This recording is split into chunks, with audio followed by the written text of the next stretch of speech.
Hi, friends. Or, in other words, oh, hello. I'm Eric, host of Talking with Famous People, sometimes called Host Eric. And my second live stream today. I did a live stream earlier, watched a cartoon, ate some food, took a nap. Much needed nap. Now I'm feeling up and alive again. And I'm wondering, why do people even have eyebrows? What possible benefit could an eyebrow have? Presumably, like, keep stuff from falling into your eye from on top. But I mean, is it really an advantage to have eyebrows? I guess it shades your eyes a little bit.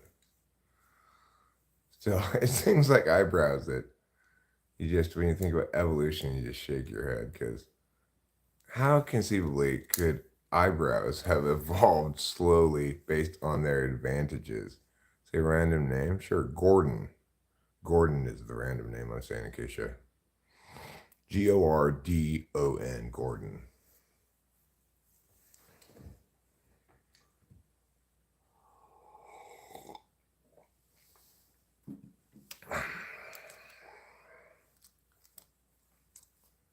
Keep that part warm. Gordon. Well, Gordon's a good name for your pet rock. I think that's a euphemism, Ruben, for your cock. She's naming your cock Gordon. You're just gonna have to be okay with that. I wonder if Ke or Elaine has gotten any tips regarding the location of their soulmates.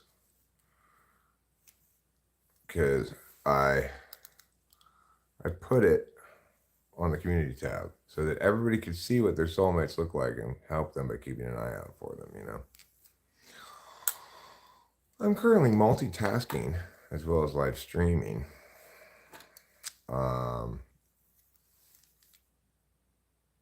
Yeah, hits on those portraits, right? Since we've engaged the internet now to keep an eye out for these two guys, I'm hopeful that Katie or Elaine wanted to at least get some quick results. And somebody's like, hey, I saw your soulmate today in Chicago. That's what I'm hoping.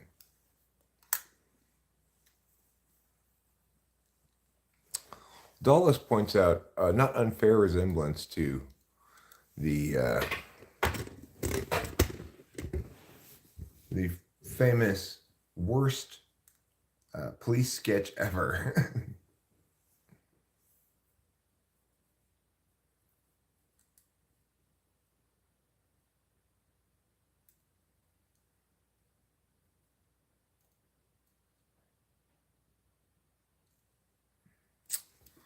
Anyway, uh, I'm watching the basketball game right now. It's between Florida Atlantic University and Memphis. Pretty exciting college basketball game. Oh, you watched that video that Dallas gives. Had you never seen it before? Hi, Tamarick Richardson. I am the champ. And what is up? I'm gonna go with that old standby. This guy.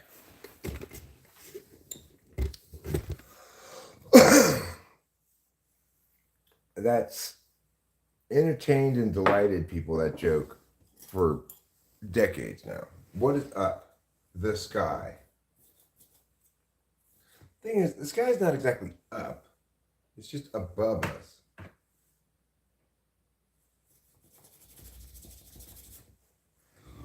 Like right now, I'm up and Rachel's in bed. The sky is neither up nor in bed. It's above us. I'm surprised you hadn't seen it before. Hello, what's up, handsome? I don't know what app is there, but what's applicable maybe? What's apologetic? Apologetic? Wouldn't have two P's. So, Miss Therian, hello, good evening, good afternoon, and good morning. You tried to say, hello, how are you? Instead, you said WhatsApp. Right. WhatsApp is a horrible app. I don't like it.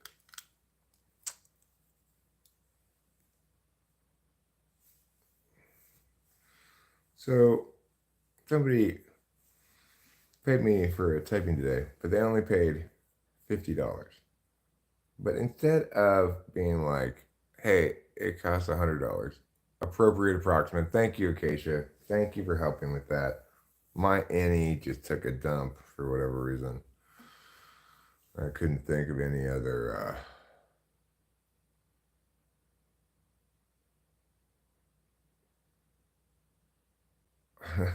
They're showing this footage of, I guess, a student from Memphis.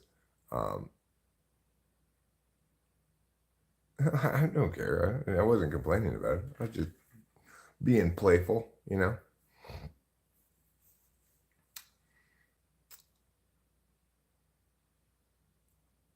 Anyway, I like this Florida Atlantic team.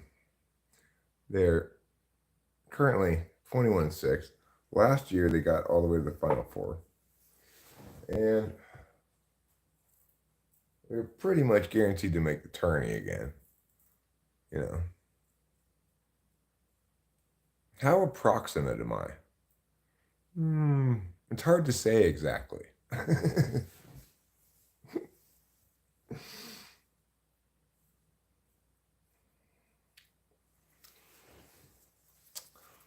I just don't like WhatsApp. That's what I don't like, is that the application you get on your phone. I used to have it on my phone. I think I took it off now. Do I play Halo? No. Hi, Cadence. Thank you, Acacia. Thank you for that. No. It was a fairly obvious joke, low-hanging fruit, but I'm back. I got a new YouTube account. Well, good for you, Cadence. Good for you.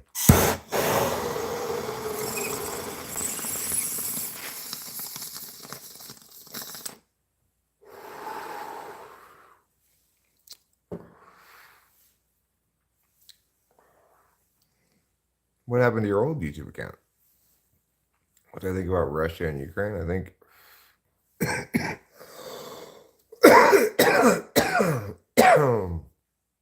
Russia's bald-faced aggression is completely unacceptable. And I wish the U.S. would have done something about it at the right time when I was advocating they should do something about it. Gordon's Low-Hanging Fruit. Good band name.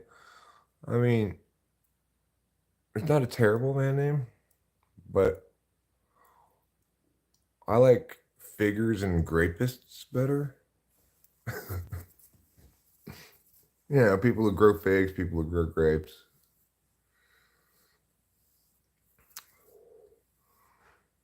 You put plumbers on there as well. Plummers. Diggers, plumbers, and grapists. Figmaster Gordon is a great name for your cock, Ruben. Here in Africa, we used WhatsApp for job purposes. I mean, lots of people all around the world use WhatsApp. I just don't like it because, uh, well, it doesn't really offer anything unique. The only thing that offers unique is the ability to make international phone calls for free, you know? I don't make any international phone calls, so other than that, it's just like you can text, you can whatever. But I found it a little oppressive because it kept, like, first of all, WhatsApp doesn't do a good job of preventing people from using your WhatsApp as a spam thing. And then I'd get notifications and they were never worth anything. The only reason I ever got the app in the first place was there was this occasion when I was talking with somebody in Canada and they wanted to use it. Otherwise, I just never would have even gotten it.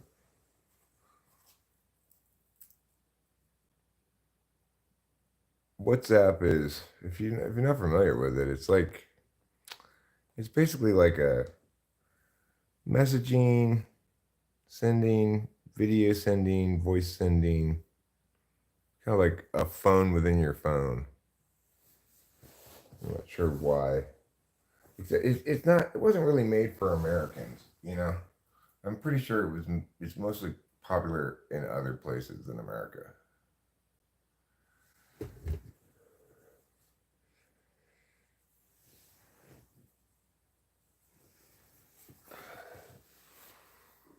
You know, I don't like things that aren't made for America. I normally use WhatsApp to get subscribers.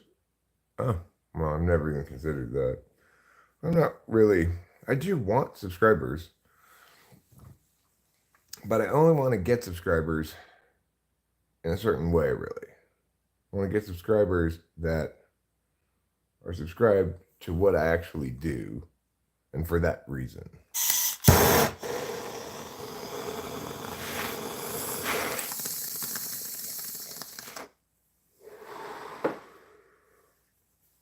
Unfortunately, what I actually do, namely this, probably isn't very broadly appealing.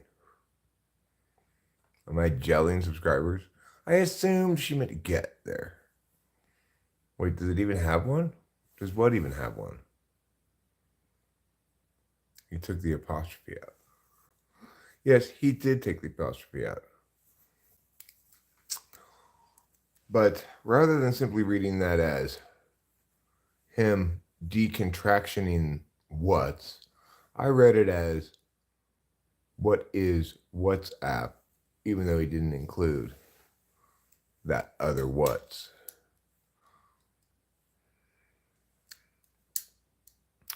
Maybe it was wrong of me to do so. Maybe I'll never live this down. You're kind of tired right now? I was kind of tired because eyebrows are hot. Well, I'm just saying first of all, one thing I was thinking earlier in the garage was from a design perspective slash from an evolution perspective. An evolution perspective is a design perspective. It says that everything that's part of being, say, a human being, is the consequence of a slow progress towards ever better design. Of course, it doesn't make any sense when you think about it that somehow humans would have evolved eyebrows, because even if it presents some advantages, those advantages are not remotely significant enough to explain it entering the genome, you know? It's like not having eyebrows isn't going to kill enough individuals of a species, and having eyebrows isn't going to preserve enough members of a species to explain their existence as anything other than a design element. Namely, they're there because they serve some specific purpose.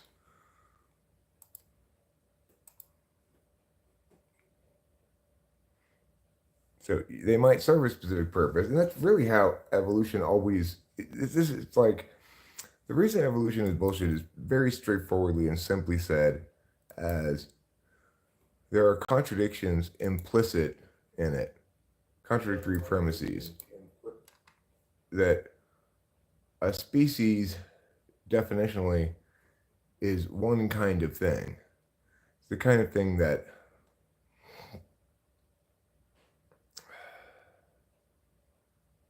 when I say eyebrows are good to eat, I mean I don't think they're bad to eat. Presumably they provide a little bit of shade, you know, and I've got fairly sunken eyes, right? But if you think about whether or not eyebrows are super important, then just think about Rachel, who's got tiny eyebrows and big eyes that aren't sunken at all.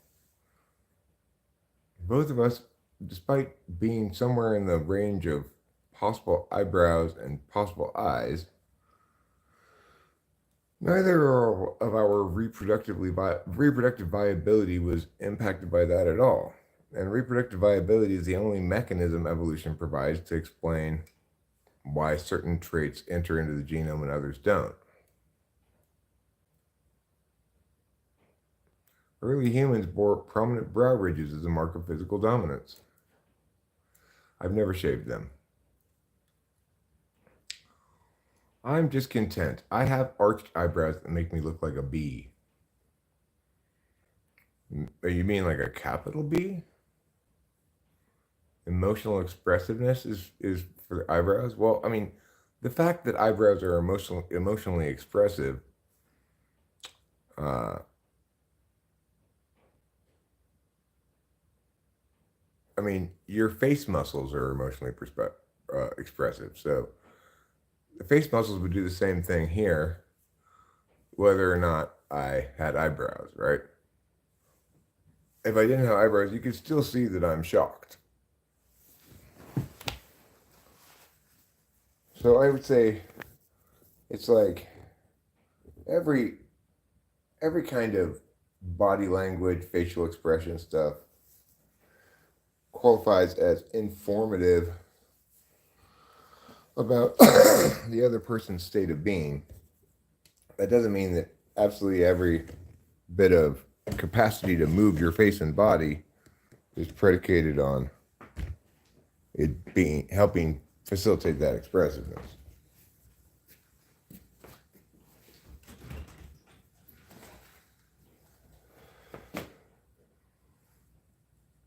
Emotional emphasis. I mean, yeah, it's true that, like, in the complete package of human beings, that eyebrows maybe serve multiple purposes. They, you know, because you can sculpt them if you're a woman or if you're a man, but because you can sculpt them,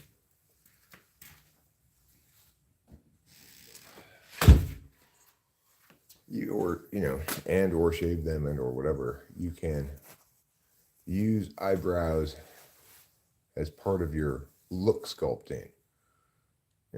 Just because I can get different haircuts doesn't mean my hair grows in order so that I can have different looks with my hair.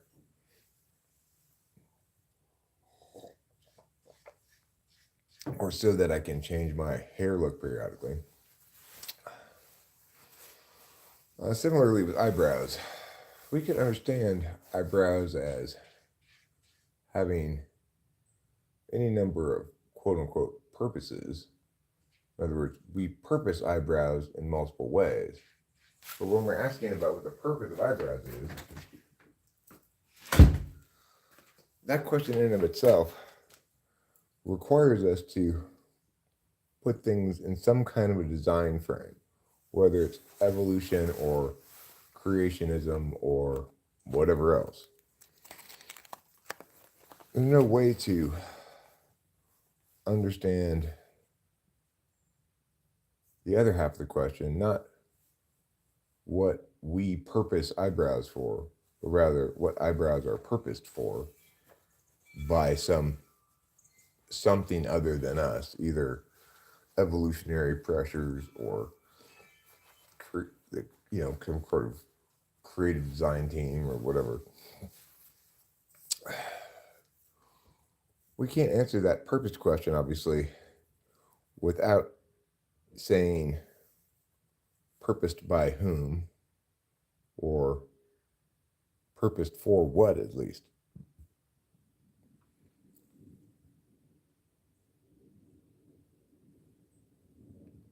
When you ask Jordan Peterson why people are this way and not that way, he might tell you some purported evolutionary advantage that a given aspect of human being purports to provide the species.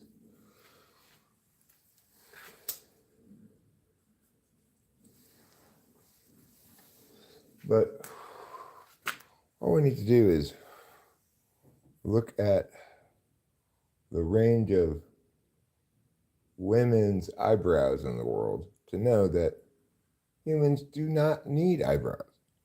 There are like plenty of women out there who shave their whole eyebrow off and then draw it back in with a pencil.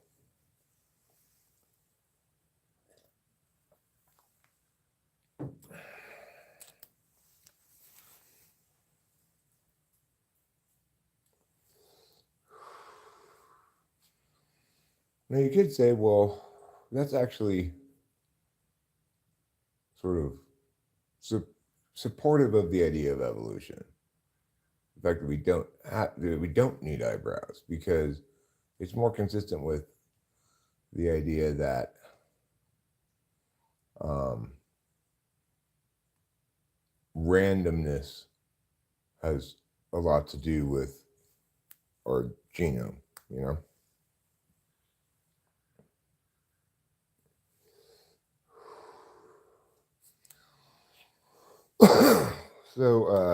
But the thing about that is, well, it makes a lot more sense than randomness having to do with things because uh,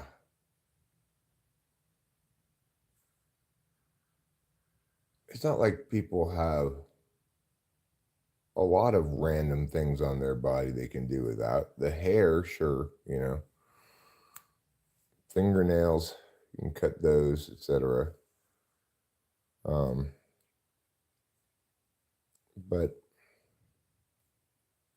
if in fact having a hairy face provides some evolutionary advantage of, I don't know, warmth or whatever, then why don't women have beards?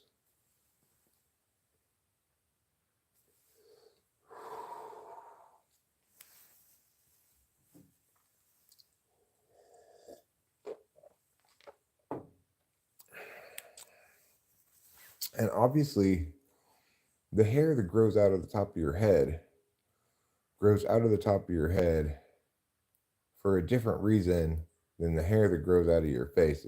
You know, facial hair seems to have something to do with testosterone, whereas the hair on top of your head obviously doesn't.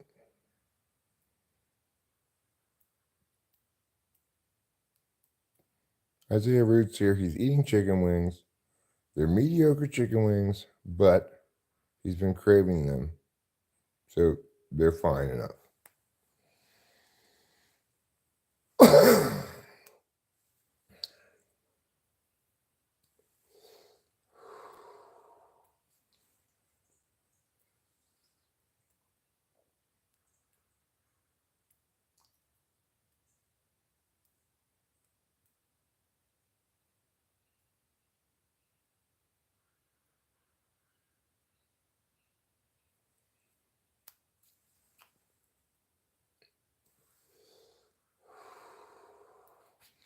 I don't really have it understood in full yet, but I have this idea. I've had it for a long time now, but that anytime you're talking about anything and making some kind of an explanation,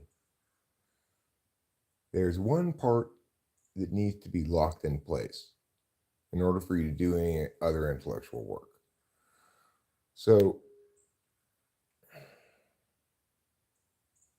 with evolution, conceptually, the spaces that it carves out with species, genomes, and individual variations of that genomic expression called genotypes or phenotypes, or the physical expression of it called phenotype.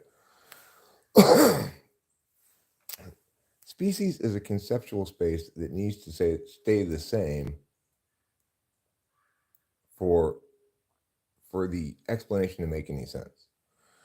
So we define species in terms of the fact that they give birth to another reproductively viable member of their species, of the same species.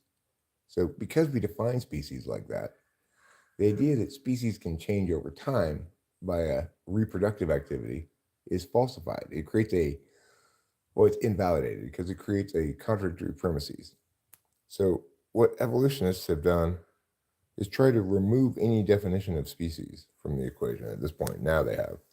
Everybody used to be agreed on what the definition of species was. But because it invalidates fundamentally by creating contradictory premises, the conceptual mechanism of evolution,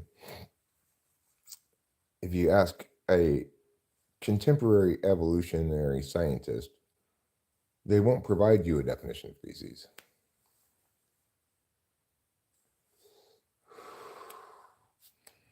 And the reasoning behind that is If we were to find the skeletal remains of a Chihuahua and a Great Dane, but dogs were extinct, we conclude they were different species. Now, that's fun, huh? That's fun. It ignores the fact, of course, that the only reason Chihuahuas and Great Danes are so different from one another is selective breeding by human beings, and it ignores the fact that if we were to stop selectively breeding them, all the humans would disappear, just let all the dogs go. Then dog would return to some sort of genomic mean, right? You wouldn't see individual populations of Chihuahuas and Great Danes in the world.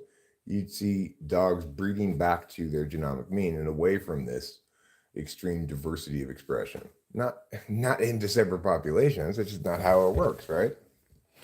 Hi, Beto Aguirre. How are you? Hi, Hero Lamb.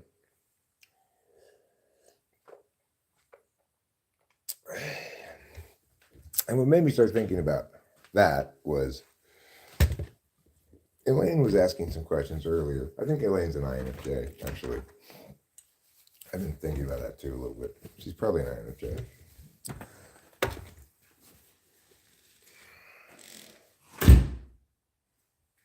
Anyway, but I don't know. She doesn't seem to identify with TE Polar at all, so maybe not. It's just totally speculation without typing her anyway. I'm doing just fine. Aguirre. Oh, Beto Aguirre. That's how you pronounce it? How did I pronounce it? Aguirre? It kind of looks like Mark McGuire's name, but without the M. Oh, Aguirre. Aguirre. Aguirre. Aguirre. It's hard to roll it at that spot in the word. It's easier to roll it at the beginning of the word.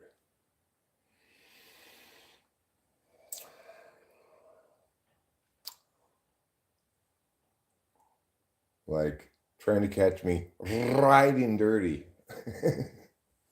Hi, Rebecca Towns. I am feeling fine today. I'm a little tired. I took a nap today too. Isaiah Rude. So after my first dream, I had lunch. I watched a cartoon. I took a nap that was like at least over 2 hours long. So otherwise, I would just be totally drained right now. As it is, I'm feeling kind of spent. Can you say good game is in the chat? GG?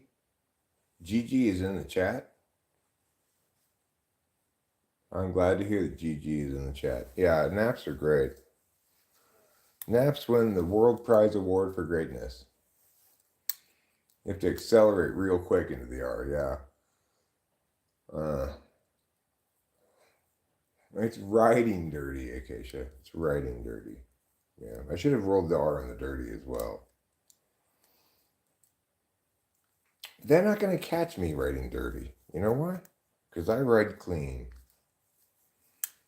I don't bring any crack with me in the car. I just leave it at home. And I leave my gat at home as well.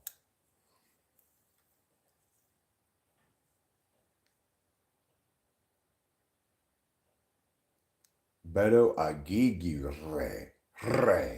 Beto Aguirre. Well, no, it's a song, Acacia. Gotta catch me riding dirty, trying to catch me riding dirty, trying to catch me riding dirty, trying to catch me riding dirty. They see me rolling, they hating, patrolling and trying to catch me riding dirty. Yeah, that song? It's a pretty good song. Beto, a good game, Ray. Now, the thing about Mexican is you can't necessarily tell by listening to it whether it's a B or a V. Why? Because they don't like to differentiate between those sounds. They say, no, we don't need both those sounds. We just need one of those sounds. Beto, it's a Spanish name. Cool. What does it mean? I mean, Spanish, Mexican is the same as Spanish. It's the same language. It's just a little bit different. Is it Beto?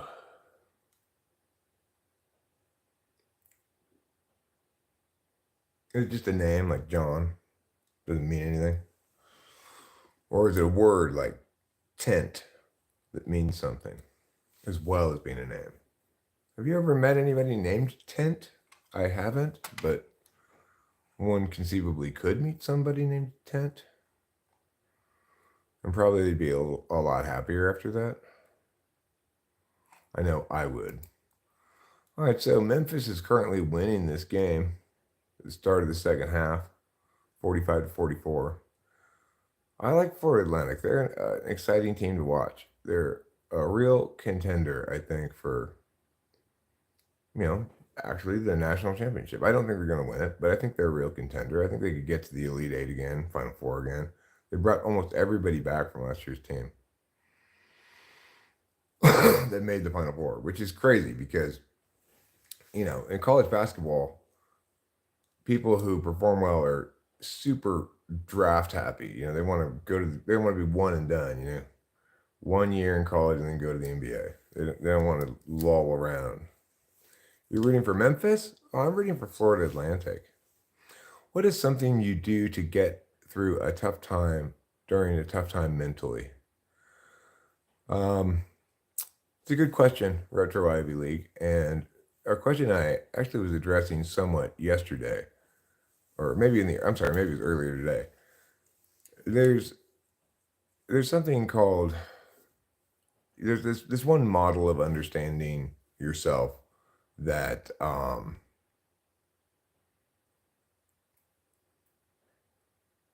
you can say toe. That's how they say it in English. Okay, cool. Um, that understands you as having quote unquote firefighters and managers. Firefighters are something you do when you really need to treat yourself because shit's going south in life. Those firefighters can cause problems sometimes if, for example, you turn to something that you are addicted to, right? But to answer the question more directly, answer the question asked rather than a different question, what I do to cope with tough times in life is I usually retreat to bed and self-care stuff like making sure I feed myself well, get enough sleep, and warm enough, comfortable. Have also like cleaning the house, makes me feel better. Means to relate to something. Whoa, knocking on my door, aren't y'all? Lol. I am not knocking on your door, but that's fine. You have addictions as well. Well, I do too. I have addictions, and when I was 42, I quit drinking. I needed to quit drinking because I was an alcoholic, or to be about something. I see. So, like, la playa, Beto, el sol y agua. The beach is about sun and water.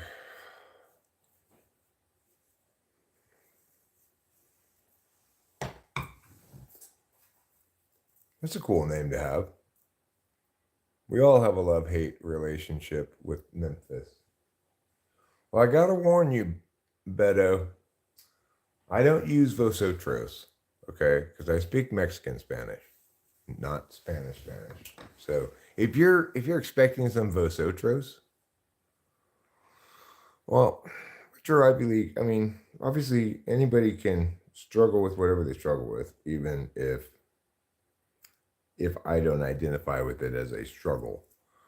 But uh, probably one of the best things you can do to deal with addiction is to try to smoke more weed. So, weed smoking, for most people who smoke weed, doesn't cause anything remotely close to the kind of problems that a variety of other drugs might cause. It's the most sustainable intoxicant, perhaps the only fully sustainable intoxicant. If you, because you can, no matter how much you want to fiend on weed, you could always smoke more weed, and it's not going to make you, it's not like alcohol. If I keep drinking more alcohol, I'll keep getting more drunk. It doesn't work that way with weed. The more you smoke weed, the less it does to you. But that makes it also a very good crutch to lean on when trying to deal with other addictions that are much more harmful. As far as like sex addiction, I don't know anything about that at all, really. It's extremely foreign to me because I I'm just not that physical a person.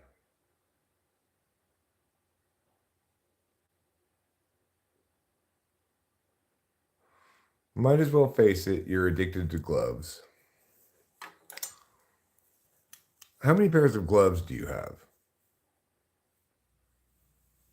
We never caused me problems, says Isaiah Rude. Alcohol? Yeah, lots of problems. Do I believe in God? Well, I self-identify as a Christian. I pray frequently, but not every day, but more than say once, more than once a week for sure. And I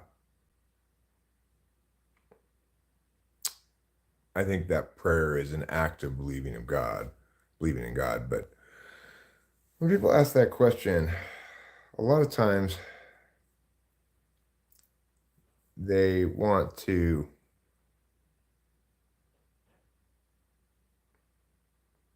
well, they typically people will ask that question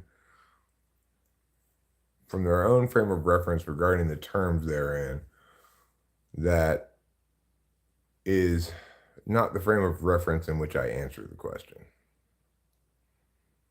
which is why I parse out what I'm saying there carefully. Hi, Brianna. Welcome to you and your newness. Does that mean you're new to the world, like you're just a newborn baby? If so, welcome both to the world and to Talking with Famous People. You're one of the only newborn babies we have around here, so that makes you pretty special.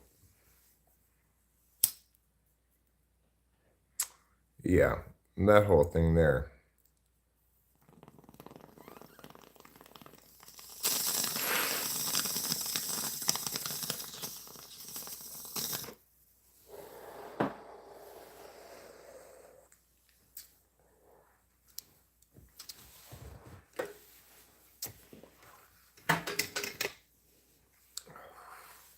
Practicing, or I guess you'd say,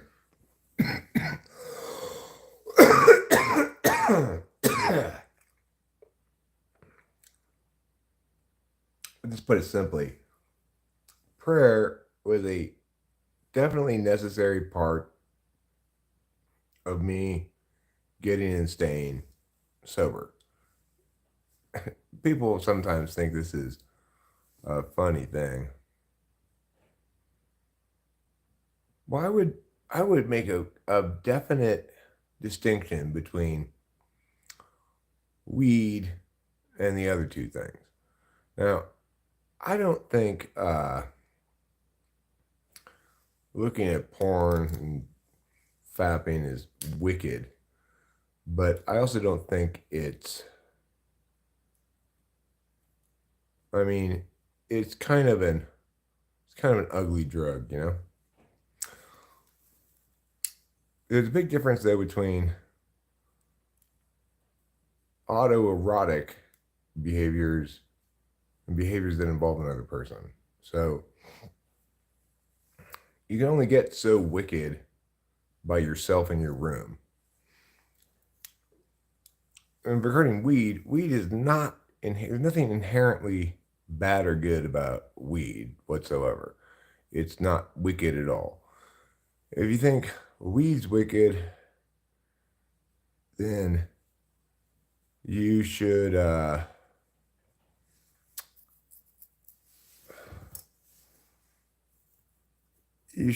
re-section off things a little bit, because smoking weed may or may not be ill-advised, but it's definitely not wicked. If you want to feel as though there's some sort of wickedness implicit in certain kinds of drugs, well, that's all well and good. But ultimately, we have to understand that, like, here's something I inhale into my lungs.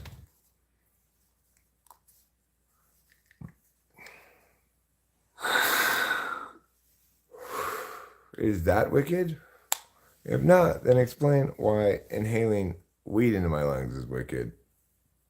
Granted, it's got some element of intoxicant to it, but it's as small an element of that as possible as anything has. It's equivalent to cigarettes, really. I am the king, said Brianna. You are the king, Brianna. You and I are both the king, okay? I'm the king of Mya, and you're the king of Mya. And I want you to tell everybody you know that you now have been declared the king by me, but that I didn't specify what you were the king of. Intent? Yeah, yeah, you can be the prince of Mya. It's fine. What does Mya mean? It means whatever you want it to mean. So, like, right now I'm drinking some Mya. In this instance, it means coffee. I appreciate you for positively answering my questions and understand your perspective in a way. I do feel that weed separates me from Christ. With that said, God bless and have a great evening. God bless you too and have a great evening.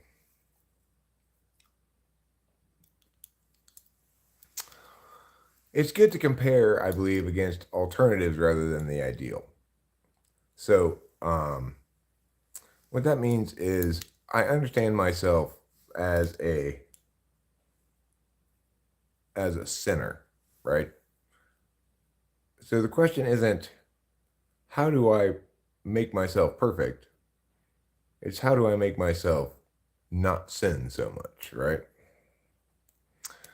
And accordingly, I have to respect the totality of the package of Eric. In an ideal world, maybe I'd treat my body as a temple and do only things that are perfectly healthy and keep my head free of any intoxicant of any sort, blah, blah, blah. Maybe in some, I'm not sure if that's the case, but maybe it is. But that's in an ideal world. I don't get to pretend like myself as a character in an RPG game and just make the alterations to self that I might deem ideal. I have to respect that, like everybody, I've got weaknesses and failures in certain areas, and I'm never going to be perfect. So the question is, what expression of self is moving in the right direction more, and which is not? What I learned from AA was that I have to surrender myself in order to fully recover my problem. Yeah, surrender is the key word, and that's where the prayer thing comes in, because it's an exercise of humility by trying to direct your responsibility for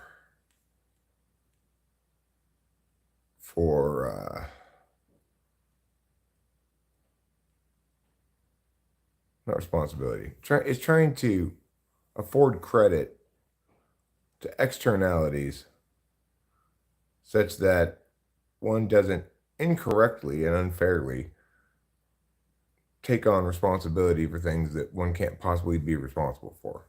you know? Cool, says It's Lori. It is cool. Coolness is the coolest. That's what we all, I think, can get behind. You do not need to be perfect. You're perfect the way you are. Thanks, Brianna. You're perfect the way you are, too. And I must say, Brianna has the right approach to telling other people, yeah. She says that you're perfect the way you are. I would say my version of this saying is not originally mine, but the one I prefer is there's nothing wrong with you. I like the fact that mia is a term of mild disapproval or whatever in Finnish. Sometimes I use it like that too, like mia, ah, like that.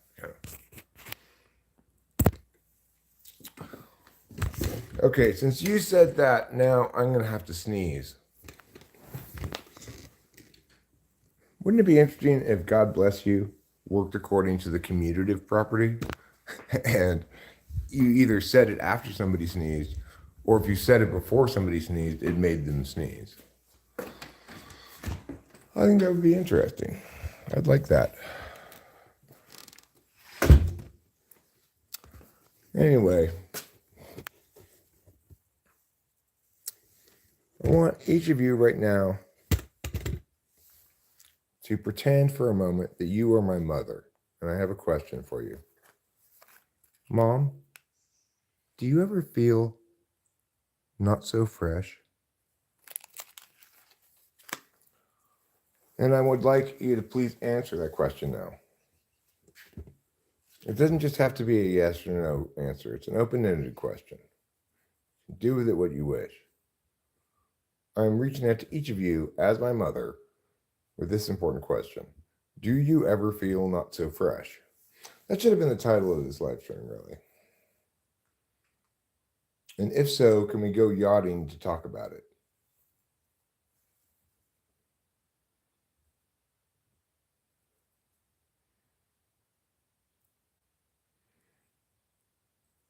God never leaves my side, even when I'm pooping? I don't want him to have to smell my poop. It's raining here. Is it there? It's been like spittling rain at us this afternoon. We got some drops, but not a real rain. The Finns were the first to let women vote. Let women vote? Wow. I guess they must have really thought their women were able to contribute to the political discussion despite the absence of a penis. That's very forward thinking of them. Because I know that whenever I'm talking about politics, I'm actively using my penis. I can't even really imagine how it works if you don't have one. I know Japanese, French, and Spanish. Do you really know Japanese? Like, I know some Japanese, right? But I don't speak it at all. Like, I know a few words here and there. I can say wakata, wakarimashita, atakimasu, arigato gozaimasu, so desu ka, and a variety of other things like that. But that doesn't mean I know Japanese. I bet every time a Japanese person goes to some international thing like YouTube, they encounter people say, "Oh, you're Japanese? I love anime so much." That's what I would say anytime I see a Japanese person. I want to talk to them about anime and their country in general. I only know the Japanese lines from Soul Calibur. God made for a reason, and that reason is that you are important. Well, thanks. Hi, Blake. I don't exactly remember you, but let's say I do. Therapy sounds fun. That's a great name. Do you ship Zoro X Zanji? I don't know what Zoro X Zanji is or what shipping it would mean. in some instances, if you're talking about characters from a specific show, I probably don't remember their names because I've watched so much anime. I mean, I have watched every single good anime there is.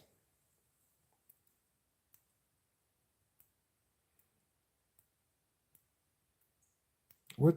I don't know what that means. Shipping means something like bad. What do you mean? Like, do I dislike Zoro X Sanji?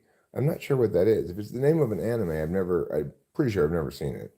If it's the name of characters, like say in Hunter X Hunter, well, then I don't remember the character names. I've watched too many shows to remember everybody's character names. I remember the names of the characters in Naruto, Shippuden, Naruto. Because that was the first anime I ever watched. And it was so many episodes, you know.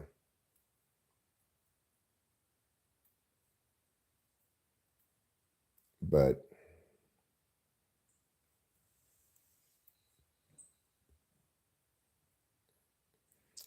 well, that's probably not why though, Blake. Well, therapy sounds fun. I love you too. Like two people together and people start saying they love each other. Well, I say that to people on the stream all the time. I say, well, many times when I leave stream, I say I love you all very much. Because I do, in my own way. Like agape, you know, agape kind of love.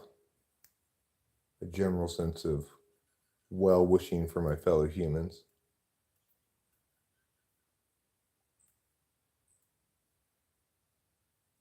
It just seems polite to respond to I love you with I love you too.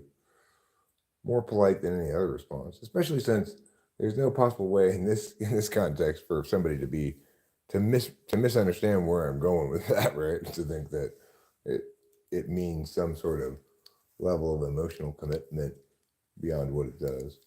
So in that context, I think it's fine. Well, so it's just a Monday afternoon. Just a regular old Monday. I'm glad Rachel's getting a lot of sleep. Hope she continues to and gets sleep tonight. Wakes up tomorrow refreshed because I am planning to, anticipating that I will play the open mic tomorrow night and the next night. One in Mariposa, the other in one in Merced, the other in Mariposa. I do not need another kitten. I have two cats already, and I do not want any more cats. I look 2 years younger with my new shaven look. Wow. Really? Well, good for you, Isaiah Rude. That makes you much more linguistically pimpin' than me. Bye. I subscribe and like. I'm going to sleep. It's night over here. Good night, Brianna. Sleep well, sleep tight, and don't let the proverbial bed bugs bite. Or any literal bed bugs either.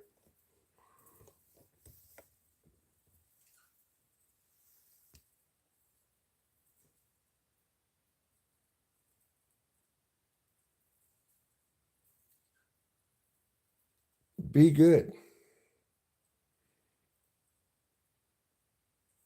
Do I seem like I'm trying to hide? Blake, I would hope the feds, the state, individuals in all level of government, I would hope they were watching this YouTube stream. Everybody needs to watch it and benefit from the wisdom that I dole out. Certainly, it is the case that I don't want to learn language. That's too hard, too much work, no point. Certainly, it is the case that the country would be a lot better off if people in all levels of government continually watched this channel. They would learn a lot. They could have the proper justifications and policy prescriptions explained to them. We would all benefit a great deal. So hopefully the feds are watching this stream. Ideally, it would be mandatory.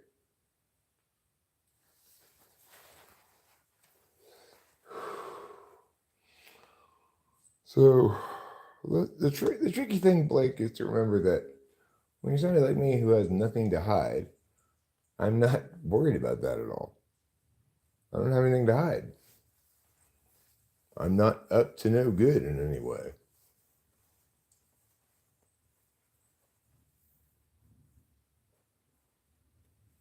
So, as a consequence, I don't worry about being told on, right?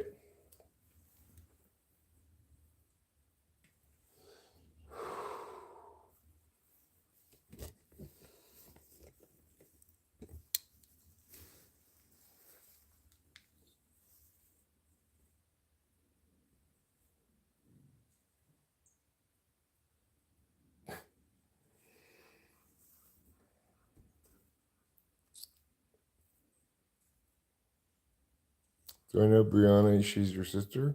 The one who was just here a little while ago? Yeah. Um,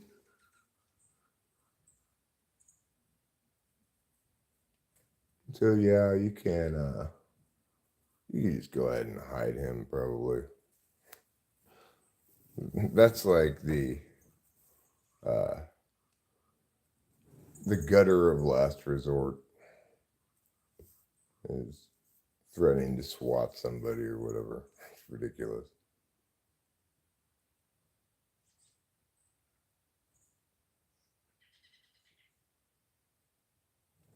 5,280 feet? Hello. Is that 1 mile up in the air? Is this? I know who this is. This is. Oh, you missed it. You missed it because I think you got banned. But it's it's Mega Deals 21.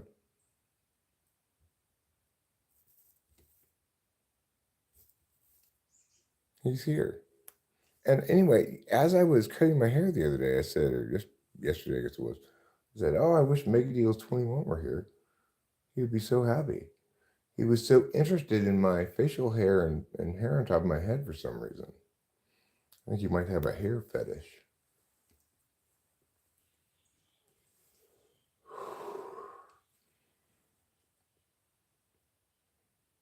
Clean it up, pal. Yeah, I remember Mega Deals. Right. He's the pal guy.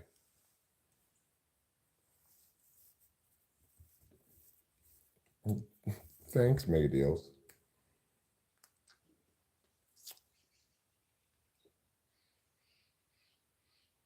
Mm-hmm. At least you're here. We're going to have one representative from your family.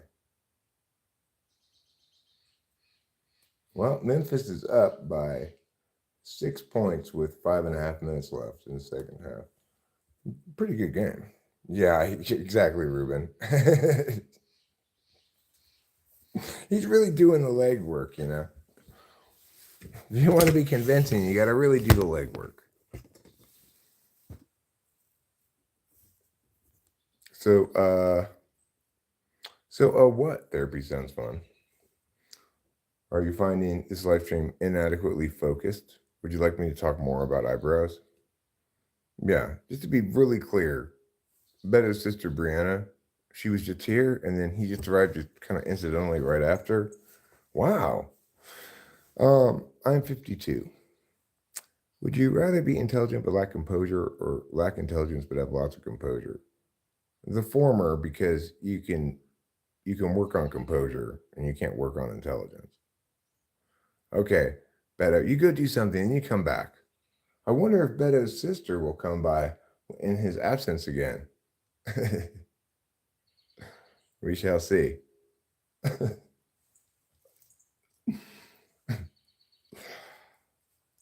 This is what it is to be a YouTube personality like me. You get to engage with people of all sorts who are saying all sorts of things. Talk to you later, Brianna's brother. Clean up your act, pal. How does balance trump moderation? I mean, I don't see balance as trumping moderation. Why do we have eyebrows? I don't know. The point is that um,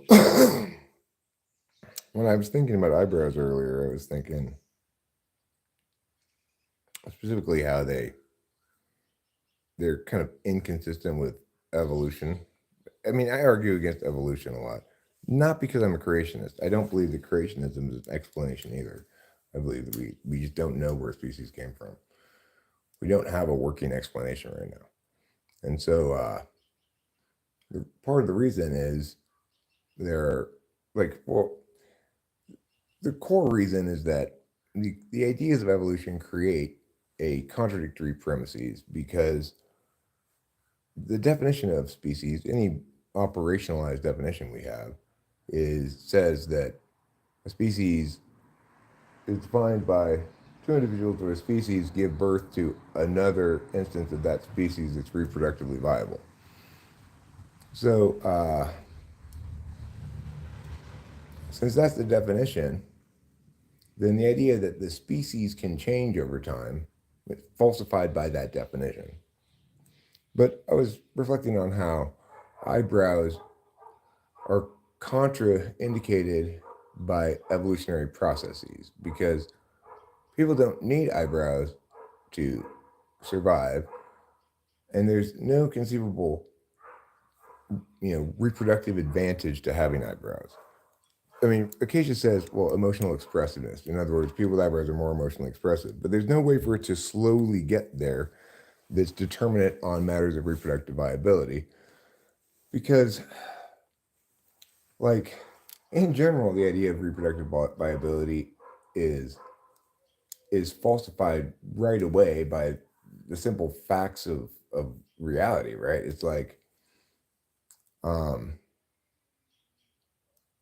most individuals of, say, the human species, how many children they have doesn't link at all to their reproductive desirability, right? Like, it's always been the case that human beings have been able to pull out. So there's always been birth control. That's the birth control that I use. There's absolutely no reason to believe that a person who's more reproductively viable, that is to say, um, physically more attractive, having more options, that it links to how many kids you have. It really depends more on, maybe a woman's fertility links much better to how many kids she has, but, um, and then male reproductive viability doesn't link very strongly to anything genotypic or phenotypic. It links much more to particular stuff like how successful a person is or whatever. And it's also not the case that people who are maximally capable of slaying puss maximize their slaying of puss. Most of them don't.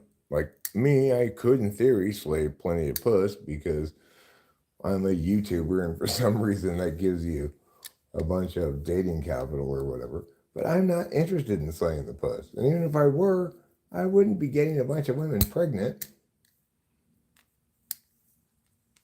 So, it just doesn't make any sense. In other words, eyebrows won't get you pregnant. They won't get anybody else pregnant either.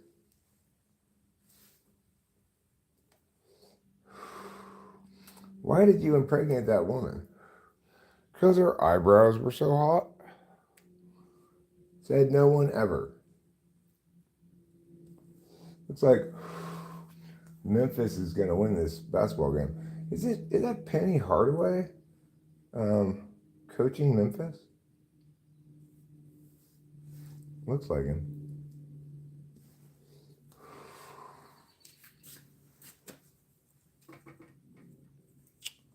So there's your answer about eyebrows. I hope you're satisfied. Why do we have eyebrows? Nobody knows. Now, Penny is a coach of Memphis. Ashlyn says, Grandpa, hi, grandchild. It is wonderful to see you. Therapy sounds fun. You're my grandchild, too? I thought you were a normal grandma. Hi, what? Hi, bro.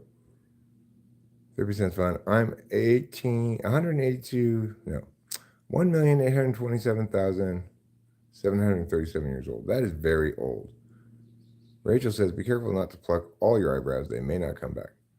Yeah, I have 70 stubs. I started 10 weeks ago. Hi. Hi, Alex. Hi, hello, it's Alex. God wants us to let it soak. Oh, it's Alex, Beto's little brother. Eyebrows are the subject for this live stream. He is correct. Therapy sounds fun is correct. Who was the first person? And yes, I am now fancy with my punctuations. Good. I'm so glad you're fancy. Uh, we know you don't want to know. We know you don't want to know. I don't want to know what.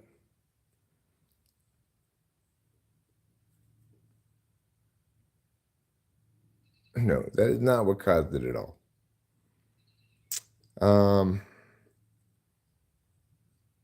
Not whatsoever. So I will just go ahead and hide you if you haven't been hidden yet. Has 5,280 feet been hidden yet? If not, can somebody hide him?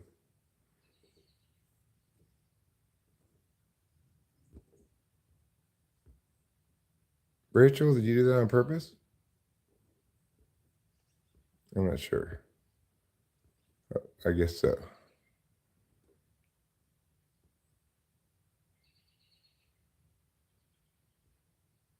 Okay.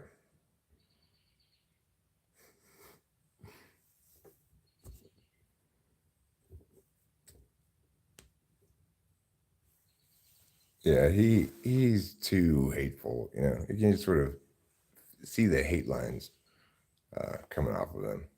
Cool. Thank you. I just wanted to check it wasn't by accident. I wasn't trying to second guess it at all.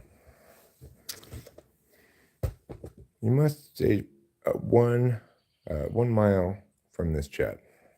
Oh, he probably won't. You know, probably make a new account and come back. You know.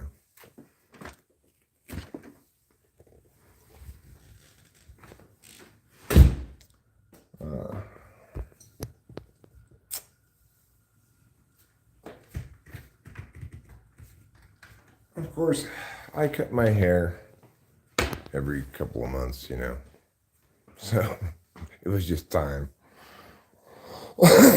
Once I've trimmed my mustache a couple of times, I know it's just okay. I need to get rid of all this. It gets in my mouth, it bugs me, etc. What happened to Eric? Who's this young guy? It's Eric. It's Eric with a haircut. So ever since COVID started, I've always given myself my own haircuts.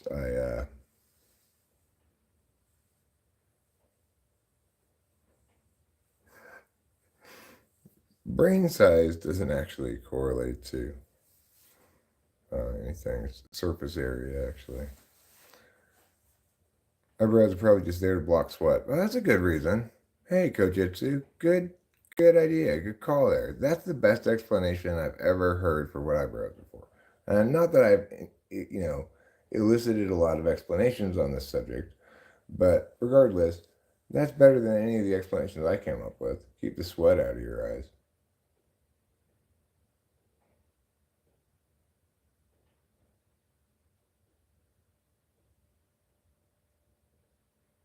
But it's not like it's something that can.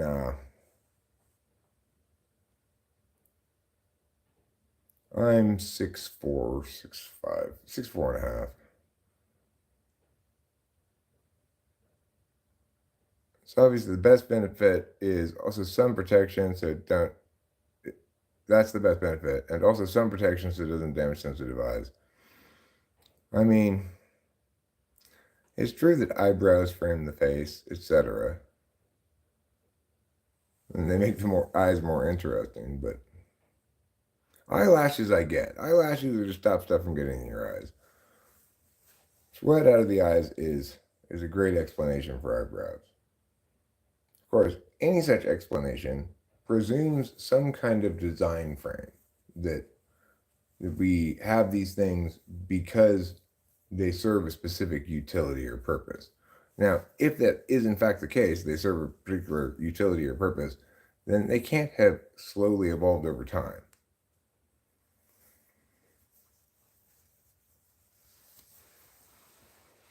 We need to know if someone is frowny facing us. To guard the eyes, says Gobtree. Guard my eyes with your most powerful guards. You know what I think would be better than having eyebrows? Would be just a thin, translucent membrane from here to here and from here to here. Ideally, are you going to go live the next day? My sister Brianna is asking. Yeah, I go live pretty much every day. Could you show us your best eyebrow-based facial expressions?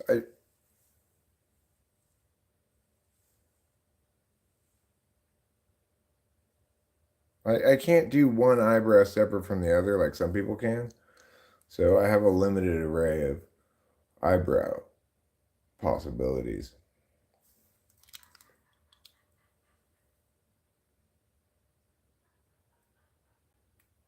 Mood membrane that changes. Well, ideally, it would be like it would darken in the sun and get less dark in the shade.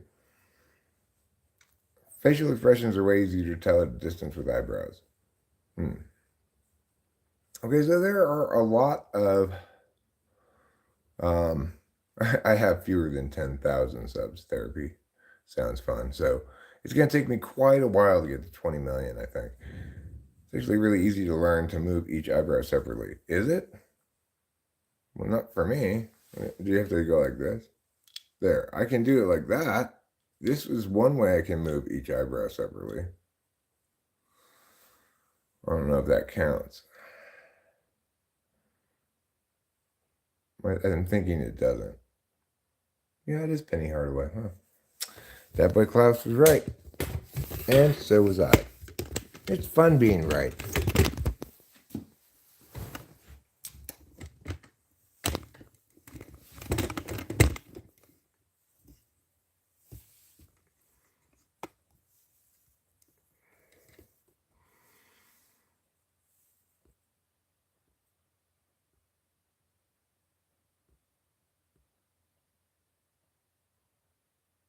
Can I come to your funeral?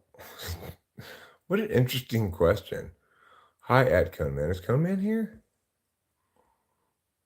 I don't see no Cone Man. Become a member and it included. It was already a trend. So was bleached eyebrows, thin eyebrows, no eyebrows, etc.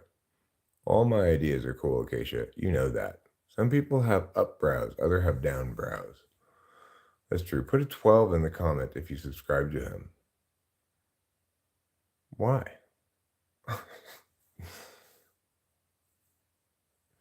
I've heard when I frown, I'm skeptical that one eyebrow goes up. I think it got it from my mom because I've just always done that, and her too. Odd. Yeah, he's coming around a little further up. Oh, he's coning around a little further up. I see.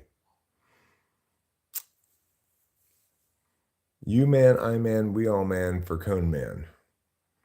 Well said, sir. Well said.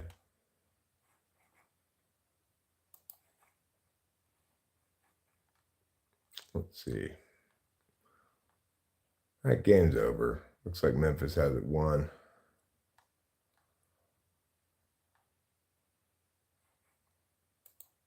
I'm on live chat. Yes, I am. But now I'm on the live chat that I want, man. Instead of being on top chat, I mean, I'm finally on a chat.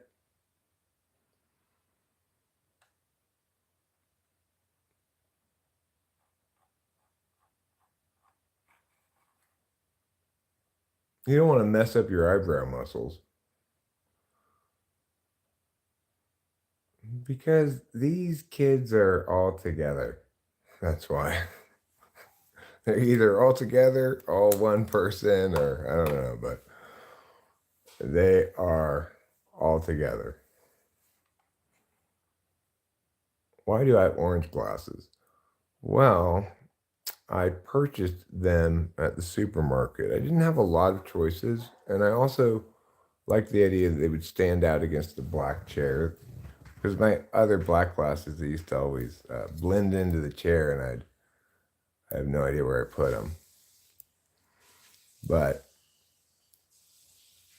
they're not my favorite glasses, but they're easy to find because they stand out like an orange cone, you know? Cottage is beef, shepherd's is lamb. You're talking about pies? Cottage pie? I didn't know there was cottage pie. I've heard of shepherd's pie before.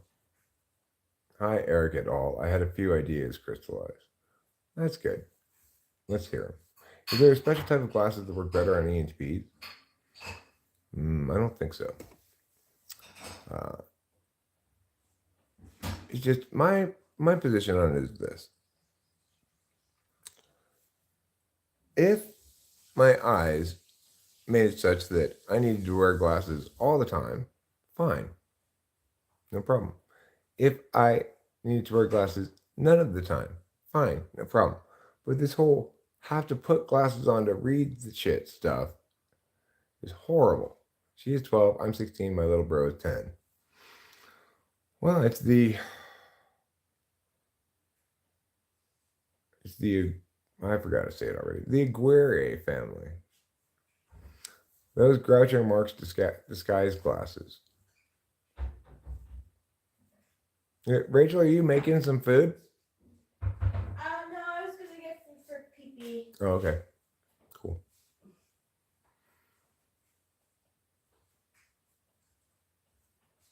We clash at times due to being different types. That's true. We're approaching the question through different frames.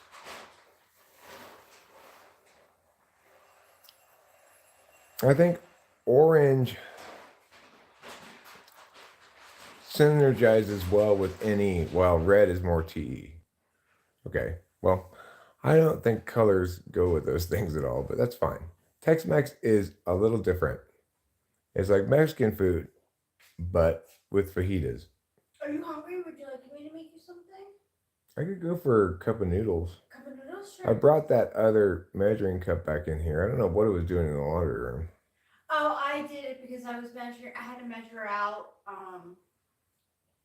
ounces. Okay. You need to major FI to think of functions in color law, says Ivar. Do you have synesthesia, says it's Lori. I don't, but I don't know exactly what that is. I think it's like seeing things in a different, like experiencing, sensing things of one kind in a different sense. Yeah, when your brain routes sensory information through multiple unrelated senses.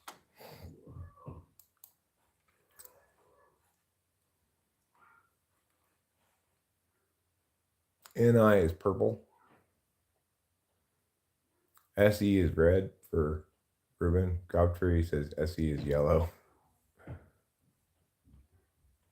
Don't eat the yellow SE is good advice. Bro, I'm gonna make myself some food now. You do that, bro. I'm a reptilian shapeshifter and I can turn into Black Jesus and Conan the Barbarian. My intuition sees differences between types which are not easy to put into words.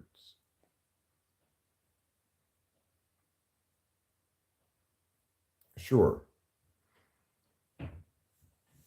But if, in fact, introverted intuition sees those differences that are not easy to put into words, remember that everybody uses some introverted intuition some of the time. So everybody has some intuitive sense of what a person's type is. There's no reason to believe any one person's intuitive sense of what a person's type is more reliable than any others, right?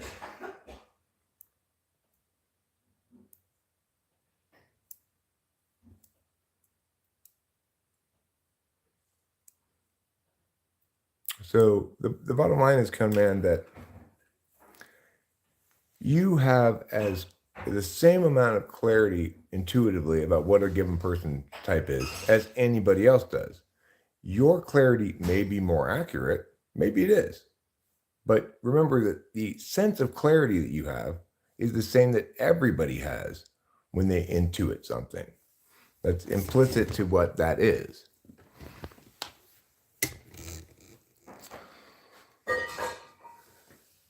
So, but get what I'm getting at here, Cone Man, that everybody feels just as certain about you regarding their intuition. And people's intuitions produce very different answers, but every person's equally certain about their conflicting answers. So what we need to do is find a way that's not just intuition to type people, because even if you are completely right and genius and the most intuitive person in the world, there's no way for us to know that your intuition is better than somebody else's.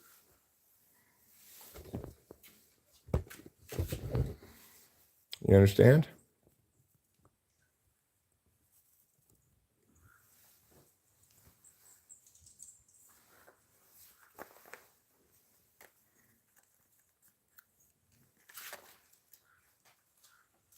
No, come in. Please respond to what I say. I'm not trying to be difficult. I'm saying, do you get that everybody feels as strongly about their intuition as you do, regardless of whether they're an intuition dominant or not?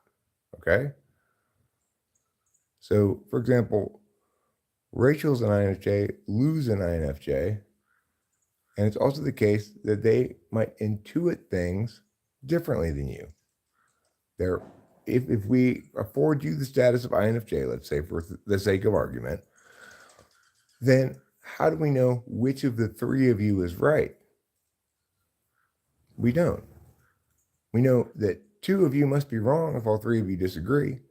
But if all three of you provide us the following reason, well, my intuition says so, then we have no way of knowing who is correct.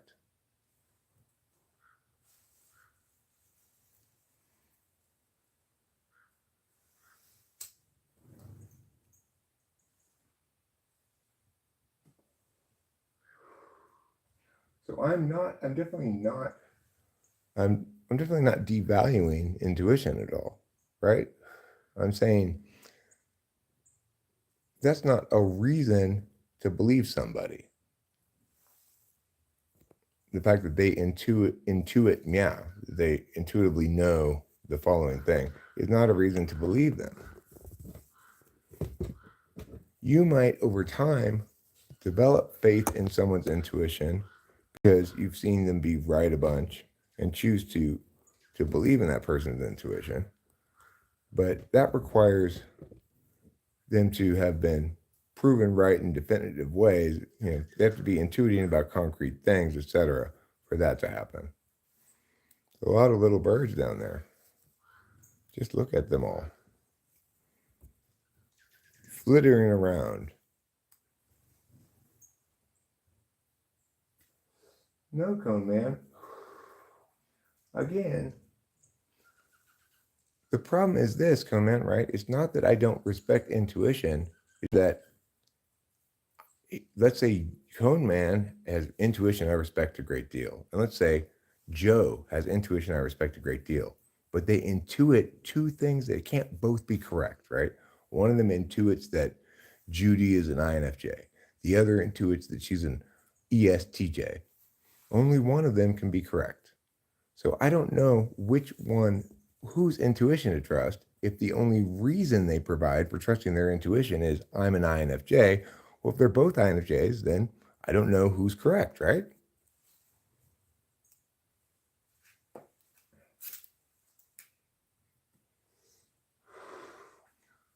I've never said that I have a full or complete understanding of typology.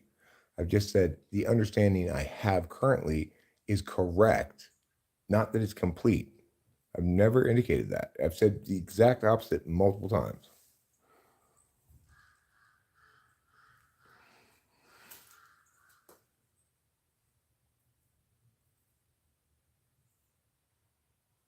I'm talking nonsense? Okay, well then come in. You explain to me how I know which is correct when you and another INFJ have different intuition about someone.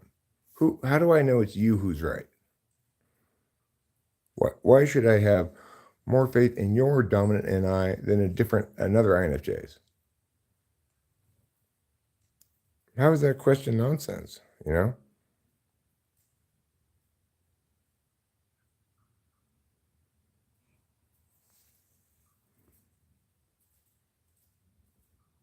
I think it's complete garbage, Jeremiah Fix. I think human design, the personality assessment, is complete garbage.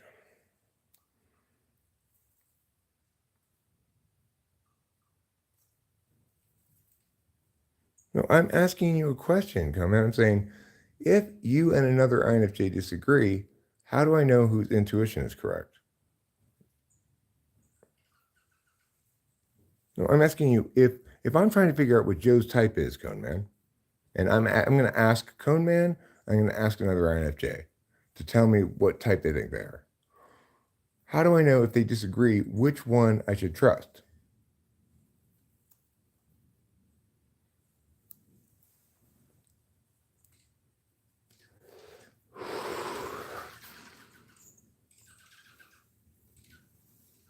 I'm interested in how you get to an idea.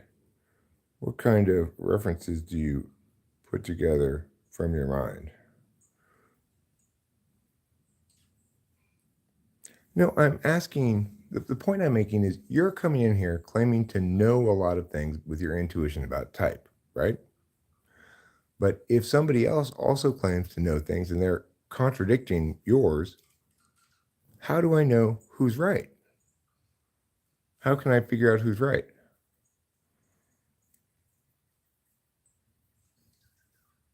Well, I agree. I agree, Coleman. People do vary in the amount of intuition they have. But when they disagree with each other and they have the same amount, how do I know who's right?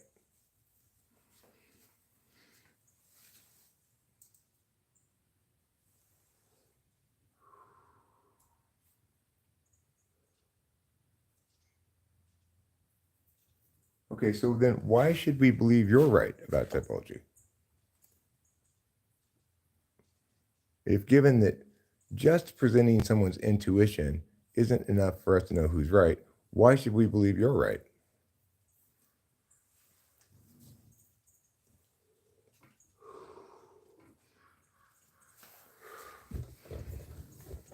And if you don't think we should believe you're right, then why are you so insistent on various things?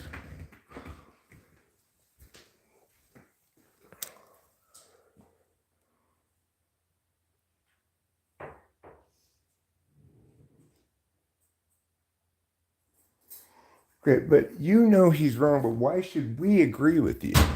Why should we?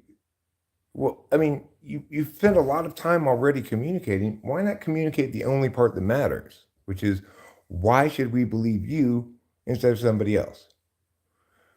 Because, yeah, start the first sentence. Just give us the first sentence of the explanation.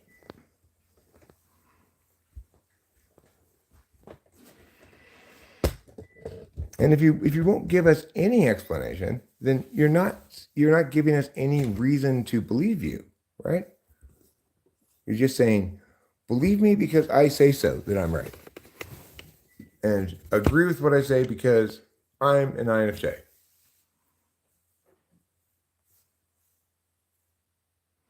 No, Coman, I'm asking why should we believe you are right when two INFJs disagree and you're one of them, right?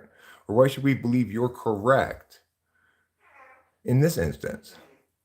If in fact we can't know who's right based just on intuition, then why should we conclude you're right? If you're just going to give us a bunch of intuition stuff, right?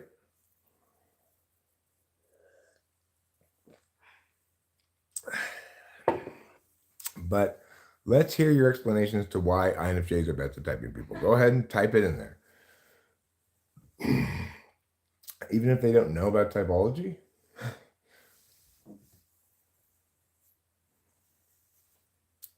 Let's see what Cone Man has to say.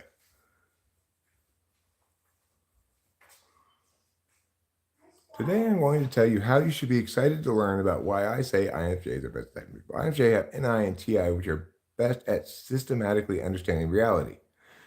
FE parent gives the human connection. Okay, so if you're understanding it through NI and TI, then that means you have both intuition about it and good reasons that withstand scrutiny. That's what the TI part is. So, what are your good reasons that withstand scrutiny?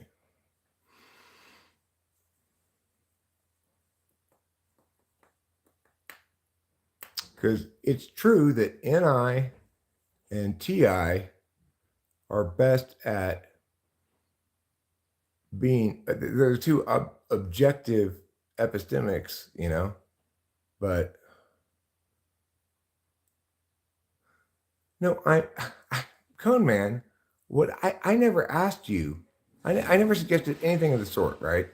My ability or inability to ascertain which of two people have the most intuition means nothing. I agree with you. That's not what I asked you, right?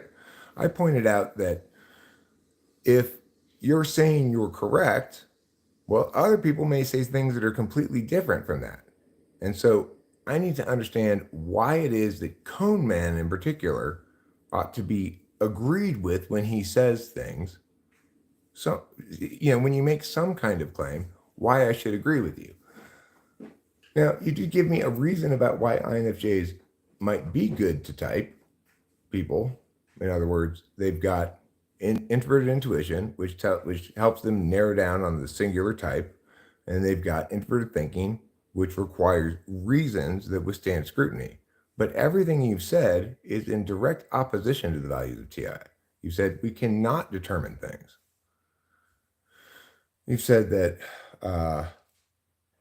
the best thing you can do is ask two INFJs, basically, and if they disagree, you just can't know. Right?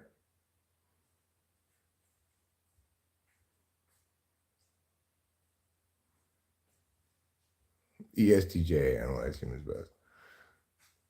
Yeah, well, right. The thing is, we get that you say that INFJs analyze humans best, and it's because they have NI and TI, and I understand your reasons for that, although I would say you're undervaluing the SI component for sure. Like any SI is a pretty powerful way of intuiting as well, with the SI providing concrete examples, etc. I don't understand what your point is. Where's the wastebasket for the bathroom? It's in the other bathroom. It's in other In the shower bedroom bathroom. Yeah.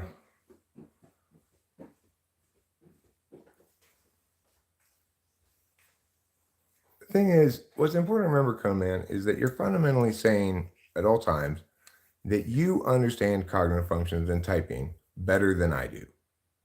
But I provide explanations as to how I type people, why I think that particular these kind of answers link to those kind of functions. I've got a pile of empirics, etc. You've got no equivalent amount of reasons to believe that you are correct and not me. I've got a lot of reasons that I've provided why to believe that I'm correct and not you.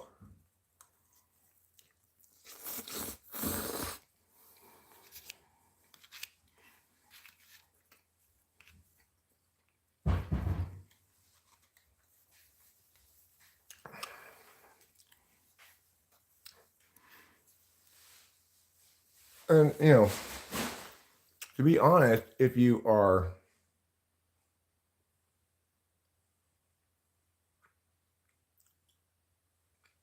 right, so that's true, Cone Man. Because if I typed naturally, quote unquote, I wouldn't be able to justify to anybody what type they were. Like FE is, for many sources, we'll call it, its value is harmony, right? And so a person who's FE tool tends to get along really well with everybody. to not cause a lot of waves or manage perceptions well. But even you have to acknowledge that that's not been your experience here. That you've not here successfully gotten people to uh, perceive you the way you want to be perceived.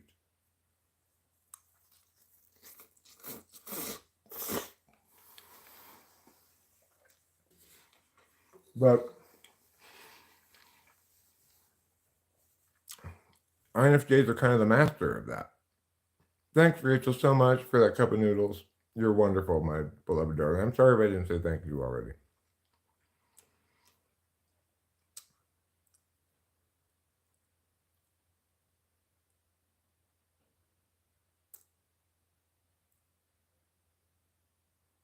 Okay, well then don't justify anything. That's fine, Freemason Freddy. Don't justify anything. But don't expect anybody to afford any legitimacy to anything you say accordingly, right? If you're unable to explain how your FE tool and sort of the harmony consistent with that has expressed here, then you should question whether you've got things right, you know?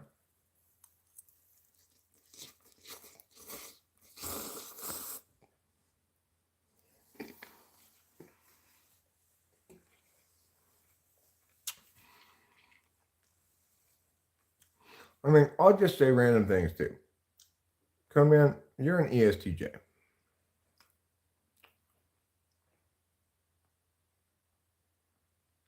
Yes, I will not affirm what I do not agree with. Absolutely.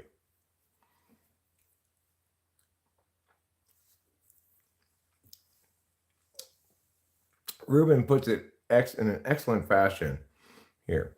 I accept that, Cone Man, but if you're not going to answer why should we believe you, then why should we believe you?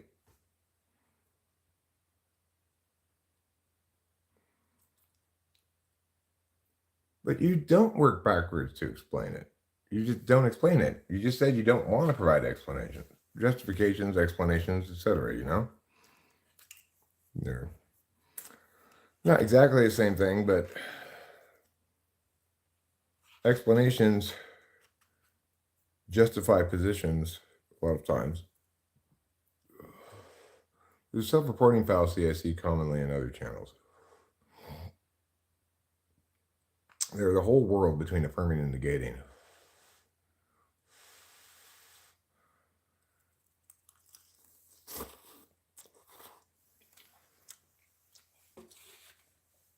Okay, well then, should I just, when you say something that I disagree with about INFJs, like, you know, INFJs have the deepest mysticism about meow. Should I say that's wrong, correct you, or should I just ignore it and just, well, there goes Cone Man making noises again. You're working sideways to get your point across. Well, that's a good direction to work in. I'm not opposed. If you asked a fish and a philosopher what it's like being a fish, who will provide a better answer?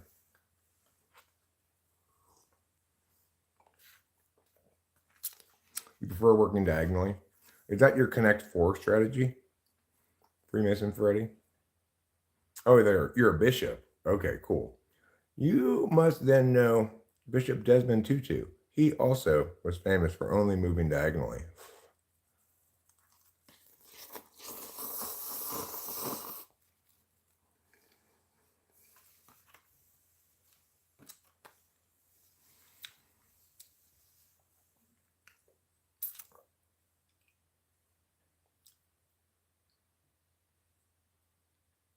I mean, I would love for that to be enough for me, Coman, but unfortunately, reality presents us situations where you've got two INFJs who are in disagreement.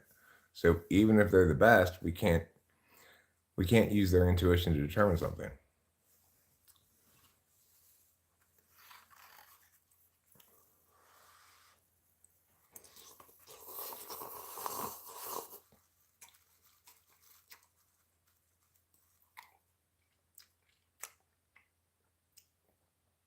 No, I don't think all types naturally read the same, but I'm also getting those vibes that Ivar is is pointing out.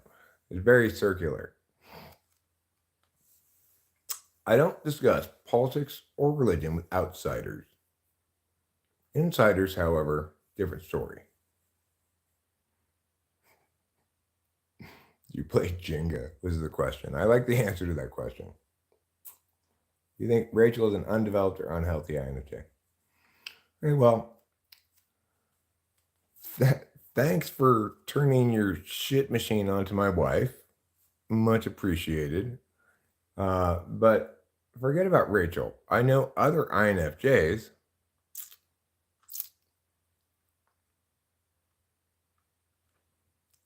Right? Is everybody who doesn't agree with you undeveloped or unhealthy?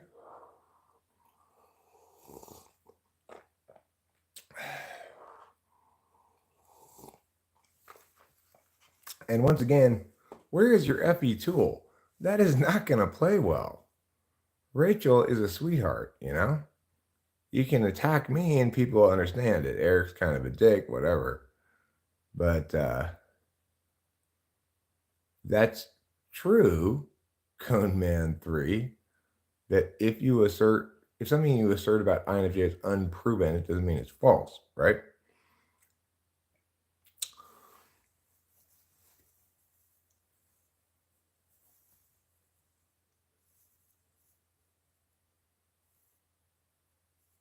Right. Well, we negate unless established in some way if we disagree.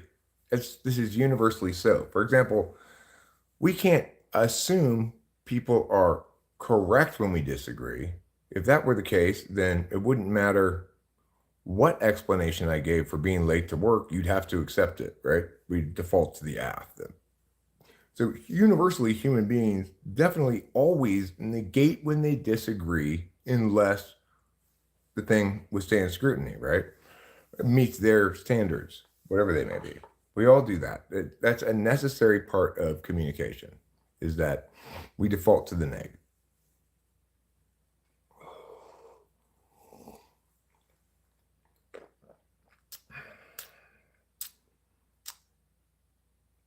Was I ever a Russian hitman? No. Underdeveloped, unhealthy type. How do we know that is a permissible sentence? Um, I generally do time people out or ban them for shitting on Rachel, but he's providing by loop. He's providing an explanation as to why Rachel might disagree with him. So it's no, actually, Cone Man.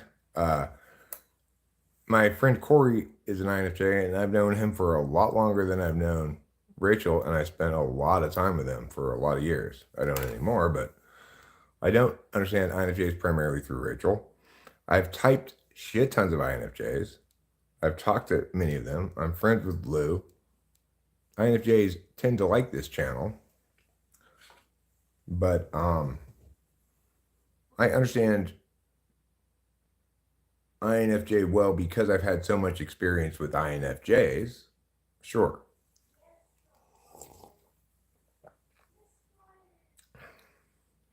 Ivar is an NI-DOM, and he doesn't agree with you either, Cone Man. Does that mean that Ivar is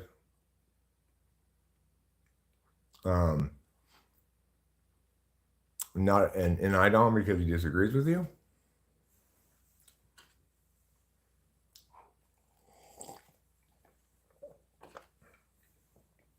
You see how, like, that's really bad FE, right?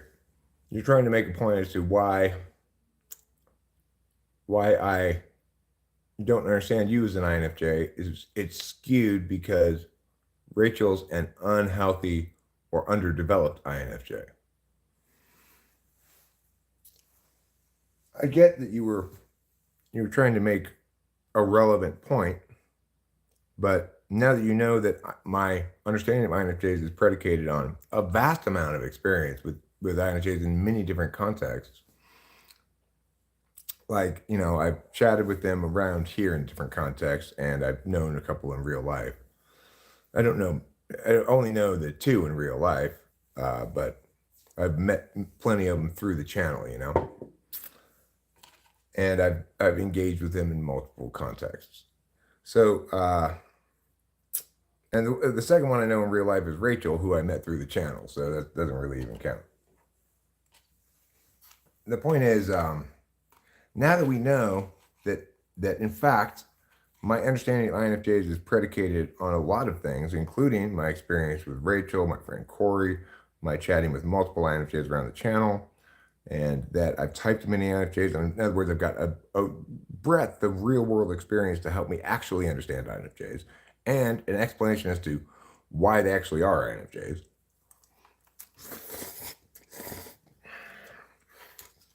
Now, you're probably thinking, well, I wish I hadn't said that Rachel was unhealthy or underdeveloped, because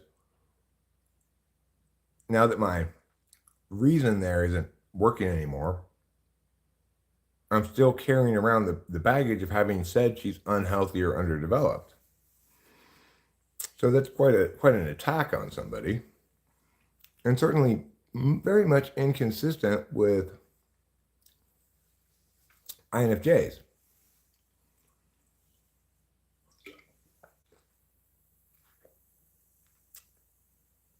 I think you can take off the do and put a period after rubbish, and that correctly explains things. Most people in the chat think you talk rubbish. Yeah.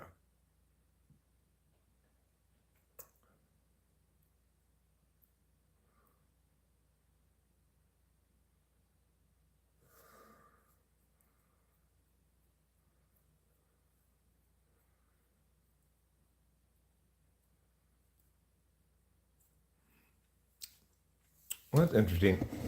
It's Lori. It's Lori says, as an INFJ, I oftentimes don't feel affected by situations immediately. It's like a slow burn, but I can understand the area of what I may not understand thoroughly enough. So, though it's not complete, the direction of the problem is usually true with some change. Doesn't an unhealthy INFJ display arrogance and a slight God complex? No, Command 3, I know you didn't mean it as an attack, but it definitely was one and will be perceived as one. So, what I'm saying is, where's your FE tool? Why aren't you managing perceptions better? Like, that was, you just fumbled the ball in the backfield there, in no uncertain terms, on a sort of a social grace level, right? Because you were trying to make a point and you thought that served your point, but you forget that that status you assigned to my wife, that doesn't change. So your only reason for making that point may be because she might disagree with you about typology, or because you and I disagree, and you can think you can make the point that my understanding of INFJs is predicated on my relationship with her, right? But in the end, that's, given that that's not actually the case or true, and even if it were, we'll never resolve this argument. You have to deal with now the social consequences of having called my wife unhealthy and underdeveloped. That is not FE tool. No INFJ in history would make that social mistake.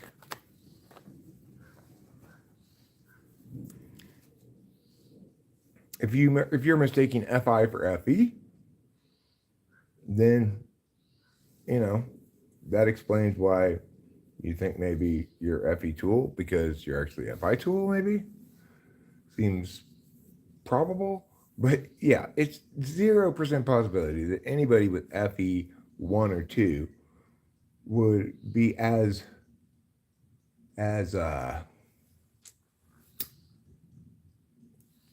sort of disharmonious as you, right?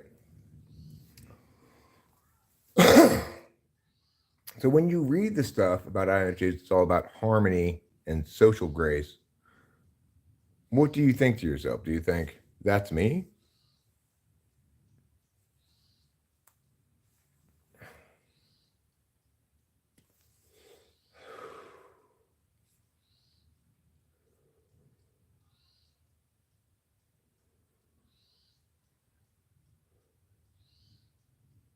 I mean, maybe you are the superior INFJ, but you've not given us any reason to believe that, right?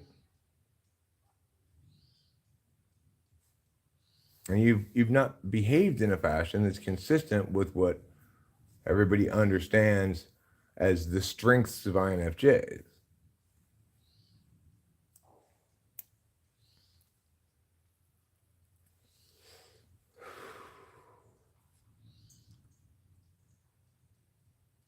Instead, you've done what's much more consistent with ESFP than anything else. You've told us how to perceive you and not said anything about why we should perceive you that way. That's very SEDOM 6 slot FE. It kind of reminds me of, say, Melissa Talks telling us how she had the various attributes of being ENTP. I'm logical, I'm creative, I'm always coming up with ideas, without ever demonstrating one time being logical, creative, or coming up with any good ideas. She just told us how to perceive her, right? And increasingly, I think she was probably ESFP as well. But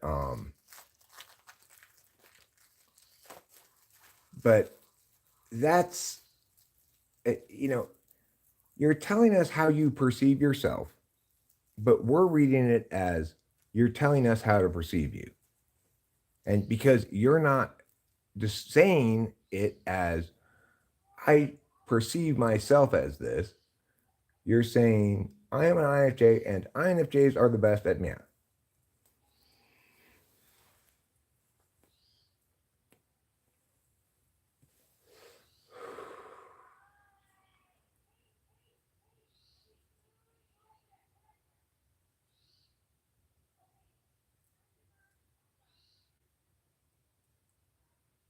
So, of course, the real question then is, I guess, what it boils down to is why should we perceive you as an INFJ? Forget about everything you say about type INFJs and stuff. Why should we perceive you as an INFJ?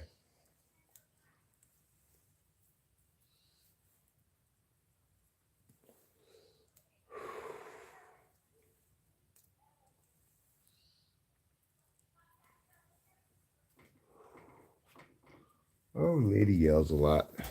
Can you stop yelling for a little while, please?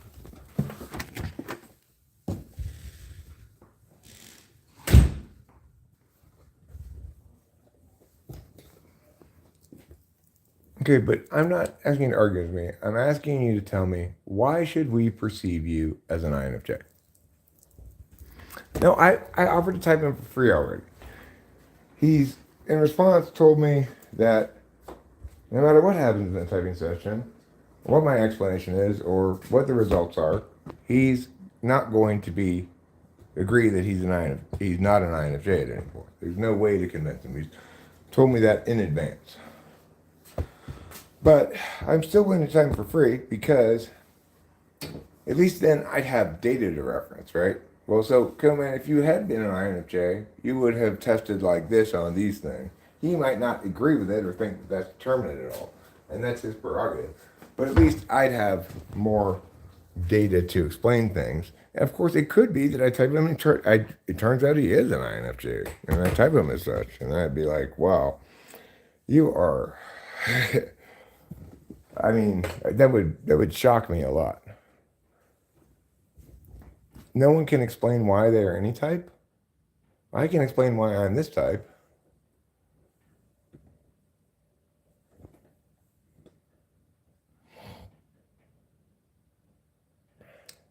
You disagree that it's an ESFP thing to tell people how to perceive you without explanation. I mean, I don't doubt that other people might do so.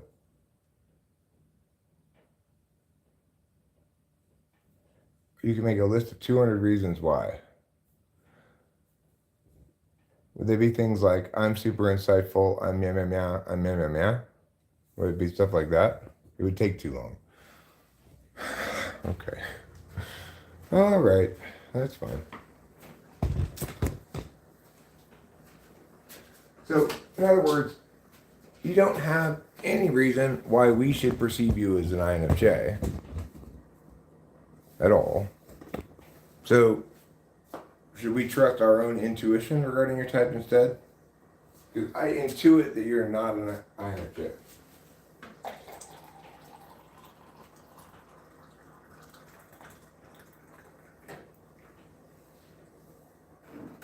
So, given that I intuit that you're not an INFJ, and you've provided no reason for me to perceive you as one, I'm going to trust my intuition.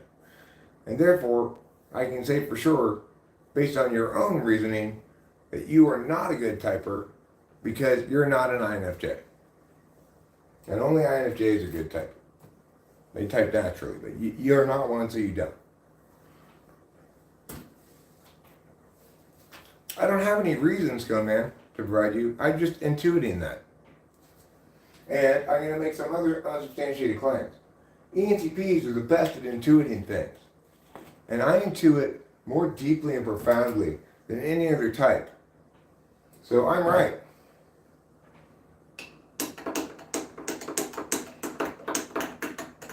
Nature itself has deemed that I most naturally type people because I'm an ENTP, the rarest and most powerful type.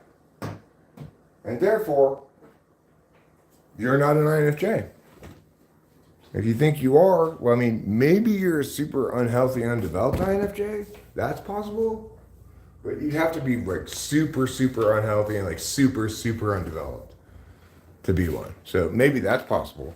But I don't know. I don't know if any INFJ can be that unhealthy and undeveloped as to deviate so far from what I intuitively know as INFJ as you do, Cone Man.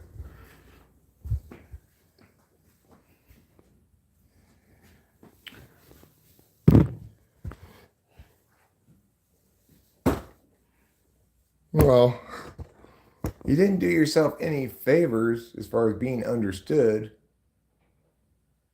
when you decided to attack my wife. Am I a psychologist? No. I'm a YouTuber. I'm the host of Talking with Fancy People. He craves to be, validated and affirmed for who he is. But you might say he craves to be validated and affirmed for who he perceives himself to be. What Cone Man did when he said she's an undeveloped and unhealthy INFJ.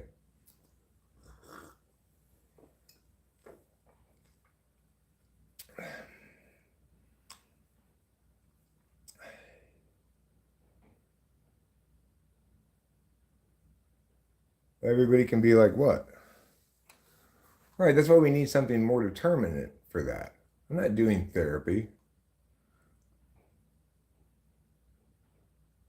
I did not say that about that. I didn't say anybody can crave to be understood and to have a deep, close relationship with. I did not say that at all. I said,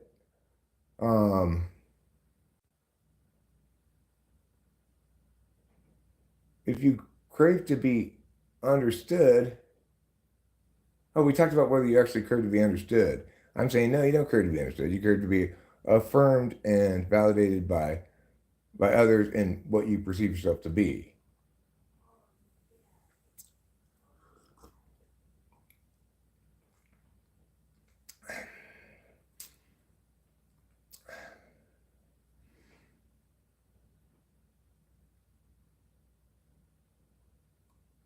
Kojitsu says,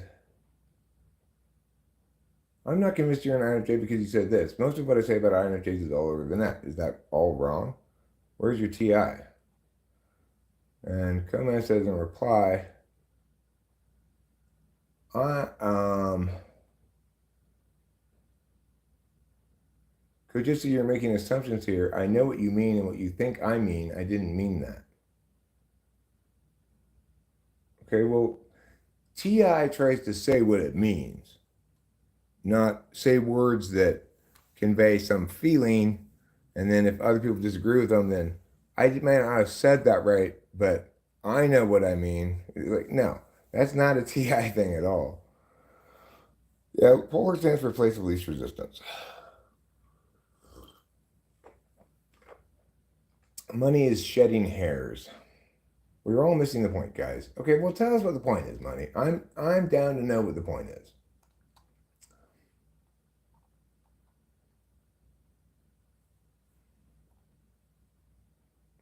I'm curious to know what the point is. You want us to vote on Conman's type? I mean, I think it's fair to say that.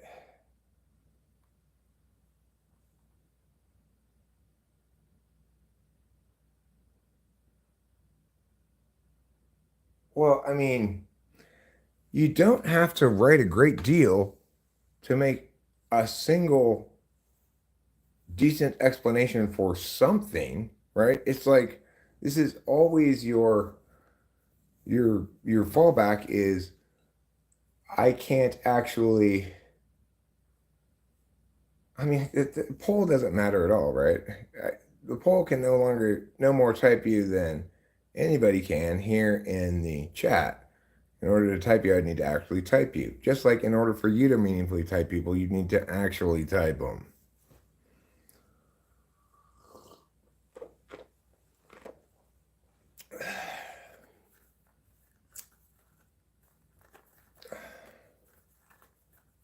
How do you type NI polar?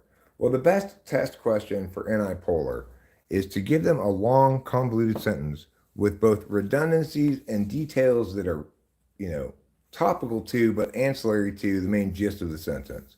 And then ask them to reduce it down to a nutshell of it, Give me the gist of that long sentence. The thing that NI polar people can't do is they can't tell which ancillary but topical details they should leave out.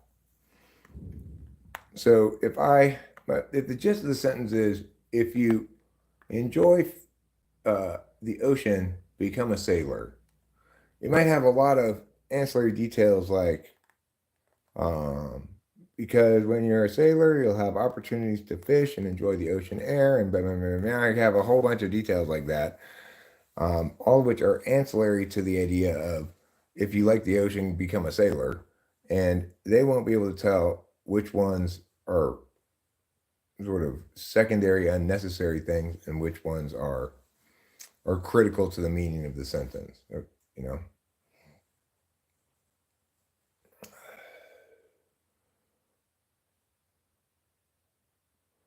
So that's the best way to type NI polar, is to do that. That's the only real NI polar test I have.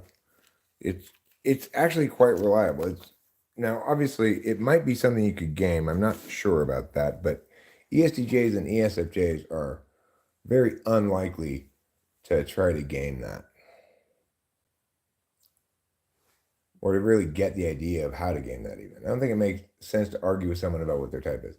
Right. Well, that's why heretofore I've not been arguing with Cone Man about whether or not he's an INFJ.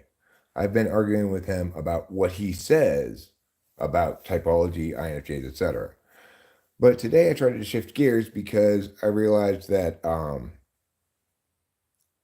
that I can't make any progress with Cone Man talking about kind of objective stuff, right? Due to probably an intentional configuration conflict. But I might be able to make progress with him talking about subjective stuff, like he might not be able to get that, like that we don't agree with what he's saying about INFJs and typology because we're just not understanding how much INFJs are the best type at this. But he might be able to get that we don't think he's an INFJ. Or that I don't. I don't mean to speak for anybody else, that I don't think he's an INFJ.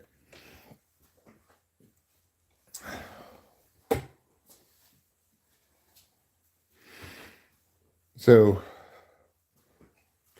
and that, I'm not going to think he's an INFJ until he he convinces me in an actual typing session by demonstrating the actual attentional test results of an INFJ.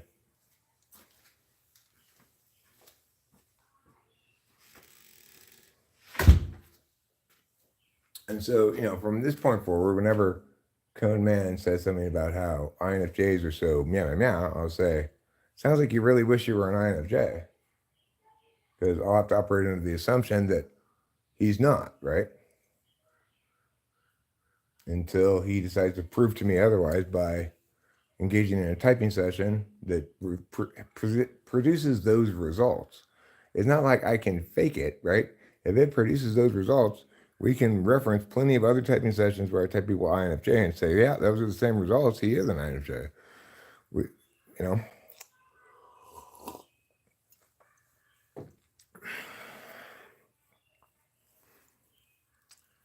But until then, I'll just understand everything he says about INFJs as beginning with, I wish I were an INFJ because, and then I'll say, well, come in, it's important for you to value your own type, not just a type you aren't, and try valuing it like, first we have to determine exactly what that is, but once I type you and tell you what type you are, then you'll be able to build narratives that value that type that you actually are, I just approach it like that.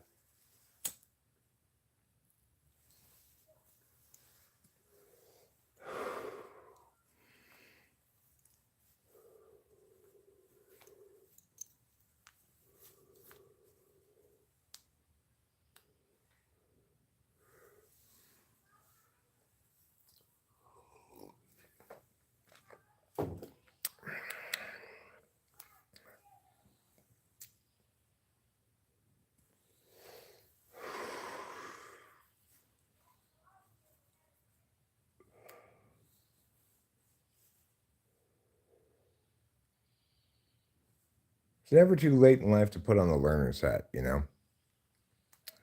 It's easy for all of us to want to hunker down in the idea that where we're comfortable, whatever conceptual space we're comfortable in, that we're best served to preserve the comfort of that conceptual space. But in reality, we're often best served to grow beyond it, to say, all right, I'm going to stop with this. Even if I'm right to be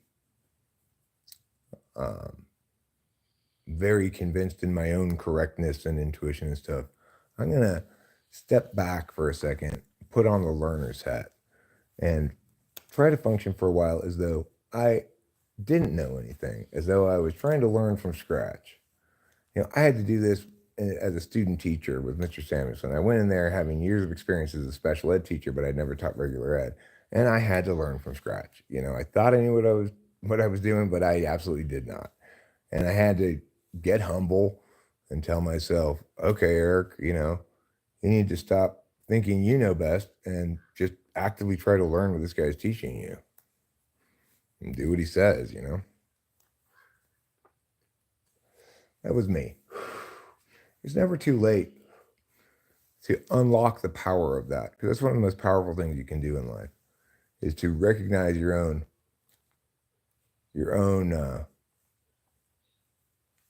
paucity in a certain area, lack, whatever you want to call it, and decide to willfully have a kind of a come to Jesus moment where you decide to put aside your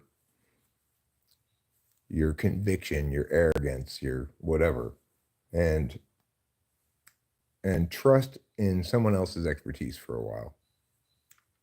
It's extremely powerful. Of course, you have to find the right guy, right, to trust in. I had Mr. Samuelson, who was an excellent teacher and taught me both grammar, how to teach grammar, and how to teach other things, how to run a classroom, etc. He was the right guy. Come on, you are smart. You found the right guy. Can you be that smart to do what I just suggested? We'll find out.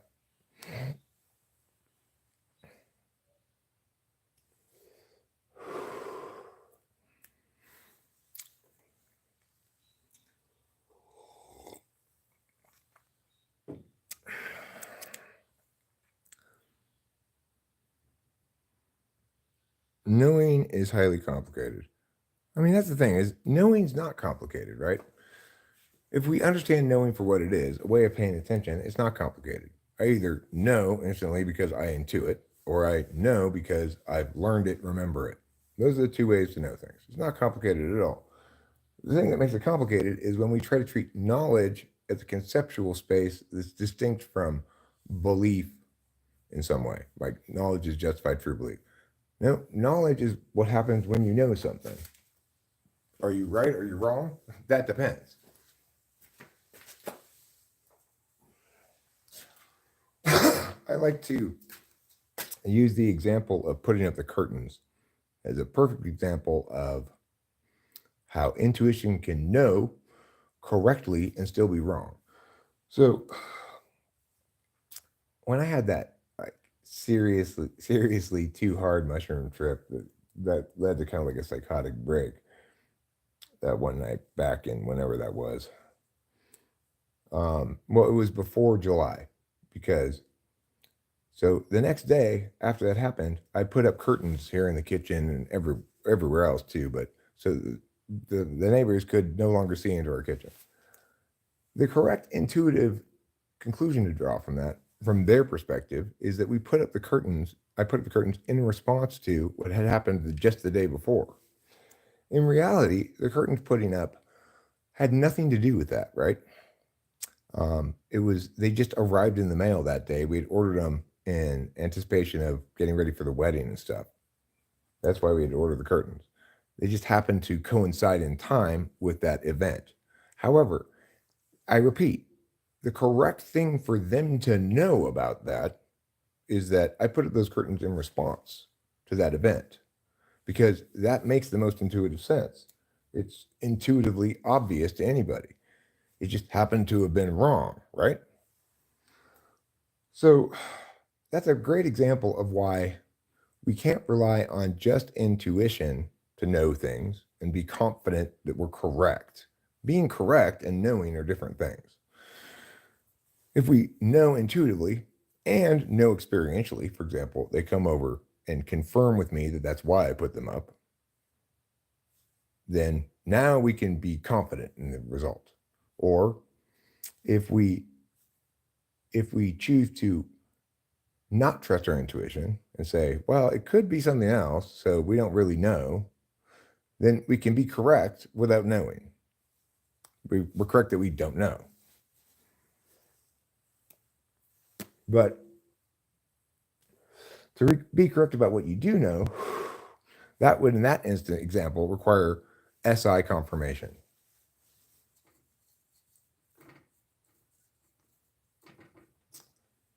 So hopefully that's revelatory about how knowing is great, intuition is great. It's a great shortcut for understanding reality. You don't have to go ask somebody meow, right? And probably most of the time, if you have relatively sharp intuition, it's right. But you're most likely to be right when you're intuiting the meaning of specific events like that, not like broad news coverage level events, but like, why did Joe frown when I said this? That kind of intuition is most likely to be correct because you are most likely to have sufficient data in that instance to just intuit things.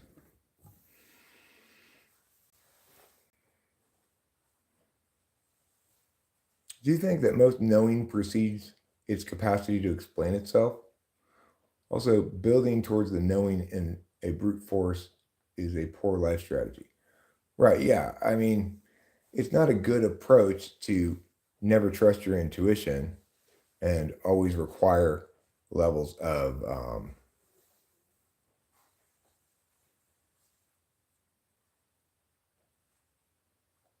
Okay, well, command 3, if you want to impress me with your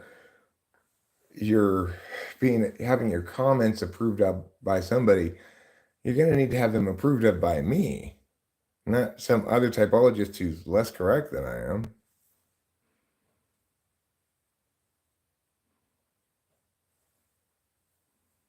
You can't convince me by convincing somebody else. C.S. Joseph is a scam artist. DSP, yes, I did make him look dumb, but it wasn't hard because he actually is. So, let's see what else is going on here in the chat.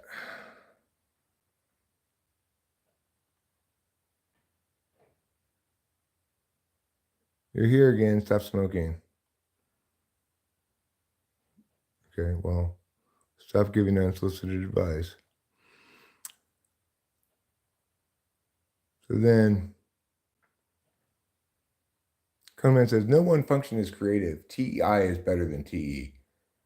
Well, the thing about that, Conan, is I'd agree with you if you were an INFJ, but you're an ESTJ, so I don't agree with you because INFJs are the best at typing people and you're not one.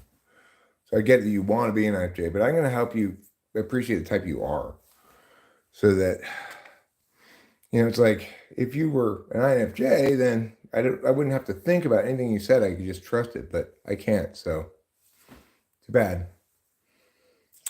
Tyler Durden, ego hackers is a nice YT for differences and how to possibly see them. I mean, people seek commentary on cognitive functions from all different places, and generally, as I've said before, that's a good strategy for understanding things.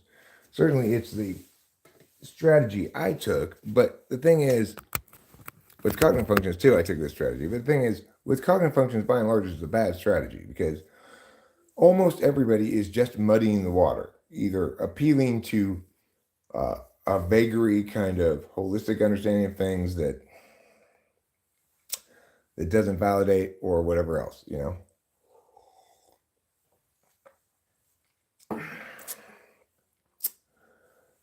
Yeah, do tell, Conan, why is TI better than TE? If no one function is creative, then what is extroverted intuition? Well, I mean, it definitely is the case that all types can express creativity, but only some people are actually creative as a general rule of things. Like I am creative. That's why I spend hours a day creating live stream content. I've got plenty of ideas, plenty of words, blah, blah, blah, blah, blah. I am constantly ideating. It's my dominant function. So, yeah, extroverted intuition is the creative function in that it puts new objects on the external metaphysical field, and that's a creative process. It doesn't mean that everybody who's not an NE-DOM is totally uncreative. That's ridiculous. Just like it's the case that not everybody who's not an INFJ is totally non-intuitive. TI is better than TE because it systemizes things. It seeks logical truths. It checks things to see if they are logically consistent, right? TE is ordination. It's about framing things through a problem that has a specific solution, knowing what you want and attaining it, how to get there, right? That's the TE part. The FI part is knowing what you want. TE sees what is, TI sees why and what could be. No, that's incorrect. So TI really what it does is it determines why not. It's a negationary function, okay? It negates things that don't meet a certain standard of consistency or legitimacy independent of you. So that's what that's how one pays attention with TI. You could just say TI equals deductive logic, but more importantly, from a framing perspective, if you're TI 1 or 2, you're fundamentally skeptical and negationary. Things have to attain against a certain criterion in order to validate. And if they don't, we default to the negation. That's the value and operating principle of TI.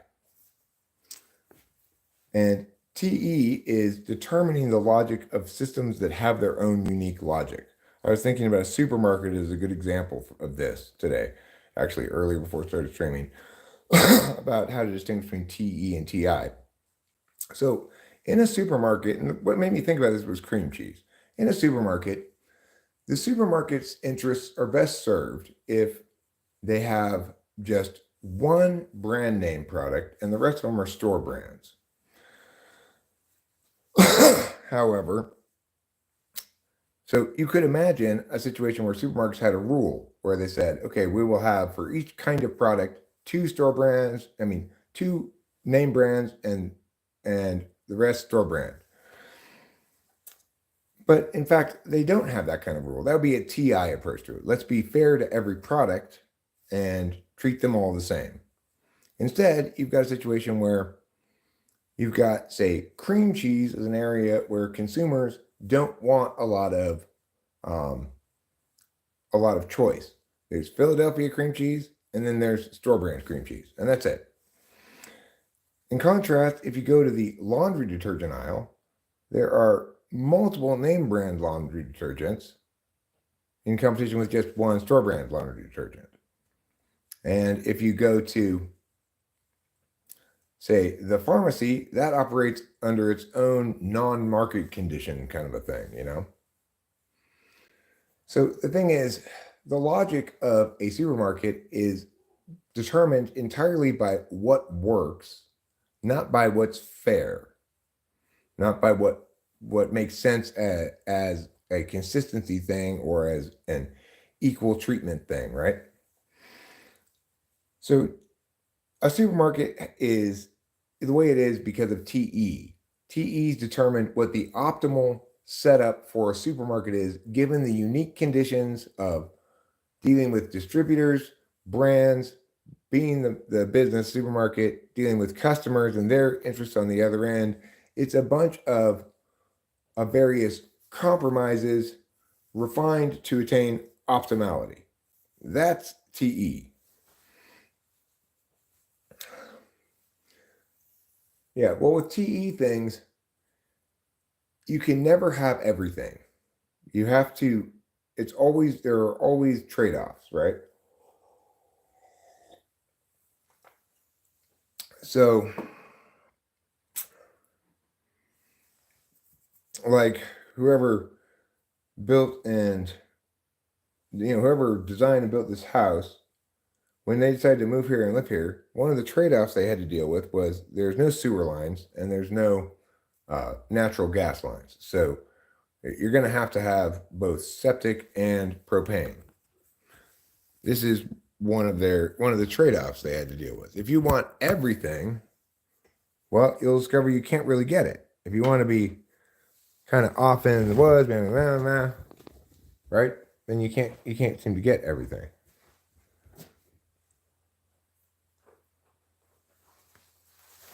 Caroline wants to know, Coleman, why are you here? Genuinely curious. Here's a quote from you on C.S. Joseph's live stream last night. Eric Strauss has a superiority complex about his skills and judgment. I mean, my skills and judgment about these matters are superior. I accurately understand them as such. I don't have a superiority complex. If I did, then I'd be like C.S. Joseph. I wouldn't ask you questions and prompt you to explain yourself and answer questions. I'd avoid anything that conflicts with what I'm saying and astroturf things, etc. Right? That's what a superiority complex looks like. It's somebody who's unwilling to entertain the possibility that they're wrong. I'm not unwilling to entertain that possibility, but if I'm going to entertain that possibility from you, you're going to have to do a much, much, much better job of convincing me I'm wrong, right? You're not even within a million miles of the kind of intellectual rigor that's required to engage with me about the subject. And it's not because I'm too overemphasized on proof or something. It's because you're not doing any work.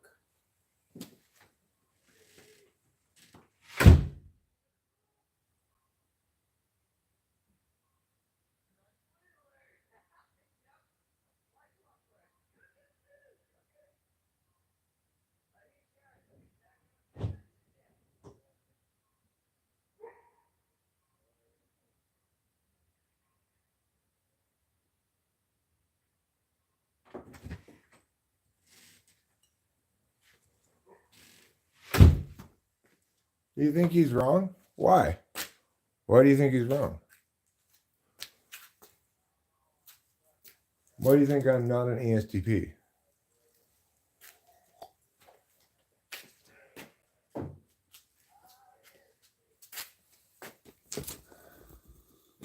If it's something like, well, because Eric, you're too creative to be an ESTP, then why don't you think creativity links to extroverted intuition? You know?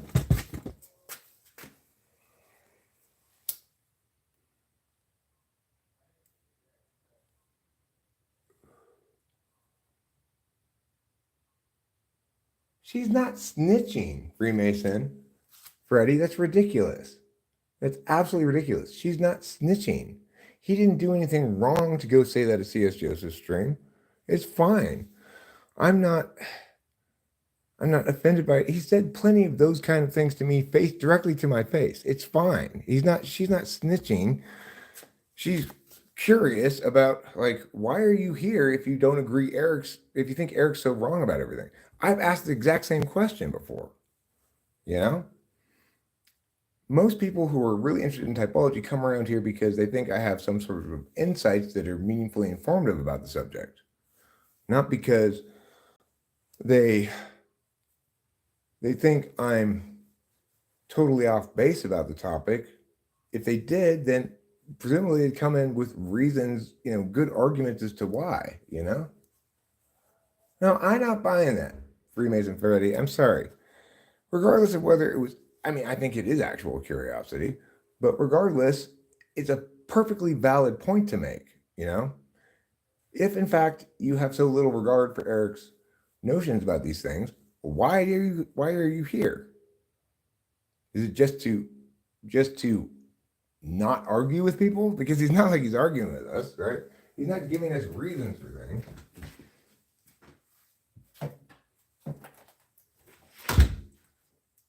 So I don't buy it. Maybe if to the extent that you want to critique that, you might say, well, it's an FE thing. She's trying to soften it with the word curiosity or something. But so what? No big whoops.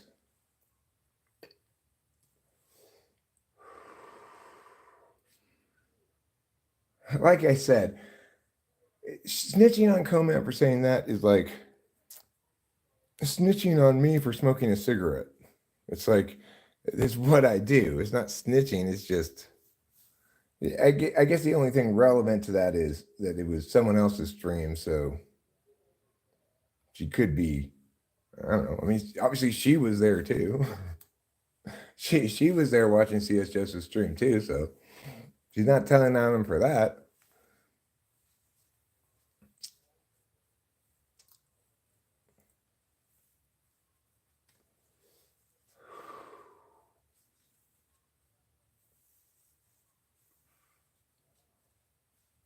Well, yeah, cops are a little triggery to me too.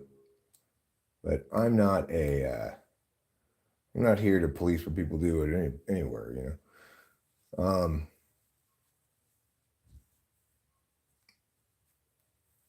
Sluts and salesmen trigger you? Cops and snitches? Sounds like you have a problem with authority, Freddie. That's a moral character flaw? I'm pretty sure it's not.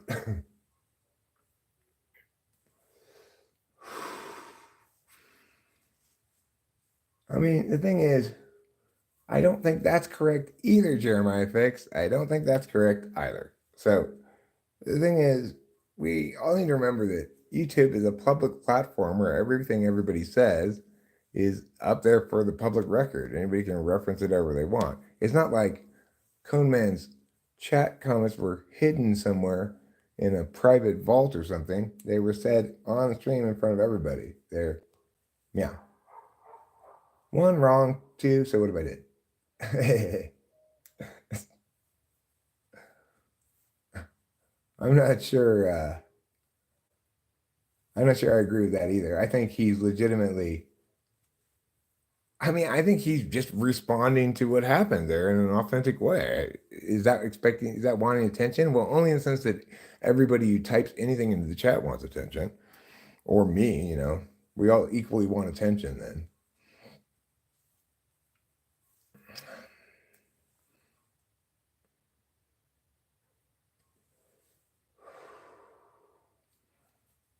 Kind of like clean a window with Windex or water and vinegar equals same result.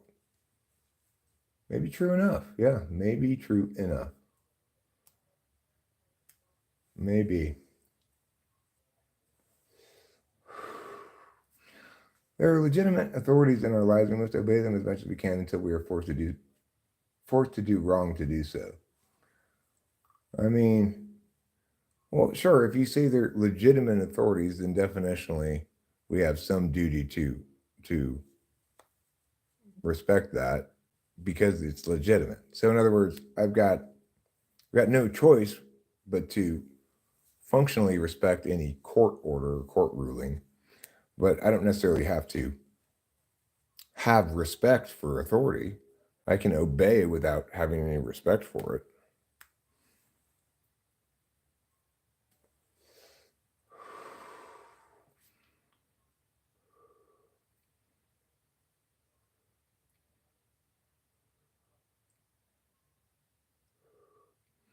The problem is Command 3 in your writing project to make writings about the subject that are meaningful, you're going to have to explain things.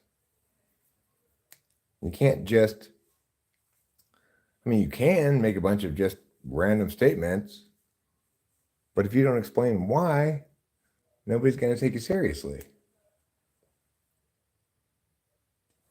What am I smoking? Marlboro Red at the moment.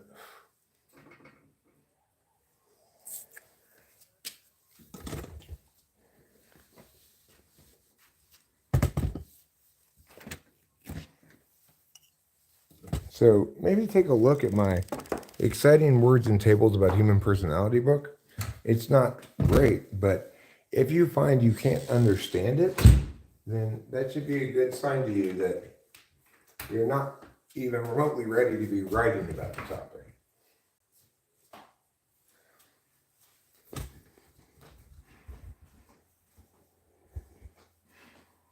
All right, you take a bath. I'm smoking Cone Man's brain cells. I don't think those would get me high.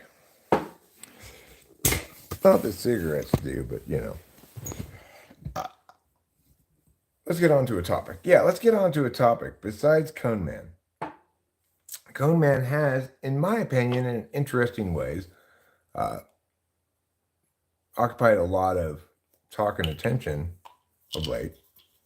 Perhaps one might say more than he ought to have. But nevertheless, you know, a little clash makes things interesting.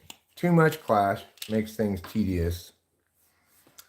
So, it's something that has to be balanced. Well, Freemason Freddie wanted to bring your mom into this because your mom is a very important lady. And by and large, I'm siding with Freemason Freddie here, okay? Although I don't side with him about this, specifically about the busting Caroline's chops thing, because it was interesting, relevant, and worth mentioning. I was, you know, and I don't have any problem with that, especially given that we're talking about public platform things people say publicly. They have no expectation of privacy whatsoever, etc. Right? But in a more general frame, I find myself siding with Freemason Freddie a little bit more.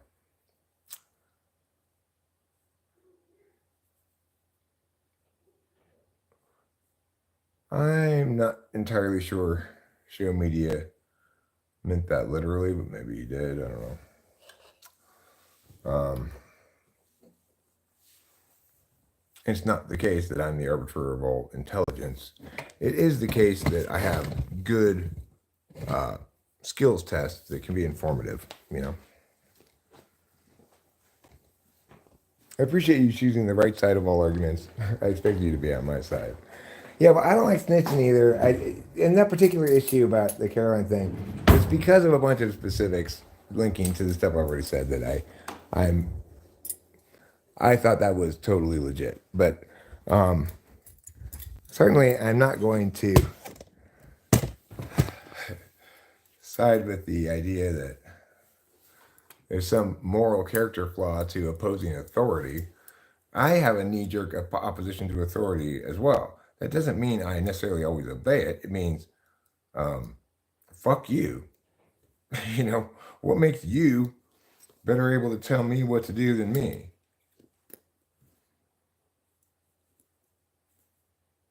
So I think the most moral thing, for example, a student could do in K through 12 schools is make it impossible for the teacher to teach because they keep asking questions like, how is this just that I'm forced to stay here all day?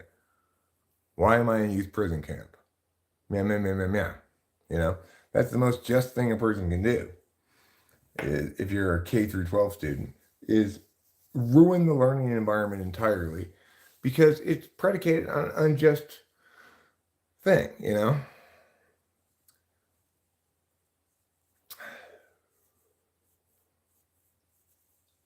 Message Freemason Freddy doesn't discuss politics or religion with outsiders. Who are outsiders? I really like this term you're using, outsiders.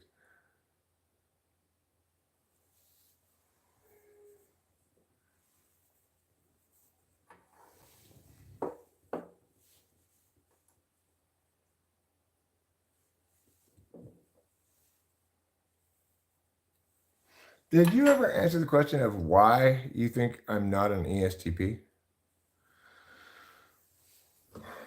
I mean, I don't think I'm an ESTP, but you know, I also definitely don't think C.S. Joseph is an ENTP. So I don't know. And I think that most people would agree that watching the two of us that we're definitely not the same type. They might agree with him that I'm an ESTP. They might agree with me that he's not an ENTP. But very few people would conclude from watching both of us that we're the same type.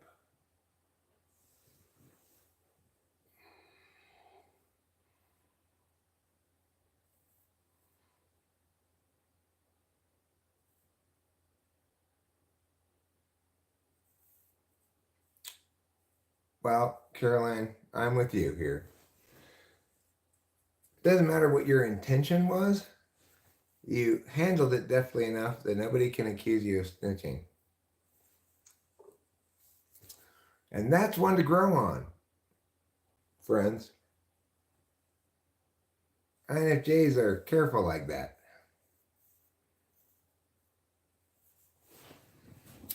All right, I'm going to pull this bowl.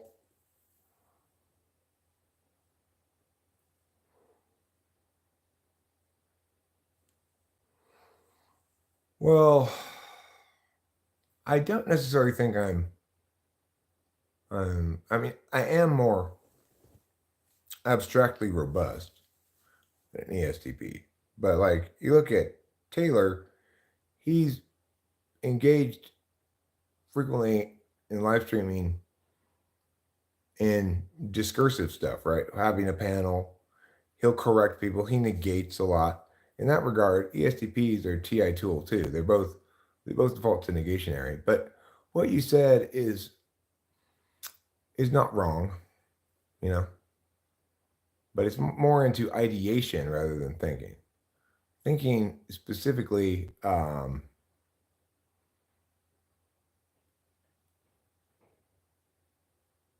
no, she did need to mention the C.S. Joseph stream to ask her question. She absolutely did because her question was predicated. Oh, actually, okay, she didn't. She could have mentioned something that happened here. That's true. But you know what? But the thing is, you can't win that argument. That you're making an argument about her intention, and you can't substantiate that because it's subjective data. So I'm sorry, but I'm going to have to once again side with Caroline on this one. The point is, you don't have to intend right, you just have to pull it off right. And she did. That's all that matters. We don't know what her intentions are. Fred Norris. Hey, Fred, how's it going? We got Fred Norris, who's not a Freemason, and we got Freddie, who is a Freemason. Well, that's true. ESTP is unlikely to write so many songs. That's very true, but that's because extroverted intuition is a creative function.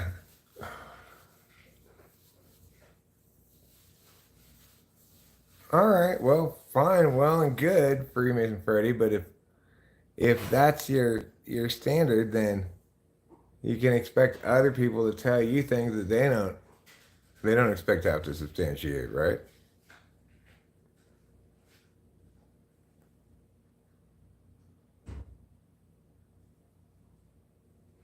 My oof, I double posted the title. That's okay. Shooting the messenger is a real condition, explain scientists. Yes, my attention is very extroverted intuition. You're still on a live stream. I am. Therapy sounds fun.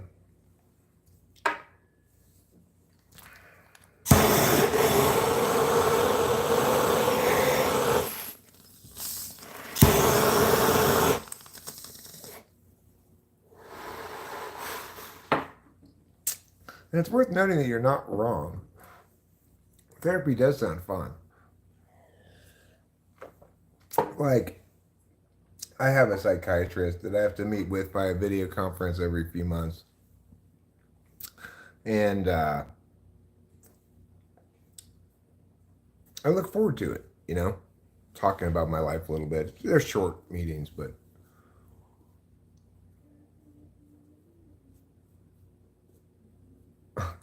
Fair enough, Freemason Freddy.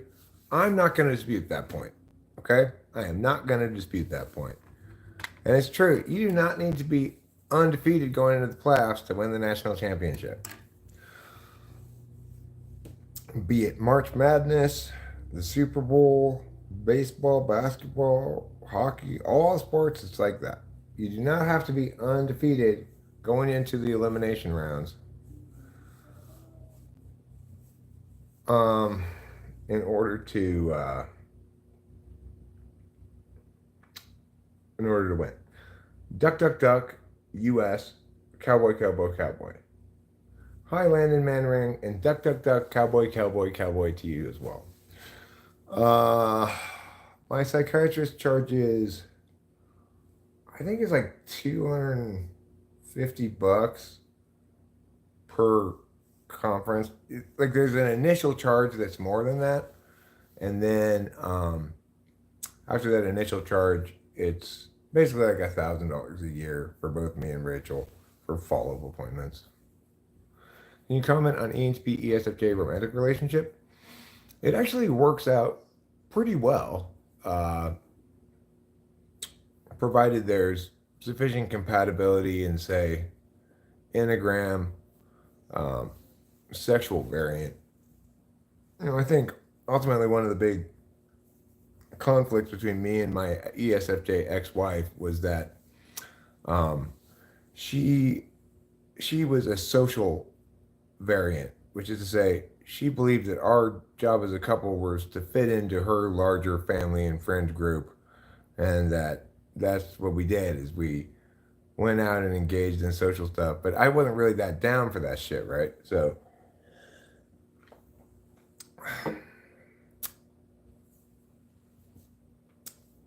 no, he's not gonna have to pay, and there's no obligation to publish or anything, Fly Guy. So you've already busted my chops about that. Okay. So it was just so that I could at least have some data to work with, instead of just arguing speculatively without anything to reference.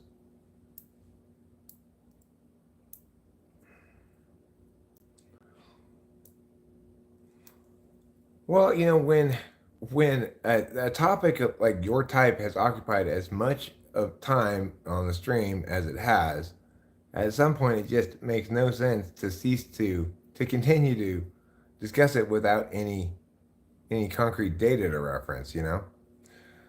So at that point I just said, Eric, if if there's going to be anything productive done here, discussion wise at all, you're going to have to actually type the guy.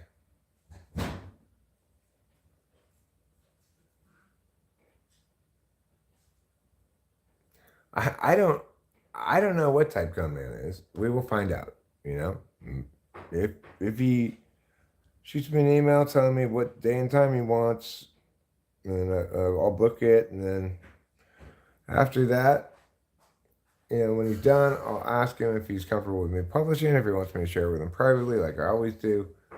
If he says publish, others can see it. If he doesn't, then at least I'll be able to talk about it, What's my instinct type? SX. Yeah, it would be interesting for others in the chat as well, for sure. Um, Is Cameron coming tomorrow? Thursday. Thursday. Okay. Cool. Yeah, I talked to him today. Oh, that's good.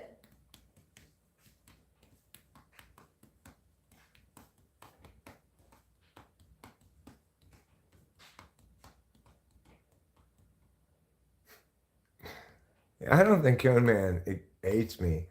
I think like his engagement here hasn't played out how he anticipated it all coming in. Probably he probably had some awareness of me as a typology person and thought that maybe he could have some good typology conversations here, but it didn't. I don't think it went the way he anticipated. That's my guess. I'm just speculating here. I don't know this, obviously. He said JK, but I don't blame you for not for not for not affording his JK a lot of weight.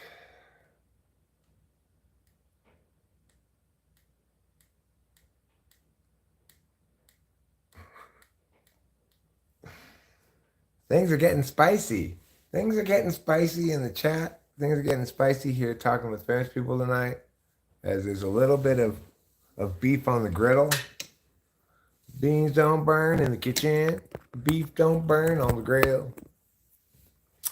Cause I'm moving on up to the top. To a deluxe apartment in the sky. Hi, Bingleton Coochie Smith, my grandson. How are you today?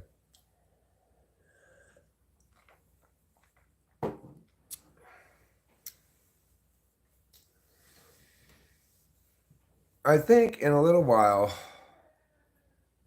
I might be inclined to.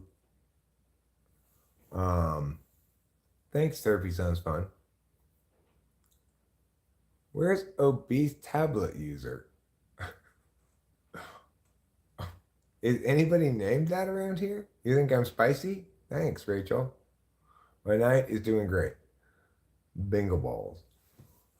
I want to know who obese tablet user is. That's a great name, but I don't see it here anywhere. If somebody would name themselves that, I'd like it a lot. I looked you up on PDB and we have the exact same everything. I'm an ENTP 7-wing 8 SXXP. That is, I mean, I probably am SXXP. I might be SXXSO. So, but even so, it's very close. Even if I am SXSO, and I'm not sure about that. But why is your nickname for Bingleton obese tablet user?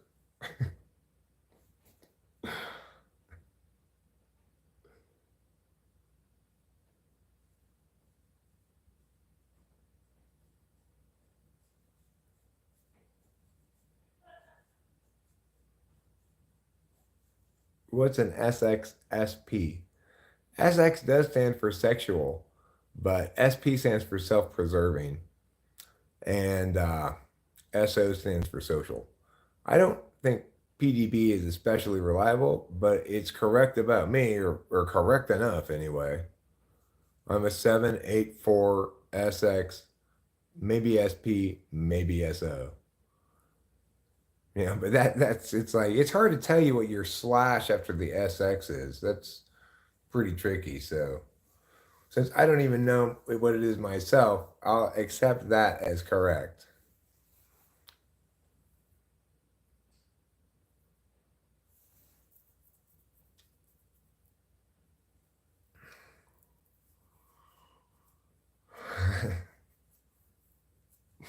I only use obese tablets as well. I find that they're more comfortable size for me. When it comes to screen size, bigger is better. Now, sure, the phone I got is not the biggest screen phone ever.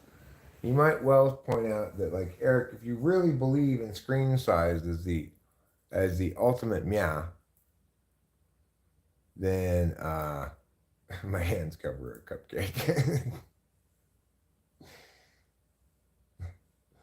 um, what was I saying? I don't even remember. Too much unsupervised tablet time. What makes you think he's on a tablet of all things? Like,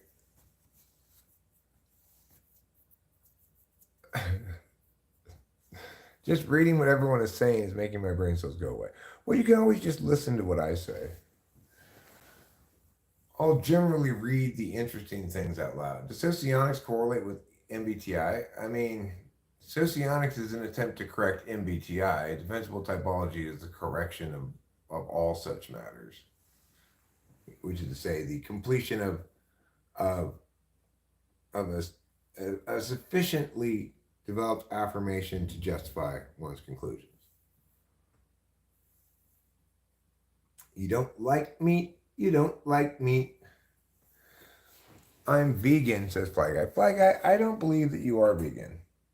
I think that you're lying about that. Am I correct? You don't seem very vegan to me. I don't think you have the spirit of veganism in your heart. Eye mouth eye. You know, I'm not sure if you're aware of this. Therapy sounds fun, but the mouth actually goes below the eyes. It's not on the same x-axis plane. You don't want me to out you like that? Okay, I'm sorry.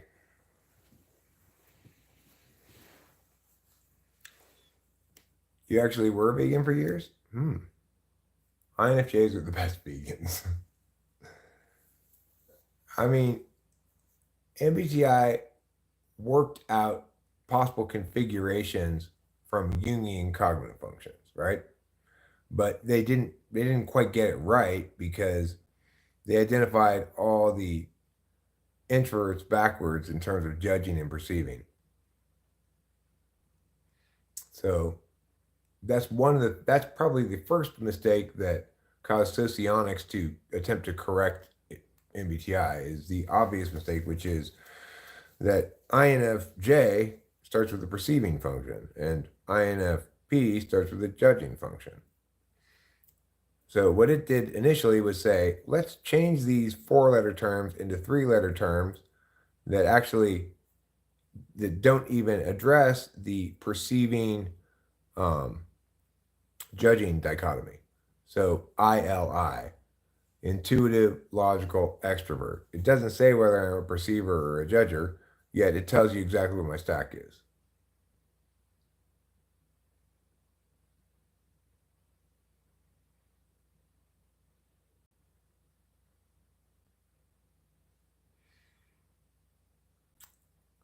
I'm just going to leave that one alone, Caroline. What are you building, and are you building eyebrows for your house? No, but I will say this, that I like the idea. I like the idea of putting eyebrows over the window along the top of the meow. I don't think it was an obvious mistake. That is the best way they can work using those terms.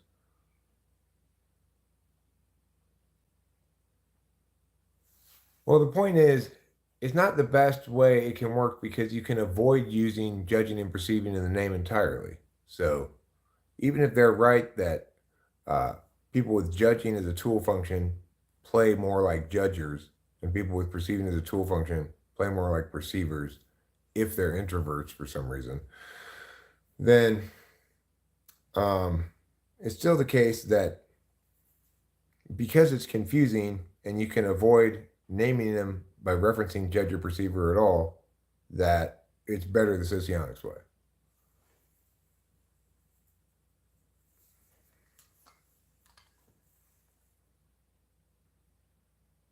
I never said that Jung created the 16 types. I said that Myers and Briggs took from the cognitive functions and deduced, worked out the obvious reality, which is there's a mechanics to these cognitive functions. If these are the possible cognitive functions, and they may not have understood exactly why, but the reality is, say, an action function has to be paired in the quote unquote ego block with the deliberation function because of the nature of action and deliberation, which I've explained before. So anyway, regardless of how they came to the conclusion that the cognitive functions infer or imply, I'm sorry, one can infer from the cognitive functions a distinct number of configurations, and that could be anywhere from all the possible permutations of four functions to some smaller amount of types, right? In this case, it's 16 because not every possible configuration is actually possible, right? You can permute four variables into numbers of types, and it's much more than 16.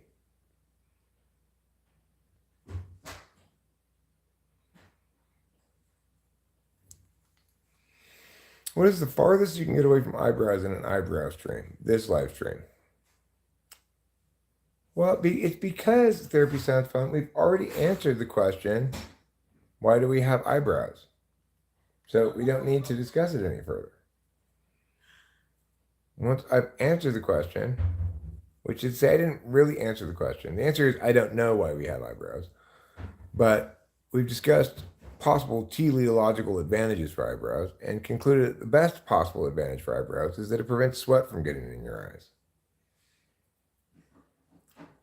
So, accordingly, there's nothing more to say about eyebrows.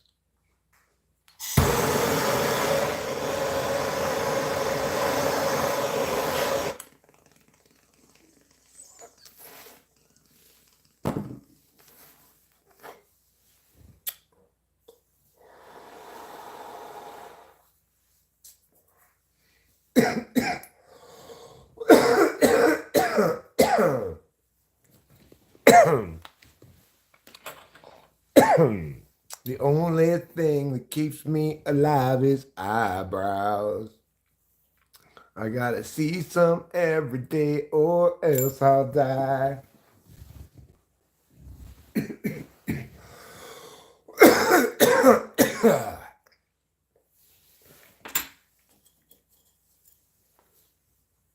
Eyebrows, eyebrows.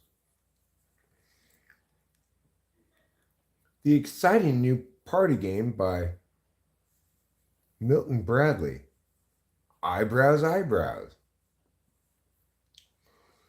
I can see which eyebrows look best on Judy. That's right. Those are the best brows for Judy.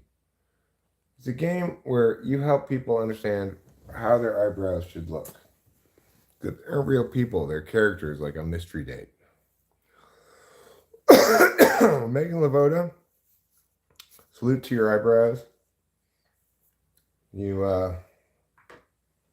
go to a brow sculptor apparently to get that done.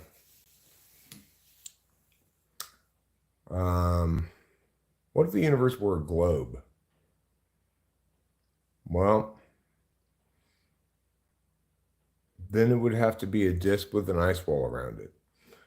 Hey there, buddy, says Spirit Brothers UK. Hey there, buddy, says Eric to Spirit Brothers UK.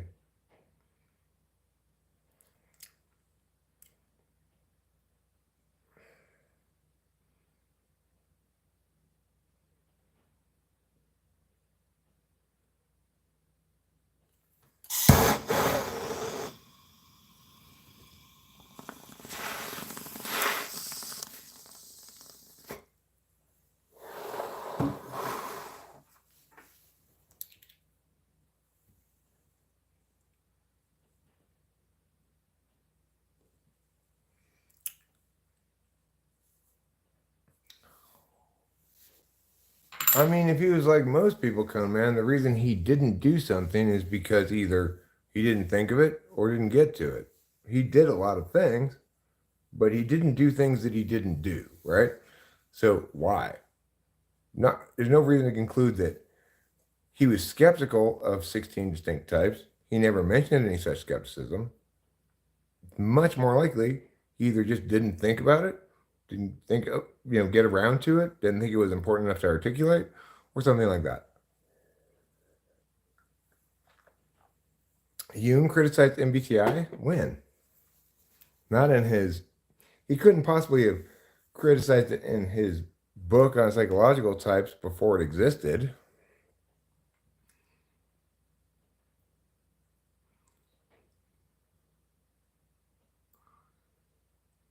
I mean, I believe Jung was an INFJ. Oh, later in life in a letter or something. Okay, well, you know, anybody could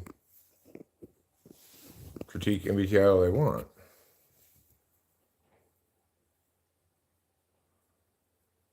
The point is, I'm not advocating in favor of MBTI, Jung, socionics. I'm advocating in favor of defensible typology.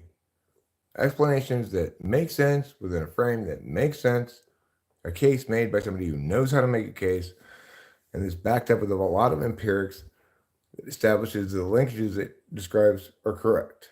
That's what I advocate for. So I'm not interested in defending MBTI or socionics or Hume. Sure, the origin of all these ideas is Hume, but I'm not interested in defending any of those things because none of those things are the case that I'm making, obviously. So it is not relevant to anything that I'm saying. Isn't defensible typology just a way of proving types?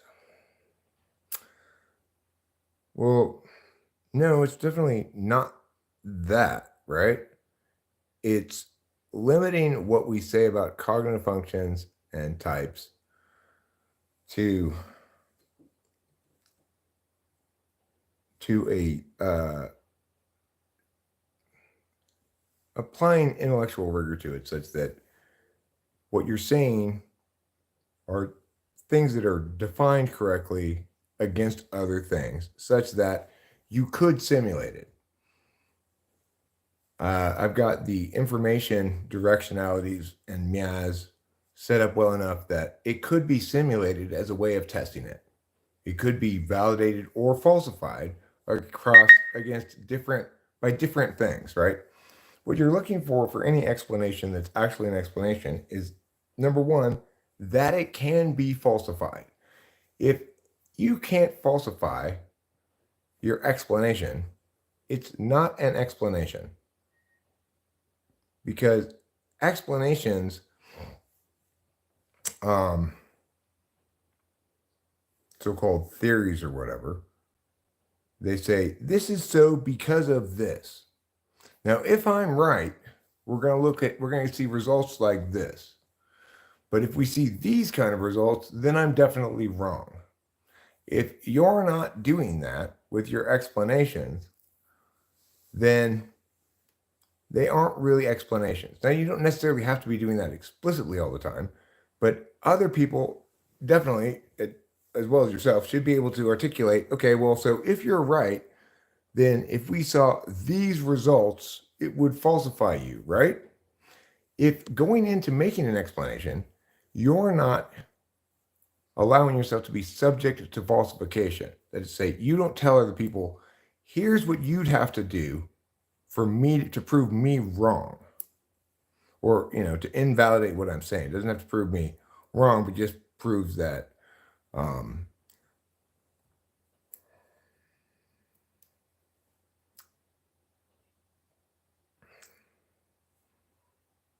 is it pronounced Jung or Jung? It's pronounced Jung usually.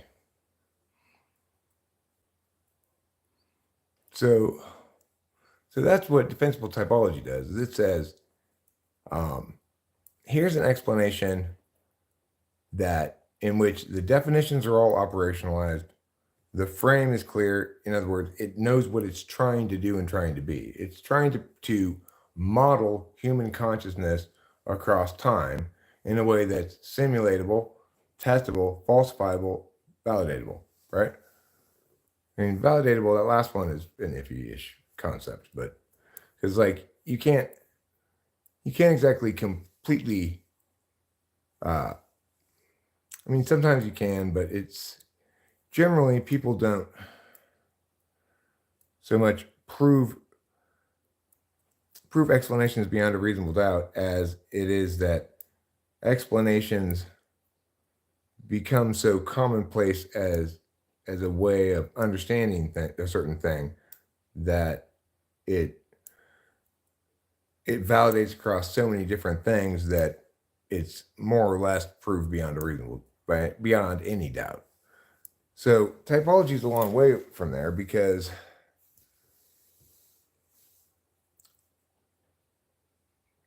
well, I mean, people don't, by and large, people don't understand, or even if they do, they don't accept that defensible typology is uniquely correct in this area. That every other approach to the subject is inadequately rigorous to take seriously, and accordingly just muddies the water.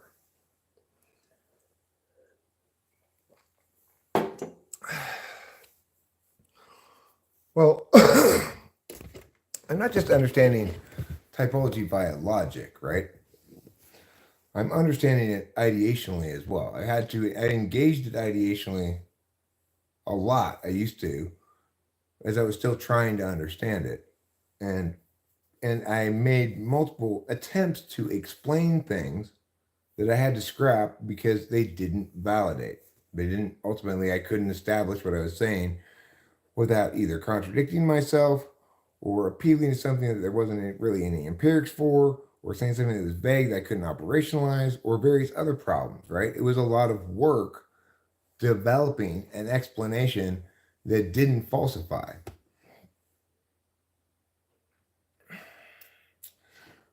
So I will ask you this question.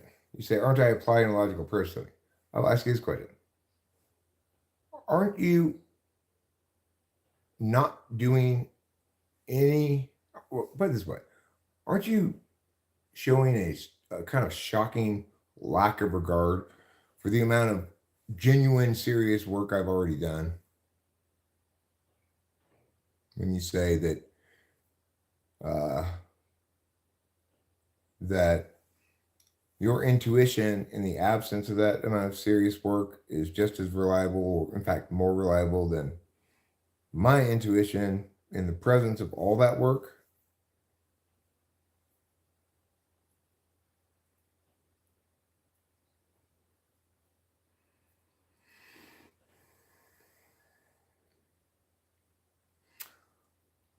I mean, sure, I'm making sure that the explanation I'm providing is not, uh, it doesn't have inconsistencies in it, that it's done properly, the case is made properly. So that if you were to try to simulate it, you wouldn't run into immediate problems with the logic of it, right? It would actually be simulatable. Yeah, this couch is quite comfy. It's a chair, not a um, not a couch, but it's fine.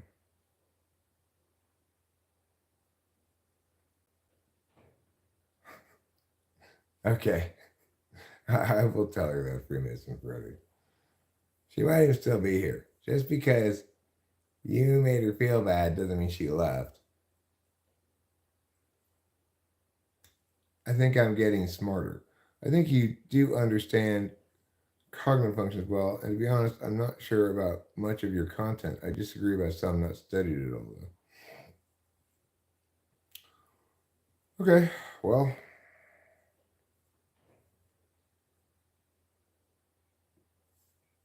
cool. You're welcome, pal. Are you, by any chance, well, it doesn't seem like it, Freemason Freddy. It's conceivable. But I think his apology is fantastic, by the way, because it makes it totally understandable for anybody else why he did what he did, right? Anybody would be like, oh, okay, that's fine. Nobody's gonna be upset about that justification. It's great, great FE strategy.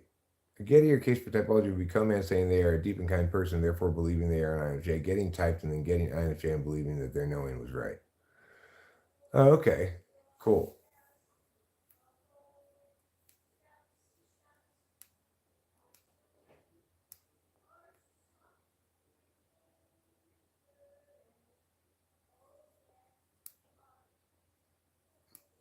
Yeah, and come man, that's how you manage FE. Concentric circles over and over.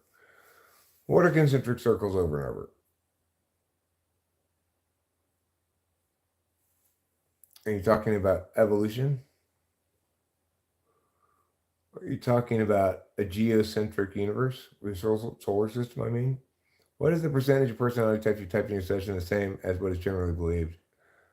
No, not even close, because obviously only certain types are much more likely to get typed by other types, and additionally, more importantly, probably is that certain types are looking to get typed by me.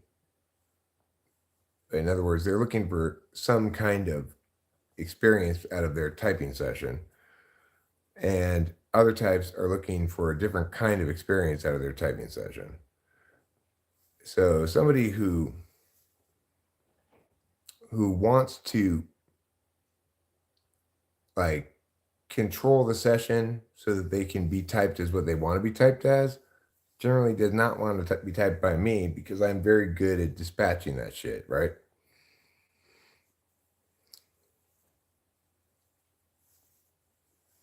Is there any decent validity to Voltology? Is it all garbage?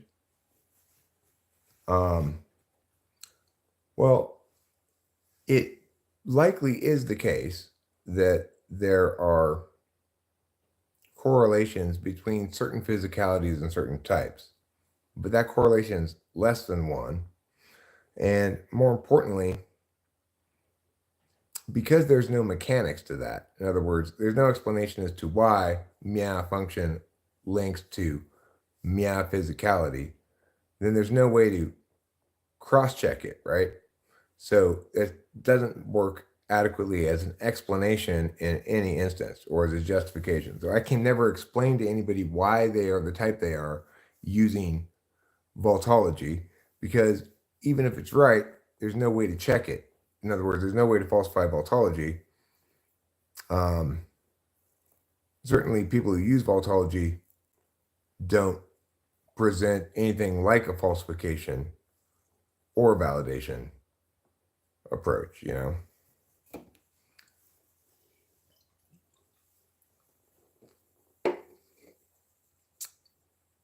Well, there may be. I agree with you, probably, Cone Man, that there's correlation between how you pay attention and your eye movement. However, it's definitely something that's gameable. So no matter how I'm paying attention, I could pay attention while concurrently looking at this camera directly and not moving my eyes around. So as a consequence, we don't want to necessarily use that for that reason, is that people pay attention with their eyes in different contexts differently. For some people, like you can tell a lot about that. But regardless, even if I can tell a lot about that, I'm ill advised to use that to type anybody because I can't use that as a justification for why they're a certain type. Because there's no reason specifically why that eye movement correlates with that kind of attention. See what I'm saying?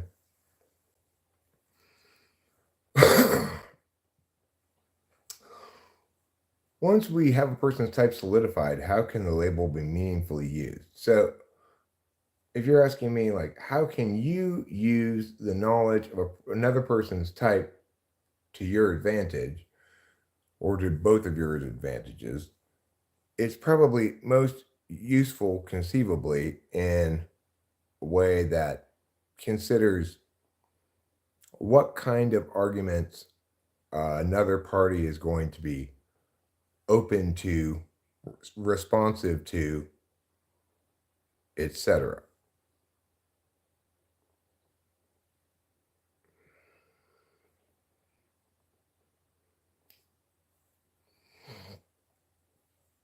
But yeah, you're right, Coleman. My eyes do flit around a lot, and that does tend to link with extroverted intuition being utilized in the moment. But the thing is, anybody who's in this situation here, responding to stuff on the fly, is probably going to be demonstrating a fair amount of extroverted intuition. Not absolutely anybody, but anybody who's being asked questions that compel one to consider the possibilities is going to demonstrate at least some extroverted intuition with their eyes. So we'd have to ask regarding that, like, how can we compare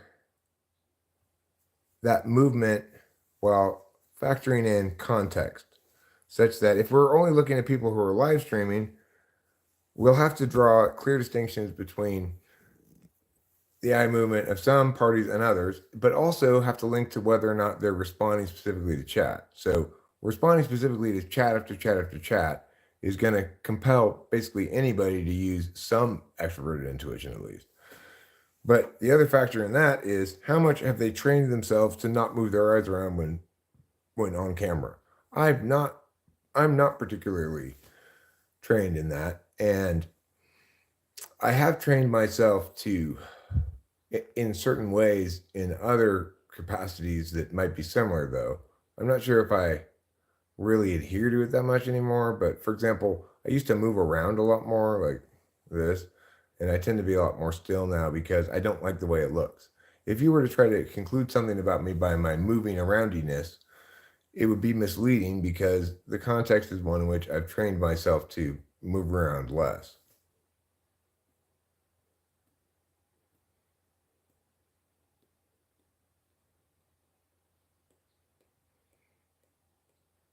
I mean, I think you probably will, whether you consciously decide to or not, and that's okay.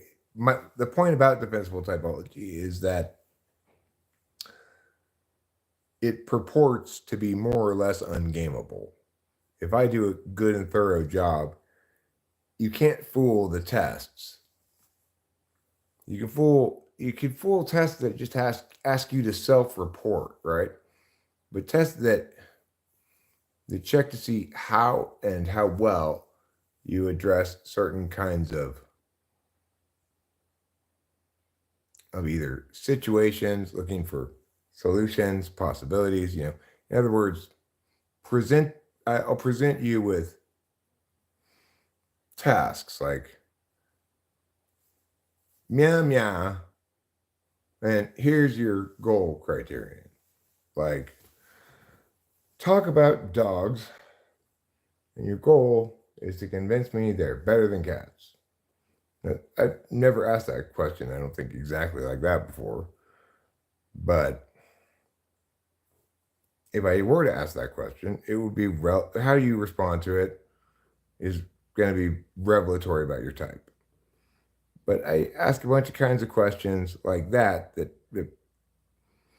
require you to provide response in real time, demonstrating things sometimes that you just simply can't game. You'd also have to understand well how like the questions I ask, what they're linking to. And some people come in and they do understand that well. Like this INFP lady I recently typed. She'd watched quite a few of my videos, and when I checked to see if she understood what my questions were linking to, she did. So it would have been more possible for her to game that my test, than most people. But even so,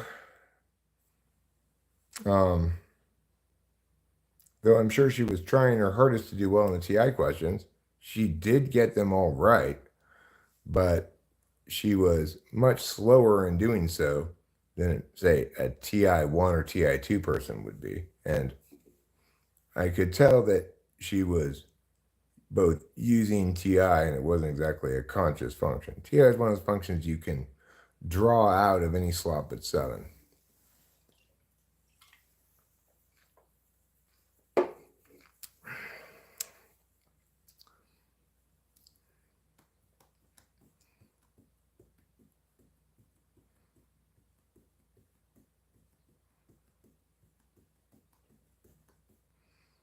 If you scroll through some of these random lives, you'll see a few NA polars. Yeah, no, my birthday is X. I don't like Y. Well, the thing is, my TI tests don't try to tell me, I don't use them to determine what slot it's in, except either 1 or 2, 7, or something else. So in that regard, if somebody's third slot, fourth slot, fifth slot, sixth slot, eighth slot TI, I don't try to distinguish between those slots with my tests because it's not they aren't reliable as tests for that. They're reliable as tests for um, possibly ego block. You know, it requires some intuition for me to factor in correctness, um, speed of answer, to eliminate the possibility that they're answering it with intuition. You know, I ask them sometimes to explain why, yeah, or to talk through it. 3, 4, 5, 6, 8, they can all look anywhere from bad to good, but they never look like what are you asking me? And they never look fantastic. Details cause more harm to SI 4 or 7. 4. I mean, it's 7.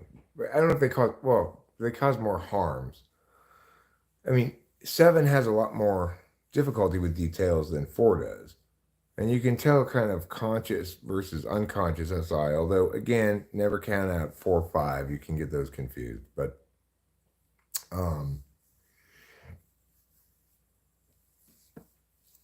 I'll be able to tell you a super boring story about going to the grocery store. It goes like this. Well, the other day, Rachel and I went to the grocery store. First, we got in the car, then we drove to the store.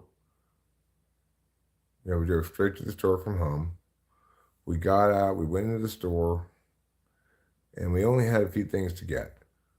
We had to get coffee creamer, and we had to get.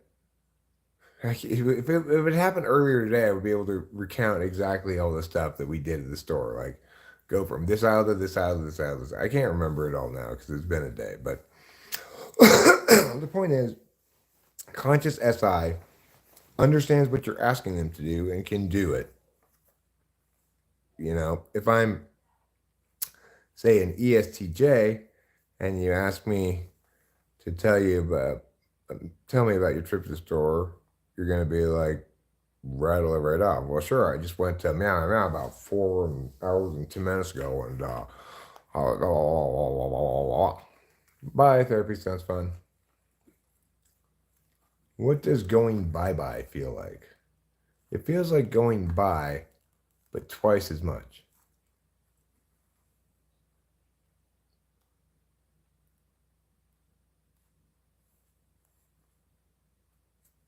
1 or 2 or 7 or anything else.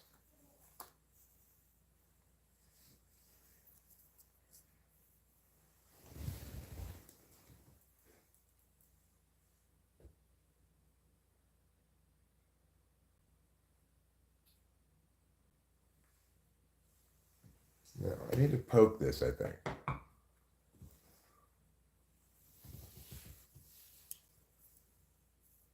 Okay, well, you're not going to like what I had to tell you, which is,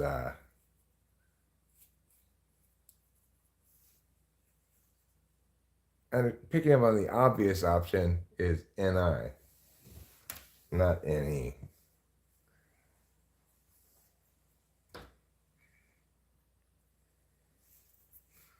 But that's what I had to say about that anyway. I'm sorry if it's not what you want to hear, but I would have said that to anybody at any time if they said that to me. You know, as are all these things where I say like, well, actually, this is meow meow. It's not like I'm trying to pick on you. I would say that to anybody who said that to me.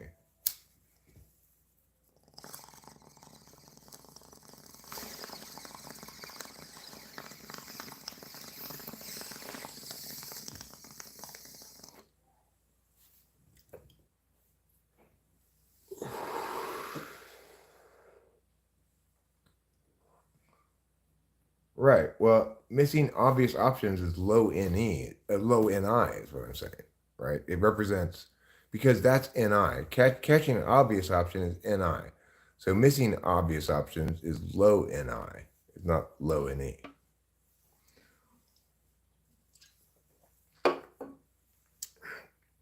Missing the less obvious options, that would be low NE, you know?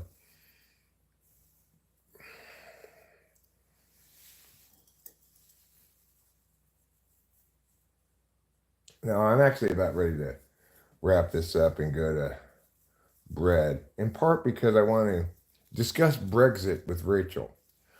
What do you think discuss Brexit means as a euphemism for it?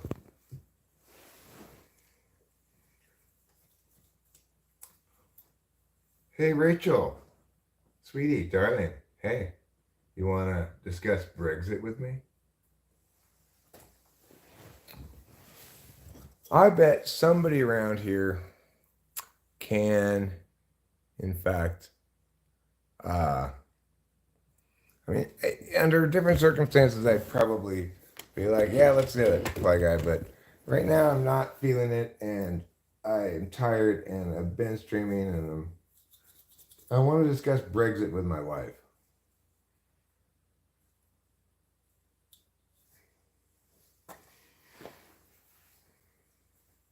Does everybody know what Brexit is? Do they feel me on this thing? I'm going to join the EU, leave the EU. Join the EU, leave the EU. That's what I want to do with my wife.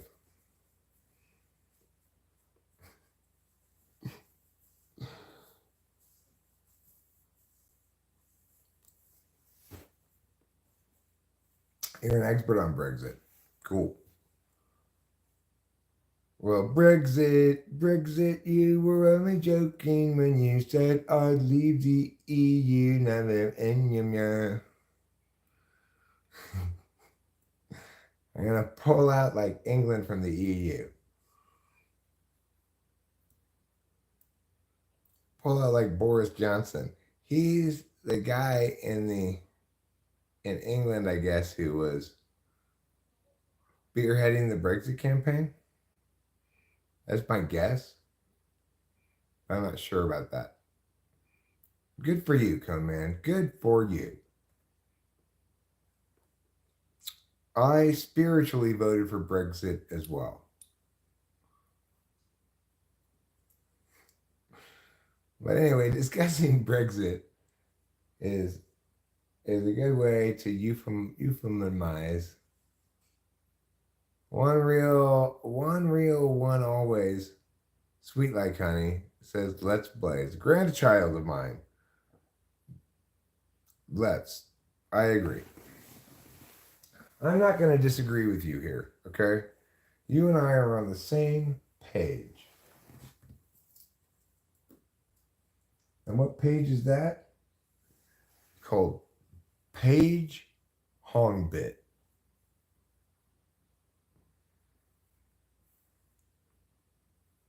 Well, if it did, Fly Guy, you'd probably both be dead before your sex was over. Unless you could like go to work, eat, you know, sleep, etc. All while in the process of pulling out. She's not my girlfriend, she's my wife, okay? I'm married to her with my marriage ring. See it here? This marriage ring binds me by the laws of holy matrimony.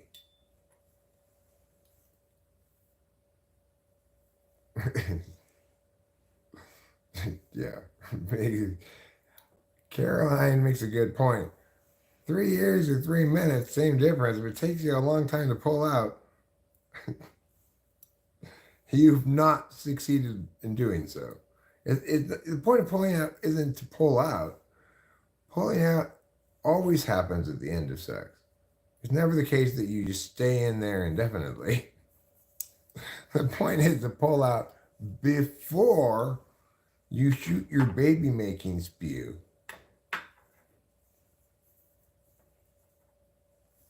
That's okay. One real one, always sweet like honey. It's because I hadn't made my hands visible enough for you to use the normal social cue to determine my marital status. I guess people don't get married that much these days, but you probably don't know a lot of old people either. I don't hold my hand up like this very often.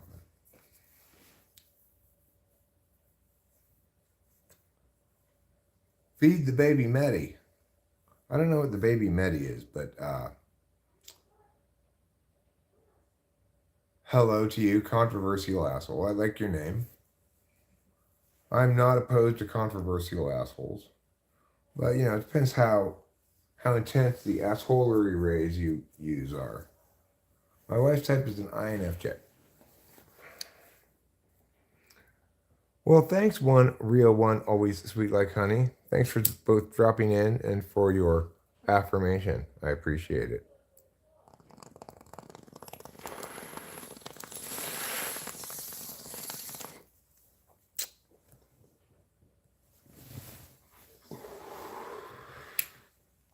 That one was transubstantiated for you. One real one, always sweet like honey. I have the power to transubstantiate bong rips from my lungs to someone else's head. That one went to you, and this next one is going to as well. I hereby transubstantiate thee.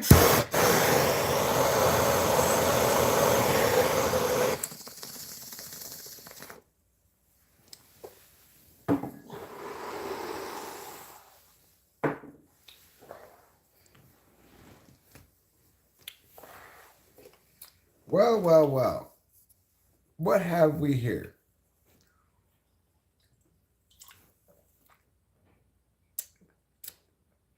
Hello says first last. How are you guys?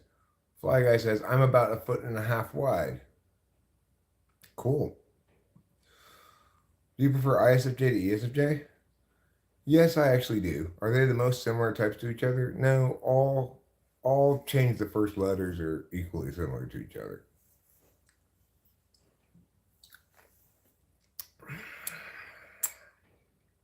Yeah, I think I'll play a couple of songs here real quick before I Brexit. It's only 7:10. I think Rachel should be up for a little while longer, so there's no huge rush.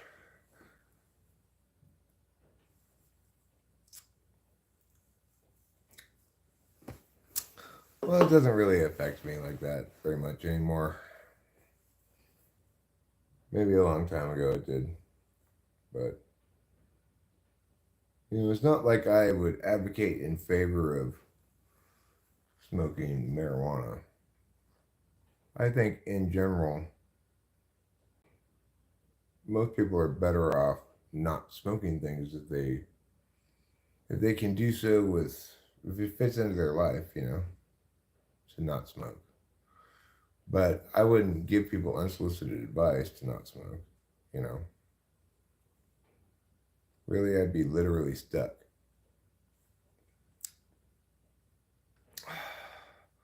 I'd be literally stuck. The question is who, where, what, when, why, and how. I've categorized the names who, where, what, when as placement, why as condition, and how as outcome for each person.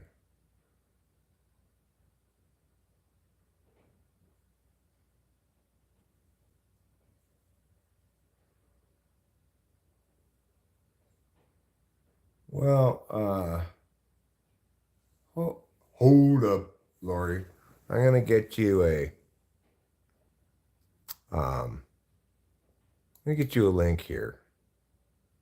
Okay, I think you're gonna like this link. You might find it useful. Hold up.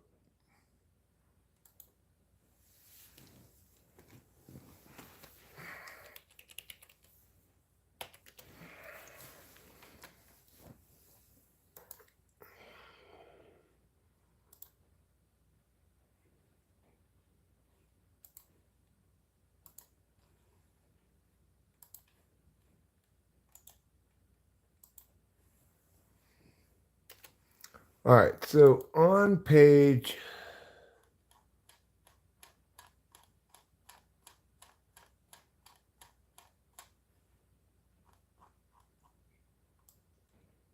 where is it?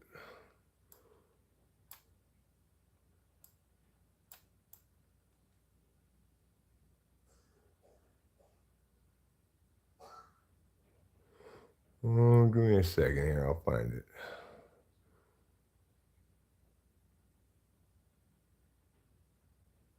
Should be around where adverb clauses is, right? Oh, gerunds? Gerunds after clauses? No. Clauses, there. Adverb clauses. Uh-huh. So it's on page 82. And so adverbs tell us how, when, where, or why. Adverb clauses begin with subordinating conjunctions that tell us the breakdown of how, where, when, and why, which are there are time, place, cause, purpose, condition, concession, comparison, and manner. So time, after, as long as, before, until, when, whenever, since. Place, where, wherever. Cause, because, since. So that, in order that is purpose. Condition is if, unless. Concession is although, though, even though, despite the fact that. Comparison is than. Manner is as if, as though, and like. So because adverbs link to those questions, not including what, okay? What is not included in that. But all these subordinating conjunctions are subcategories of, they fit into these subcategories of adverbs. It's listed on page 82.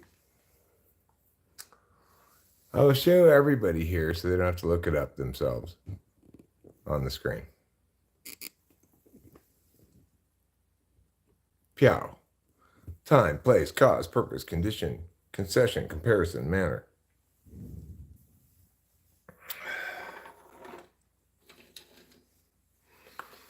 So, and that's the orderly world of grammar. Isn't it orderly? Wonderful grammar. Something we can all enjoy.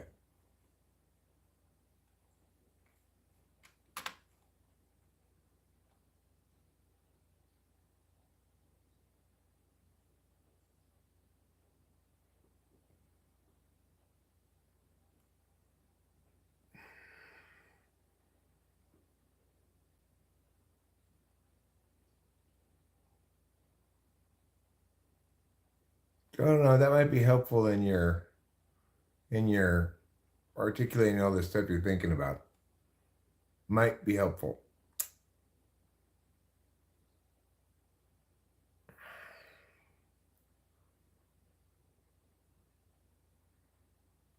Yeah, so what question is that one is different than all the other ones there. The other ones there are all linked to adverbs. But what links to nouns? So the answer to the question, what did the thing, is the subject of the sentence. And the answer to the question, Joe did the what, is the direct object of a sentence.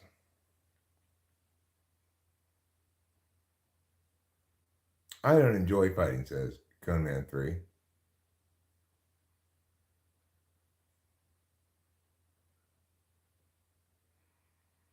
A weird person likely to experience and log more places in the world, etc.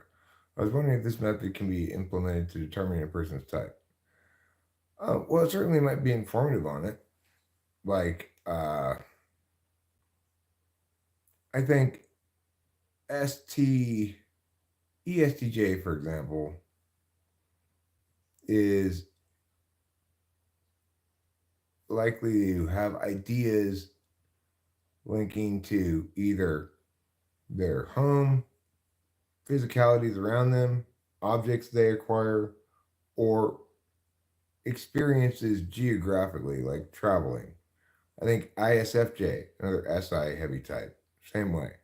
They are likely to link strongly to their home, their comfort environment, and understand their experiences as things they have out in the world that they go to do, right? Both my parents were like that.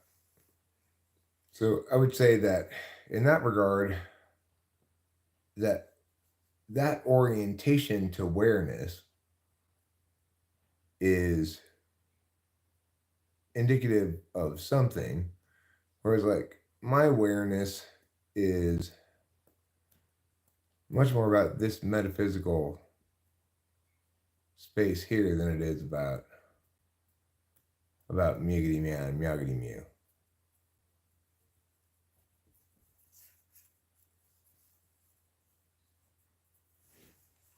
Well, I think you're honest on the interesting there for sure. I don't know. I've not tried to use those kinds of things as correlations that I ask about or consider specifically. I haven't ever considered that taxonomy of stuff as a means of understanding type, but there probably are linkages there. It's not inconsistent with anything I'm saying.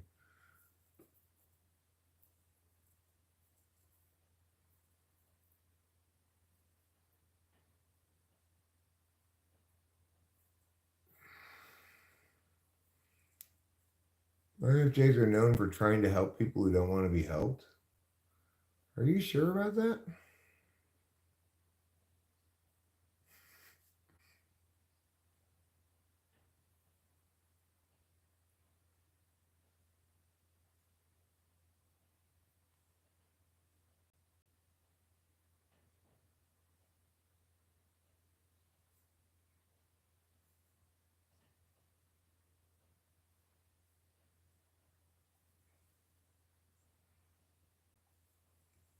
Helping people that don't want to be helped is just inefficient.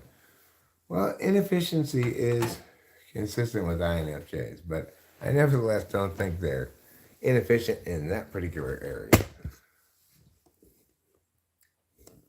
I don't think INFJs are necessarily particularly helpful, or, I mean, they don't want to not be helpful, but it's not like their goal in life is to help people. Who is? Who does have a goal of helping people in life exactly? I mean, it's hard enough to help yourself. Seems ridiculous that when all of our lives are so difficult, we would spend our time helping people who don't want to be helped. But, you know, what do I know? I'm just Eric. Esquire's Man of the Year. Esquire magazine's Man of the Year.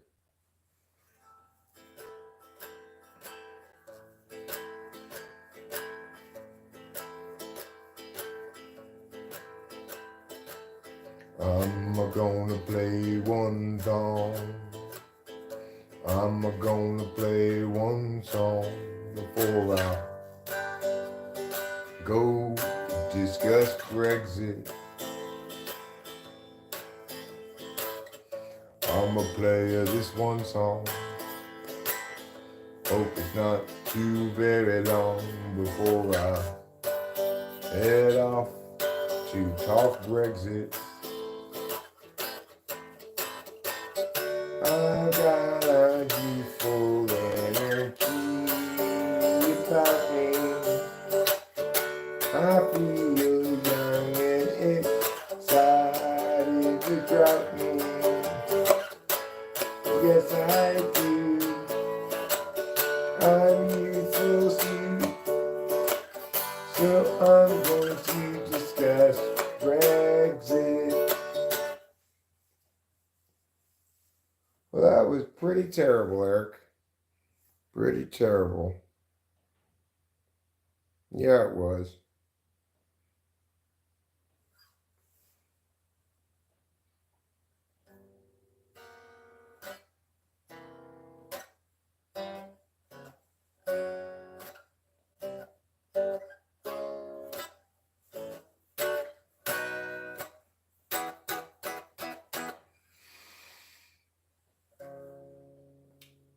Well, Gerald has a thought. Gerald has a lot. Gerald has a plot to get the margarine tater tots. He's got a good idea for an ancient business. Thinking now about what to call Christmas when they hire his firm to change that name.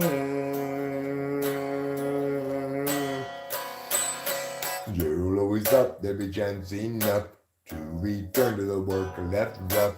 He'd get back to it eventually, but his visions piled up and his plans would interrupt all the work that started off so hopefully. And now his mind is back on his business, thinking of changing backless to listless. So how all the people will shout his name. And Gerald knows he understands ever more clearly now. He won't provide explanation regarding the why or the how. He'll see you and know you from inside your heart. Exciting, delighting, Gerald plays his part. If Gerald feels new, there's too much to do, and he had dropped time in the interview. Too much to rebut, so where now and what? Too much time spent nitpicking the skill with you. So Gerald has a thought, Gerald has a lot, Gerald has a plot to get the margarine tater tots. He's got a good idea for an ancient business, thinking now about what to call Christmas when they hire his firm to change that name.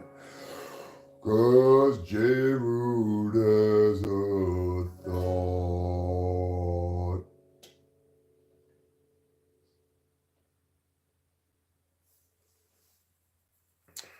The bigness of a dream links to how much you enjoyed the dream. The more you enjoyed the dream, the bigger it was. So that one time I dreamt about hot air balloons, which never actually happened, but actually I did dream about hot balloons one time that I remember. It was a very scary dream from my childhood, which my parents were floating away from me in a hot air balloon. Maybe that was my biggest dream. Maybe it's all about hot air balloons. What was Jesus's type? I would say just ask Cone Man. Probably he'll. Probably, I know he has an opinion about it. Horrible, says A Formal. Well, thanks, A Formal.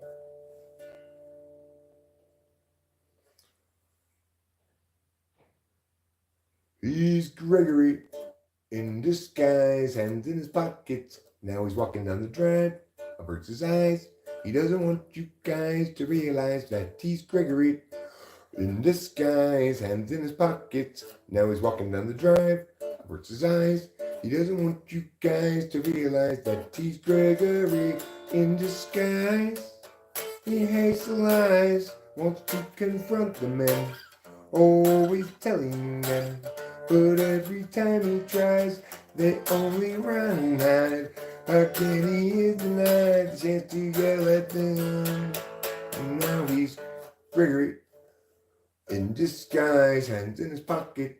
Now he's walking down the drive. Averts your eyes. He doesn't want you guys to realize that he's Gregory in disguise, hands in his pockets. Now he's walking down the drive. Averts his eyes. He doesn't want you guys to realize that he's Gregory in disguise. He hates the lies, wants to confront the men, always telling them. But every time he tries, they only run and hide. Again he is denied the chance to yell at them. Until the bridge brings a new approach. Sneakily he'll try to encroach up on the guilty, then perhaps he'll get the chance to yell at them. He's Gregory in disguise, hands in his pockets. Now he's walking down the drive, averts his eyes. He doesn't want you guys to realize that he's Gregory in disguise. Kind of messed that one up.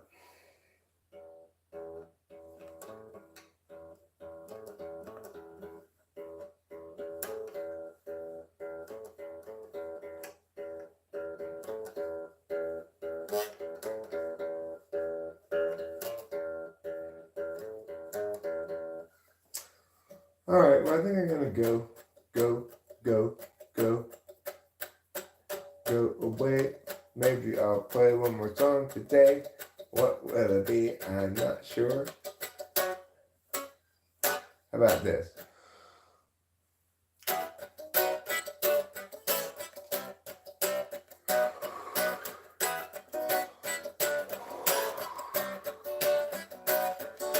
We need to see. We need to know. We need to pen happenings down by our means to judge a logical life we divisively unlike, and from which we'll rarely budge. People everywhere gather up, enemies outraged at how they missed a sign. How do they set their priorities? These foreign backstabbing entities ensuing heartache and misery follow necessarily from their savage ways. Insulting Kirsten and Desiree, we're stuck with such petty larceny. We all partition the rectories and call it destruction of the whole damn world.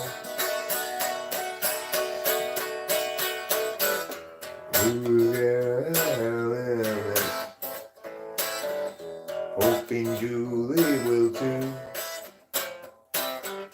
Jerry's just for 4 minutes. We just can't share things like they do.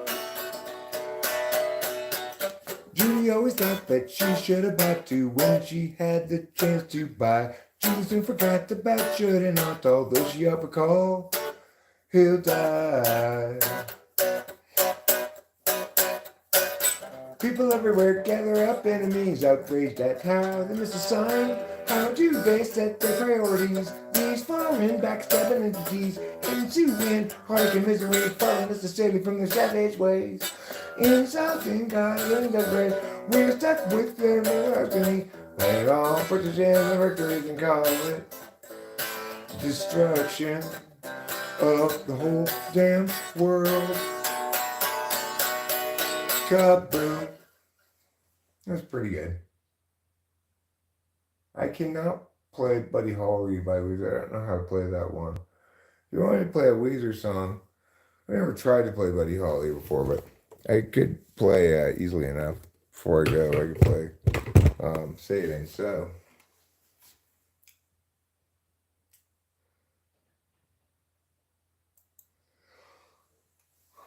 INFJs, the most common type. With their magical mystical abilities, INFJs, the most common type, provide everyone everything they need in the world all the time. Okay, So what we're going to type in here is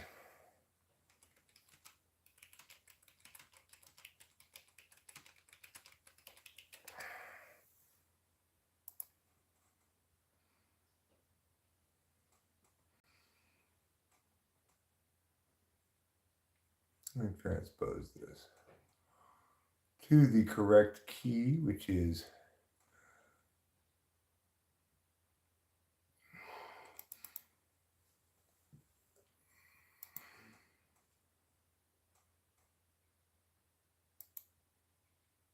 there we go.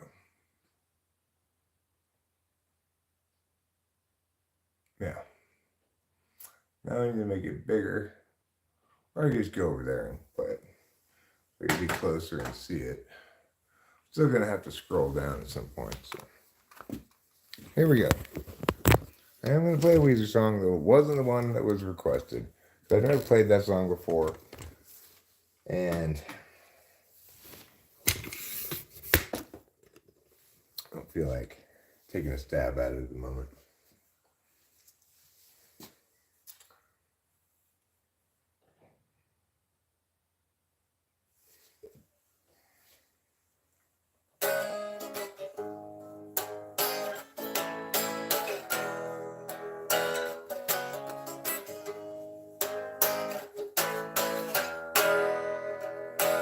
Somebody's honey is crowding my icebox.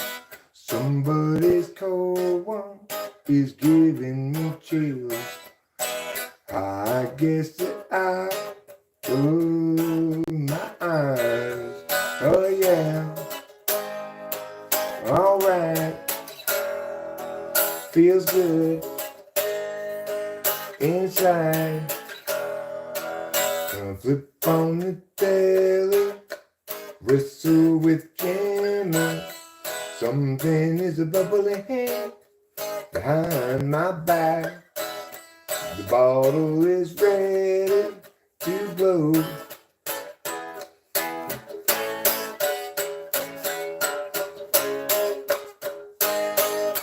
Saying so,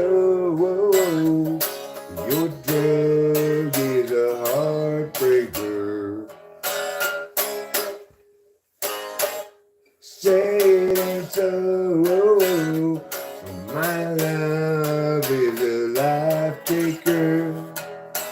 I can't confront you, I never could do that which might hurt you. So try to be cool when I say this way is the water slide away from me that takes you further every day. So be cool.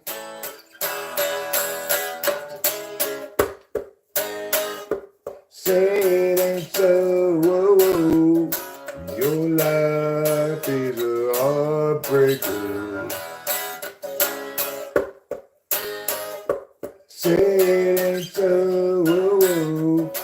Your love is a life taker. I gotta scroll. Dear Daddy, I write you in spite of years of silence. You cleaned up, found Jesus. Things are good, or so I hear. This bottle of Stevens awakens ancient feelings. Like father, stepfather, the sun is drowning in the flood. Yeah, yeah, yeah.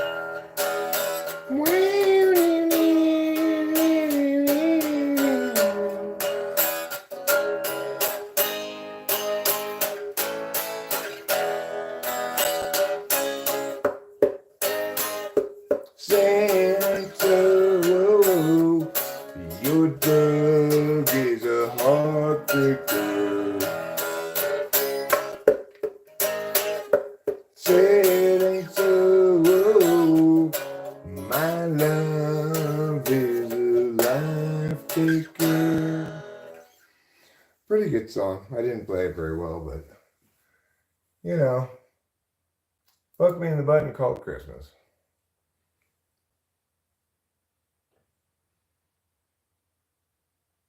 Can I do The Gambler by Kenny Rogers? I've never tried that one before. I'm kind of curious to try that one. I'm planning on ending right now, but I'm going to try The Gambler. I've never attempted to play this before. Oops. The Gambler chords and lyrics.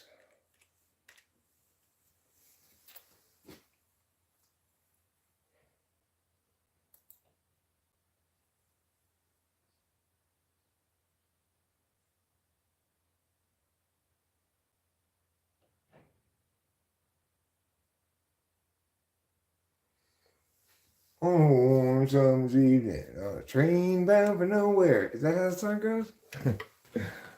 I think I do know this song. How to sing it? I'm afraid I might not. On a warm summer's evening, on a train bound for nowhere, I met up with the gambler. We were both too tired to sleep, so we took turns staring out the window at the darkness, till the boredom overtook us, and he began to speak. He said, "Son, I'm made alive out of reading faces, knowing what the cards were by the way they held their eyes." I said, "I don't understand. I can see you're out of aces. For a taste of your whiskey, I'll give you some advice." So I handed him a bottle, and he drank down my last swallow. Then he bummed a cigarette, asked for a light, and then I got deathly quiet, and his face lost all expression. Said, "Gonna play the game, boy. Play it right. You got to know when to hold 'em, know when to fold 'em, know when to walk away, know when to run. You never count your money. When you're sitting at the table, there'll be time enough for counting when the dealing's done." I don't want to play any more of it, but that's a great suggestion. Thank you for suggesting it.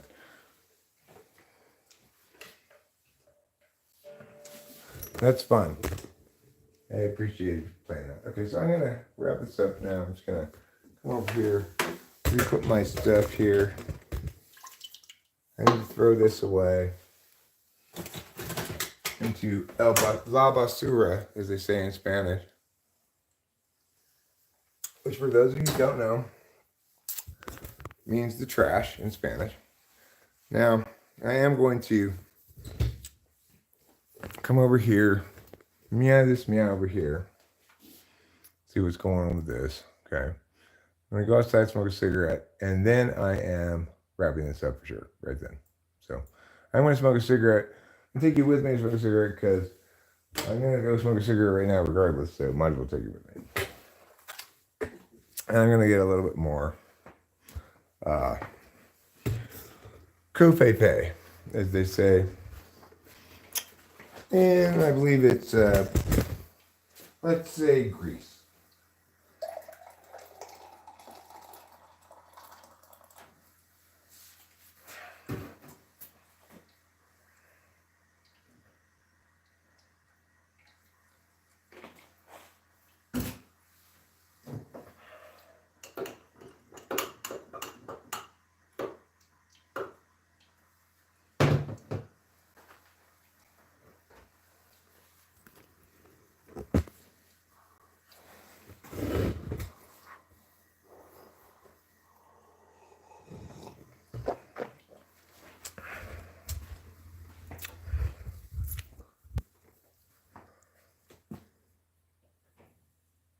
I smoked before at the casino.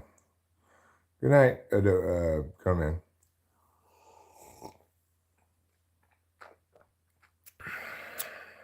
Subtle mush, says big O, little o. I'm not entirely sure what it means, but I'm thinking that it suggests that subtle mush likes both large and small O's. That could be what it means. Like a fine meat.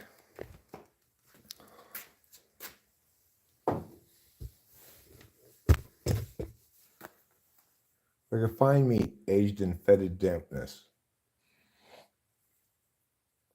Bubble.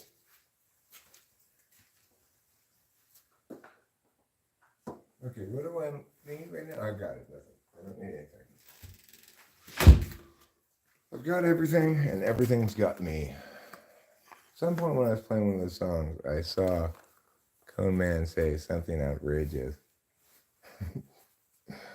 Enough that it messed me up in the song. But I didn't stop to deal with address it at the time. But I don't remember now what it was. But it was nevertheless outrageous.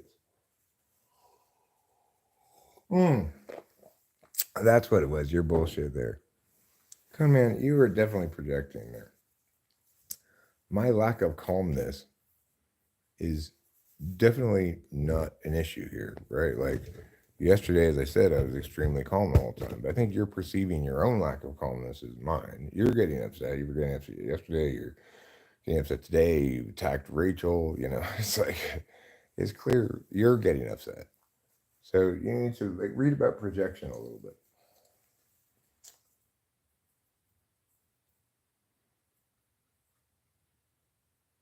Thanks, Death from Above, Airsoft.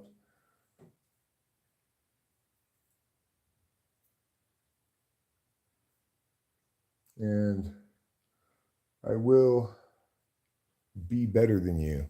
I will not call you an unhealthy or undeveloped anything.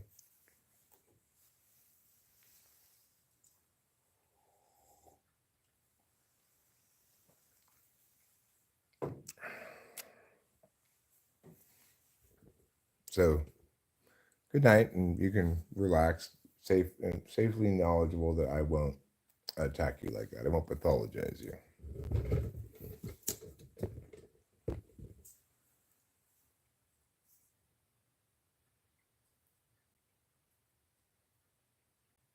No, Cone Man, you meant it to sort of seize the frame of reference to suggest that the problem theretofore had been that had been my level of emotional engagement, which is completely irrelevant, as I've expressed to you multiple times, which you continue to ignore. Which understandably is going to annoy me when I've made clear to you that the issue has nothing to do with my tone or emotional engagement. The issue is you don't or can't listen to me and hear what I'm saying in a way that engages with cognitive functions or typology or personality type or whatever in a way that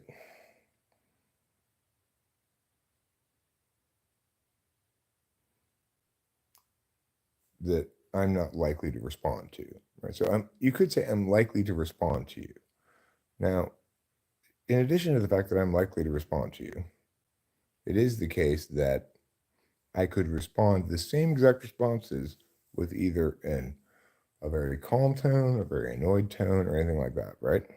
But that you'd be taking the wrong path if you were listening to my tone in those contexts. What you want to do is listen to my words and what they're saying.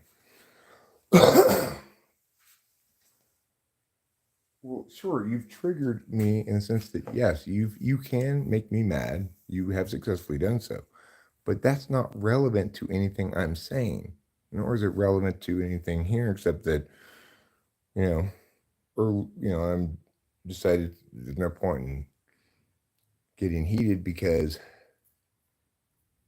uh, you're just gonna mistake that as the thing at issue. So obviously, I'm much calmer now because I'm trying to actually make progress here in communication. I don't think you're doing that at all, but I think I am. So,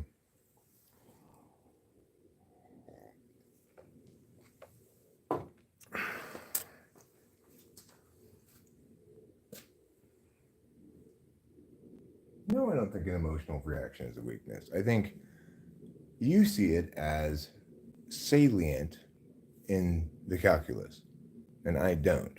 The fact that you're able to annoy me is irrelevant.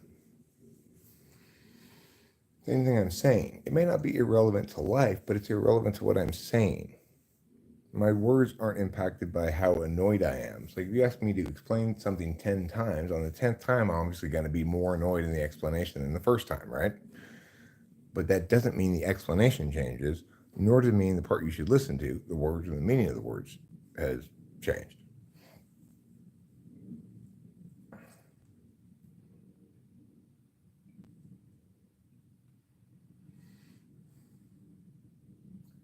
For somebody for whom their emotional attachment is going to impact what their position is, in other words, if my position changed depending on whether I was happy or sad or liked you or didn't or something, then you'd have a point, but my position is not impacted by that at all.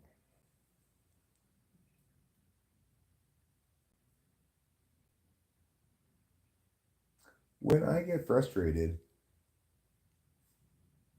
it may be the case that you can't hear anything but my frustration. And in that way, it could be the case that communication goes down.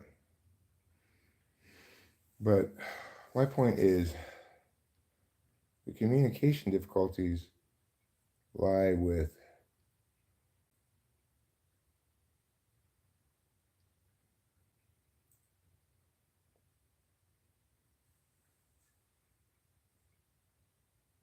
a much better explanation than my tone or emotional display.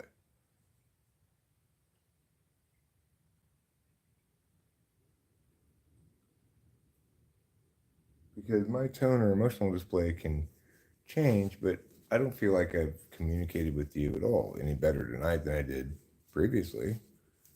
Because from my understanding of communication, if I had communicated better with you, you'd have agreed to some things, right?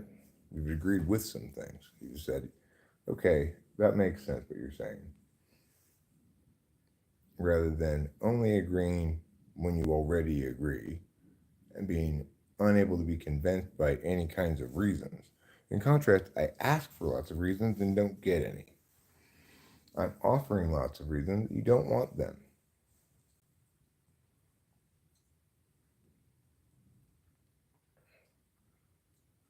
I mean, frustration can signify that one sort of an emotional response is triggered by an insecurity being stepped on. But there are other kinds of emotional responses that don't link to insecurity.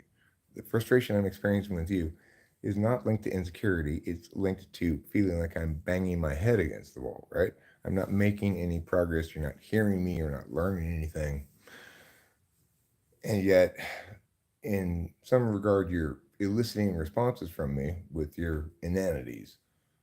So, at this point, I will shut off responding to Cone Man for a bit.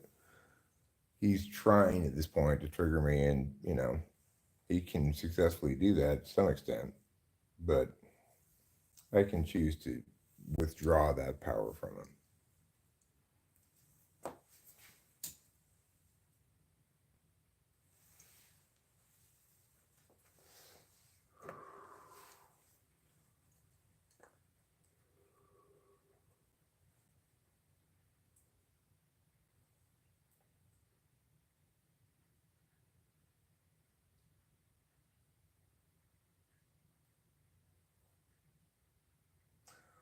Well, I mean, the thing is, I'm not really looking for you to agree with me, but it is the case that I'd like if you understood my points, which I'm articulating clearly, and you showed some sign of getting what I'm saying. Obviously, if I'm trying to communicate with somebody and they're not understanding what I'm saying at all, or at least not displaying an understanding of it, not responding on point, right?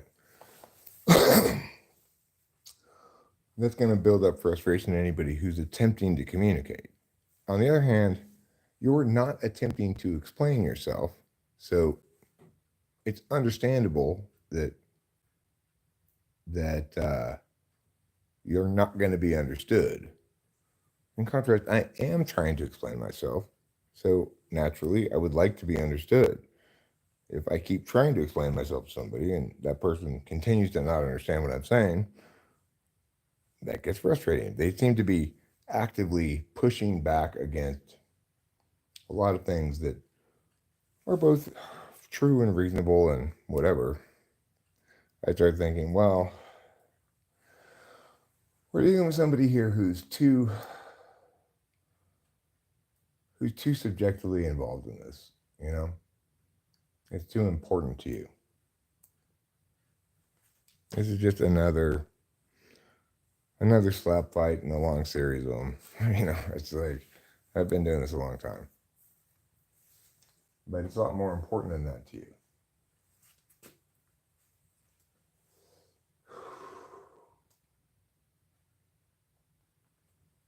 Yeah, you keep saying that.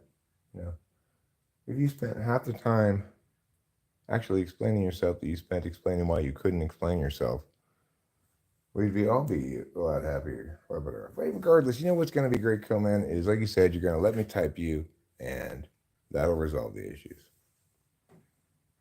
right? Then we'll have actual data to point to.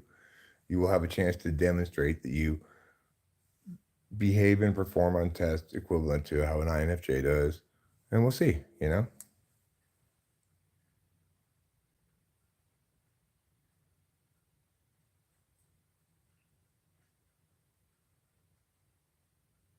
mean, this is definitely ENTP versus Cone Man.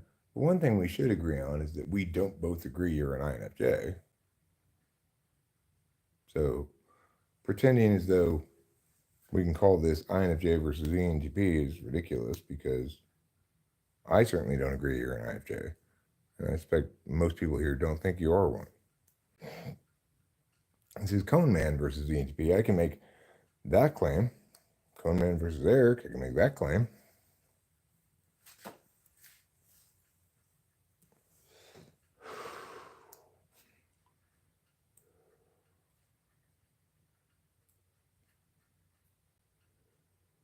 Let's find one real one always.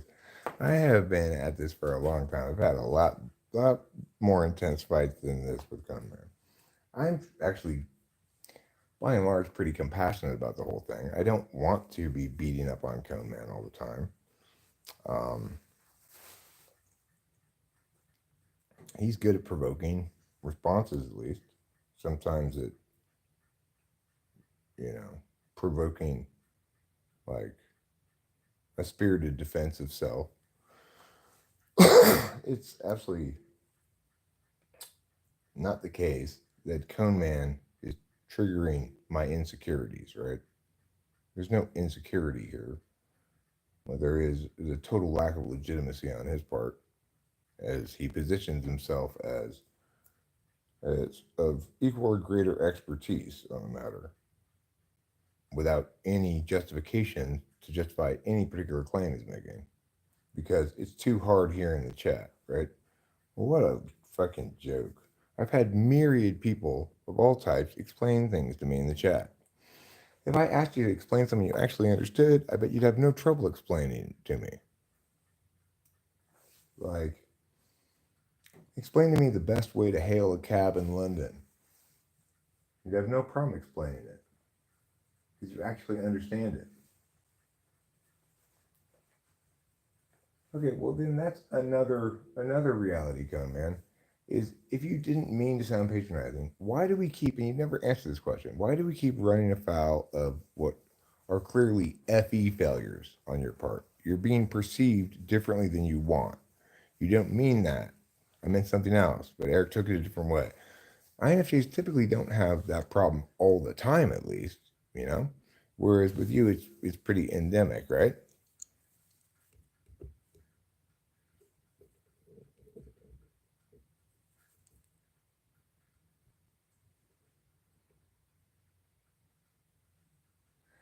It's easy for all of us to explain things that we do understand. Our ability to explain something is, in fact, the same thing, more or less, as our understanding it. Understanding is different than knowing, remember.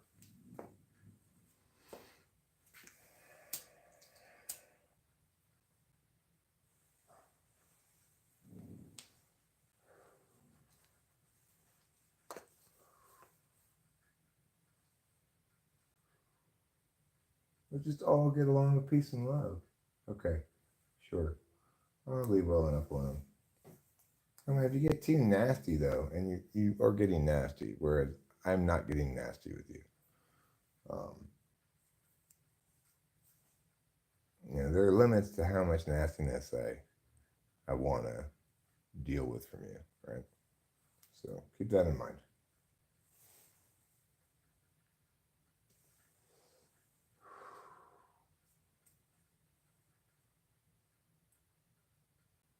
Well, actually, I'm about to, as I've been saying for quite some time, I'm about to go discuss Brexit with my wife. So I think that was the last act here before I end the stream and go take a shower, have a little bit of an SI reset, as I like to call it, where I shower. Okay, fine, I'll pull one bowl with you. All right, one bowl won't kill me. Fine. You win. You win, lady. Okay, lady, you win. I am going to pull a bowl with you after all. Well, I'm going to transubstantiate this one as well to you. Yeah, I didn't fail to type her. I typed her incorrectly, although I added a caveat that, could be, yeah, right? So it's true that I failed to type her correctly at first. And that, as usual, when I do fail to type somebody correctly, I add some caveats of like, um, I'm not 100% sure on this. I don't find them the hardest to type anymore, but I'm better at typing now than I was over 4 years ago when I typed Rachel, And that's one to grow on. I want you to remember that. Have I ever smoked a strain called EA3167? I'm sure she has not, because that's not a strain of weed. If they did have a strain of weed named that, that'd be a funny strain of weed name. That's a great name for a strain of weed. All right. Good job. Now, I'm going to translate this bong rip as the last one to you. Okay? You deserve it because you're the one who made this bong rip happen. I hereby transubstantiate this bong rip to you.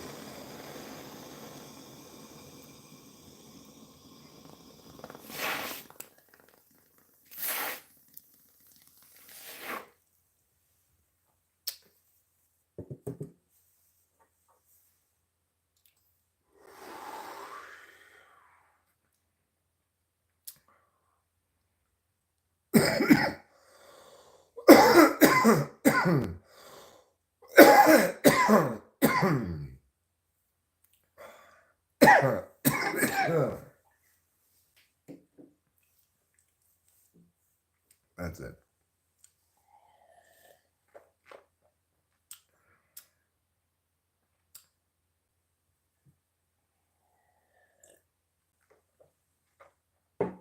That's it for tonight. I want to thank you all for being here. Remember, I love you all. I wish you all the best. And I'll see at least some of you in the morning. Have a good night.